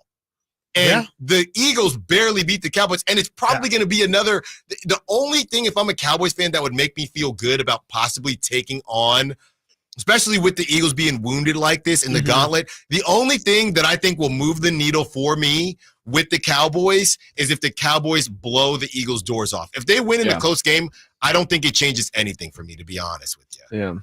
Yeah, I don't think in terms of like grand picture, but I think I do think getting over the mental hurdle of beating the Eagles would at least be something in terms of getting over the confidence. But I agree with you that if the Cowboys can't beat the Eagles, if I'm a Niners fan, though, I hear you on that. I feel like you're right though, in that if the Cowboys can't beat the Eagles this week, I don't know when it is, because if I want to do narrative talk 101, I do also wonder from the Eagles standpoint of this.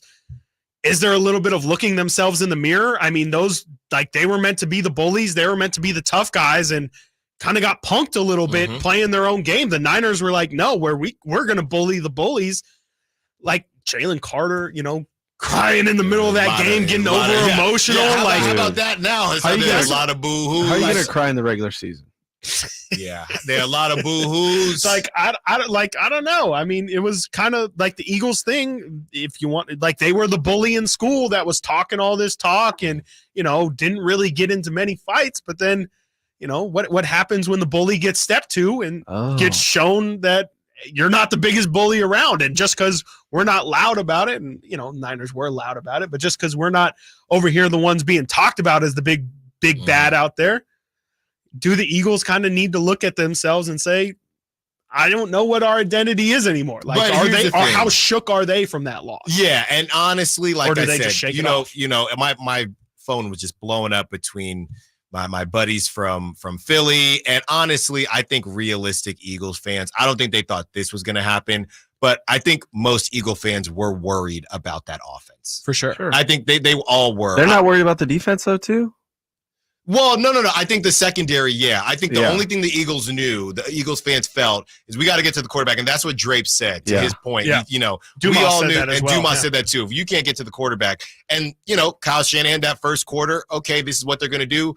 It's time for check down Charlie. And it's a different type of check down when you're throwing the ball to Deebo Samuel. Deebo, you talk about him as a running back and guys that can get momentum. The thing about Deebo as the extension of the running game, you get a guy like Deebo with a running start. Yeah. I mean, I don't want to tackle him, but I'm not in the NFL. But clearly that's one thing that myself and Eagles players also have in common. Neither of us want to tackle Deebo Samuel. All four of them. All four. Kittle, McCaffrey, and even Ayuk. Like, you don't. Like, it's hard to tackle Ayuk. Like, Ayuk's probably the easiest one, but the only comparable player to Deebo in the league really is McCaffrey, right?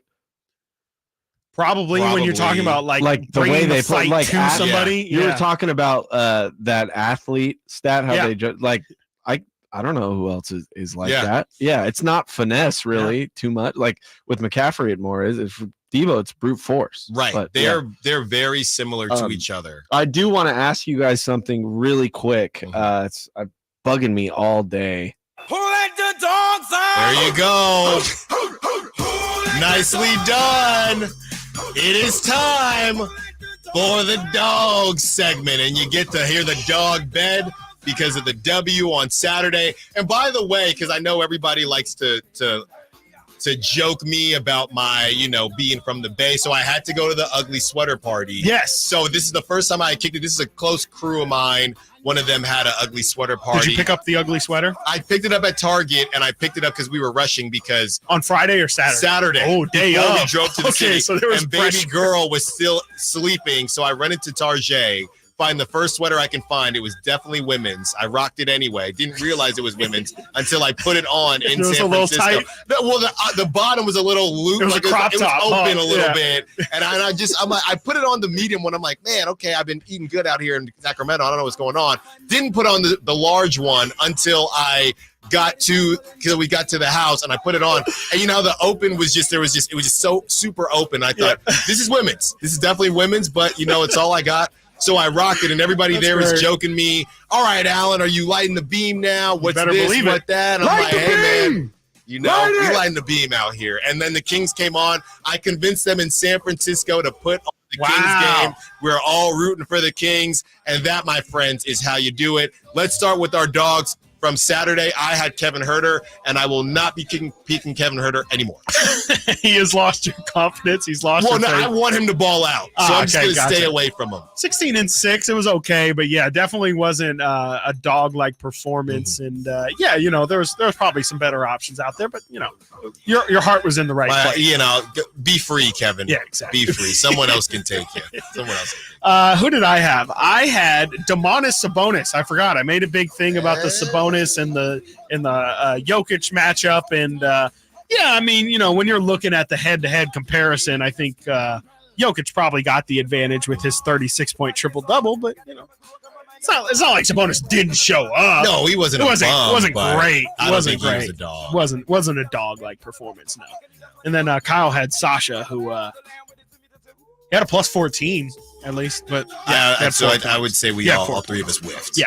But that means today is a new day, yes, and luckily the Kings won anyway. Yep. Nate, get us all on the right foot here. Who's your dog for tonight? Who's my dog? Malik Monk, man. I mean, that's the easy one, right? It That's always the layup. is. That's the left-handed on layup. Saturday.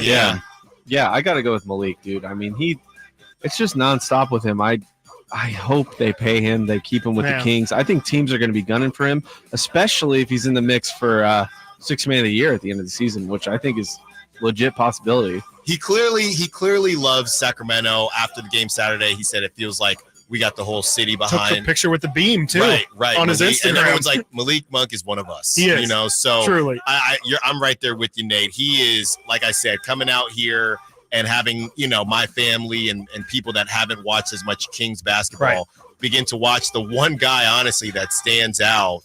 It has been Malik Monk, right? He has that energy. He tried. So we were watching at home, and me and my wife were watching him.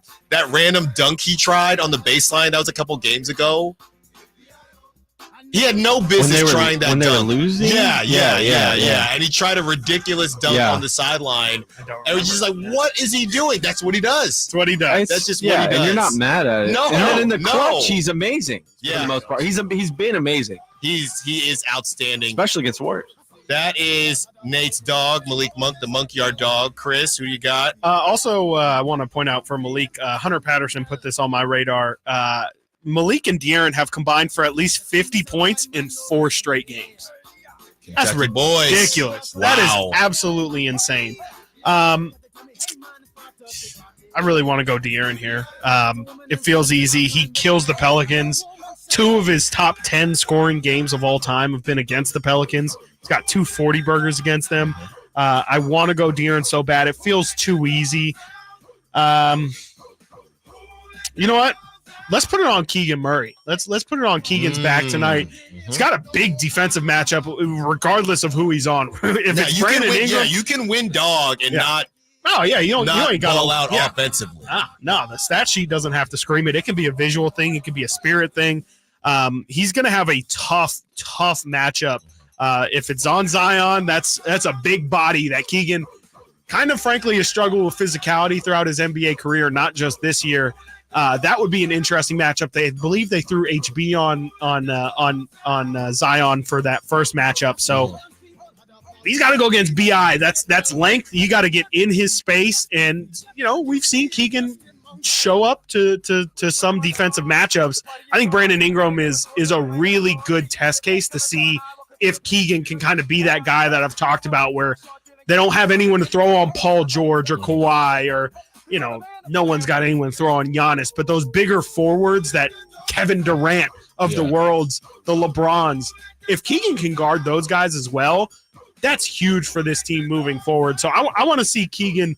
Doesn't have to knock down a couple threes, but I want to see him meet that defensive matchup tonight, whoever it is. There you go. I was thinking Keegan, but I'm going to go in a different direction. Vancouver. Yeah. I can't find that. Whenever I try Googling it, what's up Vancouver, I cannot find it on Google. It's I've been shadow banned. They scrubbed it, dude. They can't have that. They blocked it because I've been trying to get it on my social media so I can use it when he balls out. And what's up Vancouver is gone. I cannot find it. I've Googled. I'll try and find it. I've Googled Keegan Murray, what's up Vancouver? Keegan Murray, Canada. Keegan Murray, what's up Vancouver? Please Canada. send it to Alan. Please send it to me. Yeah, if someone has it. Yeah. Please send it to me. I'm going with. It's tough. It is tough. I mean, it's hard to say Domantas Sabonis had a bad game. Hey, you know what? A heavy double like. You don't have to be better person than me and Nate. You can go De'Aaron. Yeah. There's no shame in taking the guy who's the right answer. You know right who's cooled off a bit? Offensively, I feel like he's cooled off a bit, and I think that they're going to need him to kind of get back to where he was when he first joined against the Pelicans when he made 3 in a row is Trey Lyles. Ooh, I would like to see Trey Lyles get back. I'm here for that rolling here offensively a little bit, hitting some threes, getting back rolling, and defensively being able to stop. And my mini dog would be Zion's right hand. Zion's right hand is my mini dog. Okay. Yeah. I mean, is that a pause? I'm just thinking about. I'm getting my rights and lefts right here because he does his left hand would be your okay. dog. Because I was like, if he's making left, okay, so his left. That's my hand. dog. Yeah. You got to. This is left. Whip out Is the he right left-handed? hand. Is he ambidextrous? No, he's left. Okay. He's strong left-handed. There you go. Epic Air Biz. McGee, my second dog. Here you go. Epic had Fox as his first dog.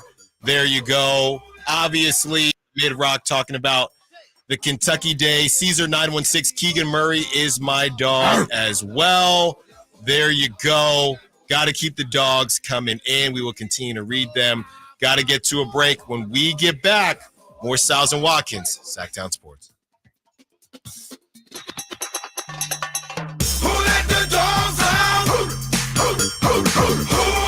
The Sacramento Kings conquered the Thunder, the Spurs, the T-Wolves, and Warriors for an undefeated run through Group C of the in-season tournament. Tough ball away, bank shot is good. The lead bump somehow banks it home. 7.4 seconds to go. Now it's the knockout stage and a matchup with the New Orleans Pelicans. Losers out. Winners off to Las Vegas. Join us for Kings and Pelicans, Monday at 7 on Sactown Sports and the Sactown Sports app.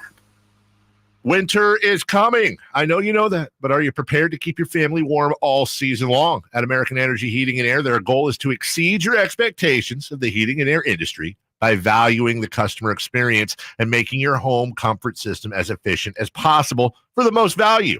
So book your $49 furnace tune-up and safety inspection today. Prevent dangerous gas leaks. Extend the life of that furnace and save on your energy bills. And here's the guarantee. This isn't a sales call. They're not getting in the door so they can try to sell you a bunch of stuff. No, they're just going to do what they say they're going to do. Call today to schedule an appointment at 916-520-9990 or go to AmericanEnergyAir.com. Been serving the greater Sacramento area since 1981. A+ Better Business Bureau rating. Get your $49 furnace tune-up and safety inspection today. 916-520-9990. American Energy, making the uncomfortable comfortable. This segment is brought to you by Light the World Giving Machine. TruckSmart knows truck and SUV owners love gifts for their vehicles. Whether it's a work truck or a daily driver, TruckSmart can help you make them happy this holiday season.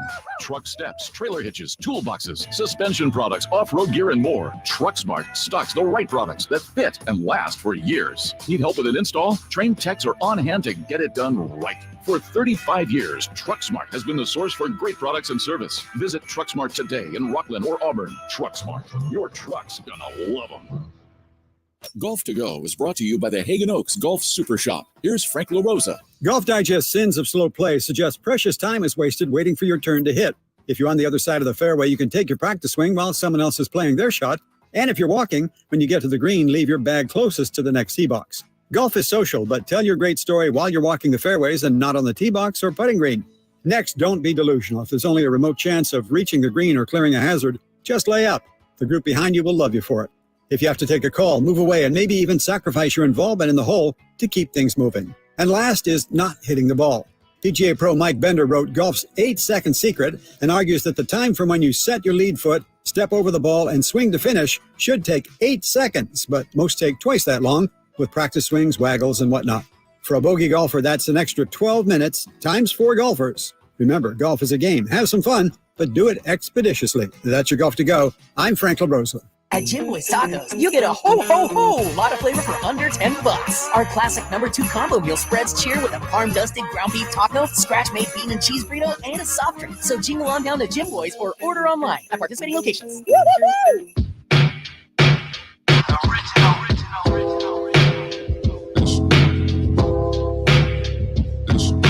Live and local.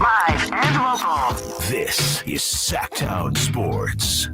Stiles and Watkins, Sactown Sports, taking you up to 2 p.m., 15 more minutes with you before the drive, guys, and the return of Whitey Gleason from overseas. I'm sure he'll have some stories, and we hopefully will get some cross talk tomorrow with him and ask him about his trip, but they will take you up to game time, getting ready for Kings Pelicans. Okay, I know some of you might think this is a bit, but it's really not a bit.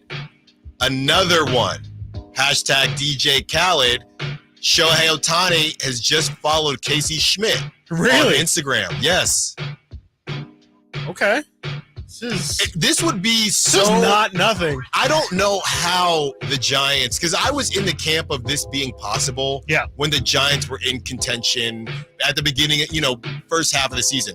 I really thought it was over. Yeah, I thought it was over. When they started firing off all the rookies and it just they fell out of contention. I thought Shohei has clearly continued to say he wants to go to a playoff team, right. And unless he really thinks that Casey Schmidt and the crew and Logan Webb, we can really big Patrick Bailey guy. He's Bailey. Like, yo, I've never seen anyone have a YouTube compilation of pickoffs, right? Maybe Buster putting a call. Who knows? So I don't know. What's the selling there. point? To your point, like what do you think the Giants are trying to say? Yeah. Is it the fact that maybe they are the most they're the most likely candidate for him to allow him to do both? Because maybe, if you go to the Dodgers, they might say, hey man, like 2 Tommy Johns, we've already got a stacked lineup, a stacked roster. Like, we don't need you to do both. It's not necessity, where the Giants might be a little bit more willing to say, hey, come here.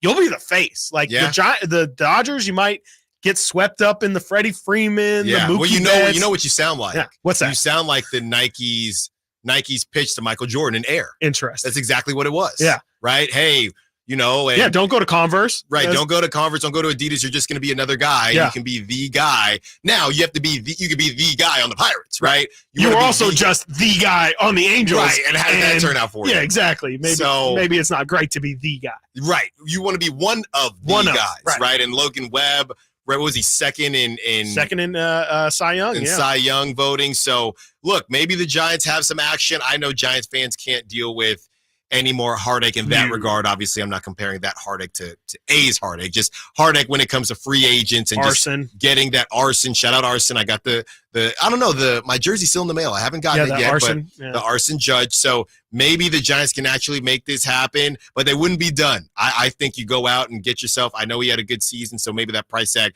but you got the money, so spend it. That's why you charge. Yep.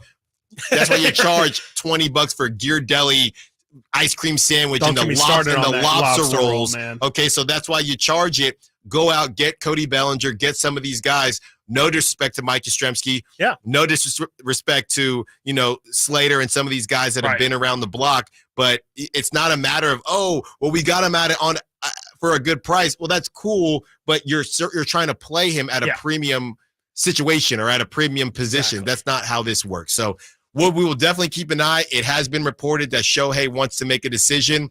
And if you're in Sacramento and you're a Giants fan and you did used to drive out, or even if you didn't, would getting Shohei make you want to hop in your car and drive down from at least once? Yes. From Rockland or Sacramento or Elk Grove, wherever you are, and check out the Giants?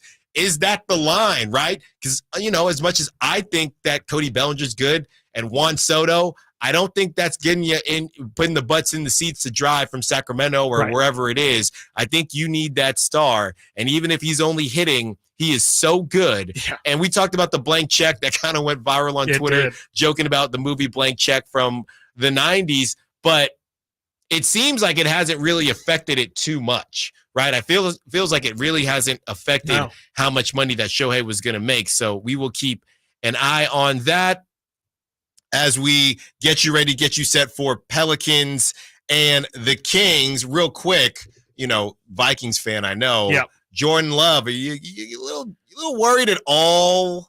He's got a little bit of that thing. I mean, after dealing with, what is it now, 20 plus years of Brett Favre straight into Aaron Rodgers. I mean, I can deal with them having an okay quarterback. I mean, he's shown some signs of life this past month. I'm not willing to go out there and say that it looks like the Packers have their next generation of quarterback for the next 15 years or whatever. But, I mean, he's definitely showed, I think, enough signs of life to where if I were the Packers, I'd be okay with bringing him into next year. I think it was for a couple weeks there, it was looking like, oh, man, we might need to get into this quarterback-heavy draft class. But I kind of think that the problems aren't just Jordan Love deep there either. Like the Packers kind of have let it skate by because they've had Aaron Rodgers, but they really haven't built their team out very well from like a head to toe kind of thing. They really do rely on a couple homegrown stars to kind of carry them to success, and you usually don't really team build in a traditional fashion. So I think that they could still use some receiver help. I think Christian Watson's good. I think it sucks that he got hurt yesterday because I don't really know if they have, I'm not a big Romeo Doubs guy. He balled last night. He's good. No, he's a really good, solid possession receiver, but I feel like they can use a little bit more pop in their offense, and their defense is about as average as it gets. So, I mean, they're in the right direction. I mean, it's better than having no hope at all after losing a guy that you've had for 10 plus years at quarterback position. But I'm not willing to say Jordan Love is Packers' next franchise quarterback. No, not yet. I mean, he's looked good, but so did Josh Dobbs 4 weeks ago. And honestly, that's why some people do call you. I know you're going to hate this, but that's why some people do call Patrick Mahomes the Steph Curry of football, because the way he throws, the things he does, you're starting to see guys want to do some of that. Yes, they want to do that, right. When I say, oh, well, I'm seeing a little bit of that thing that Jordan Love done that we've seen with Patrick Mahomes, every player it's like in the same way that NCAA Trae Young looks like exactly, Steph. Exactly. But is he, you know what I mean? He is not. I mean, Trae Young is closer to Steph than Jordan Love is to Patrick Mahomes. But you're going to see stuff like that, and it's hard. And I'm going to get caught up in it real quick. Just wait for Caleb Williams. Caleb Williams, he does the same thing. They're watching this guy. Real quick, before we get out of here, you got to give a shout-out to our P1s who have been rocking with us. Manny Too Legit, happy birthday, I'm seeing on the YouTube chat. Manny Too Legit, hoping for a birthday beam. We hope you get one too, Manny, because that means that the Kings get to go to Vegas. Yes. And not to look too far ahead here, Chris, but if the Kings win, assuming the Kings win, again, happy birthday to Manny Too Legit. Thank you for rocking with us every day in the YouTube chat. Hope it's a good one. Who would you rather see? And quickly, we only got a minute here. Who would you rather see, assuming the Kings win, the Lakers or the Suns? I want to see the Lakers. I want to see the Lakers. I think the Kings. You want all the smoke. They've already beaten them twice. That's what I'm worried about. I don't think there wasn't things in those games that made me fearful that it could go any way different. I think the Kings just run a lot quicker than what the Lakers would ever, at a pace that the Lakers just would never want to play. And it would really, I think the Kings don't feel afraid of the Lakers at all. And I'm not saying they would be afraid of the Suns, but the Suns are a little bit more intimidating. Like, they do have Kevin Durant and Devin Booker and Bradley Beal, and they're playing some pretty good basketball. They're playing better than the Lakers are right now. If I were the Kings, I would personally want to go against Lakers. You also have experience with them. You haven't played the Suns yet this year, so you kind of are going into that game with a little bit of trying to figure out what's going to work against this team. And the Lakers, you already have at least a decent idea of what they're going to look like. That's true. Another opportunity. It would be, I mean, either way, you'd either have Durant or LeBron. So another opportunity. Pick your poison, Kings. For De'Aaron in particular to show up against a big name. All right, that is it for Stiles and Watkins, but don't go anywhere. The Drive guys are back, and Whitey Gleason is back in town. Whitey Gleason, Kyle Draper getting you ready for the game. And, of course, you can listen to the game on the flagship Sactown Sports. Thank you to Nate Littlefield, Chris Watkins, Alan Stiles. We got you tomorrow. Until then, secure the bag, light the beam. Last season, the Sacramento Kings gave us a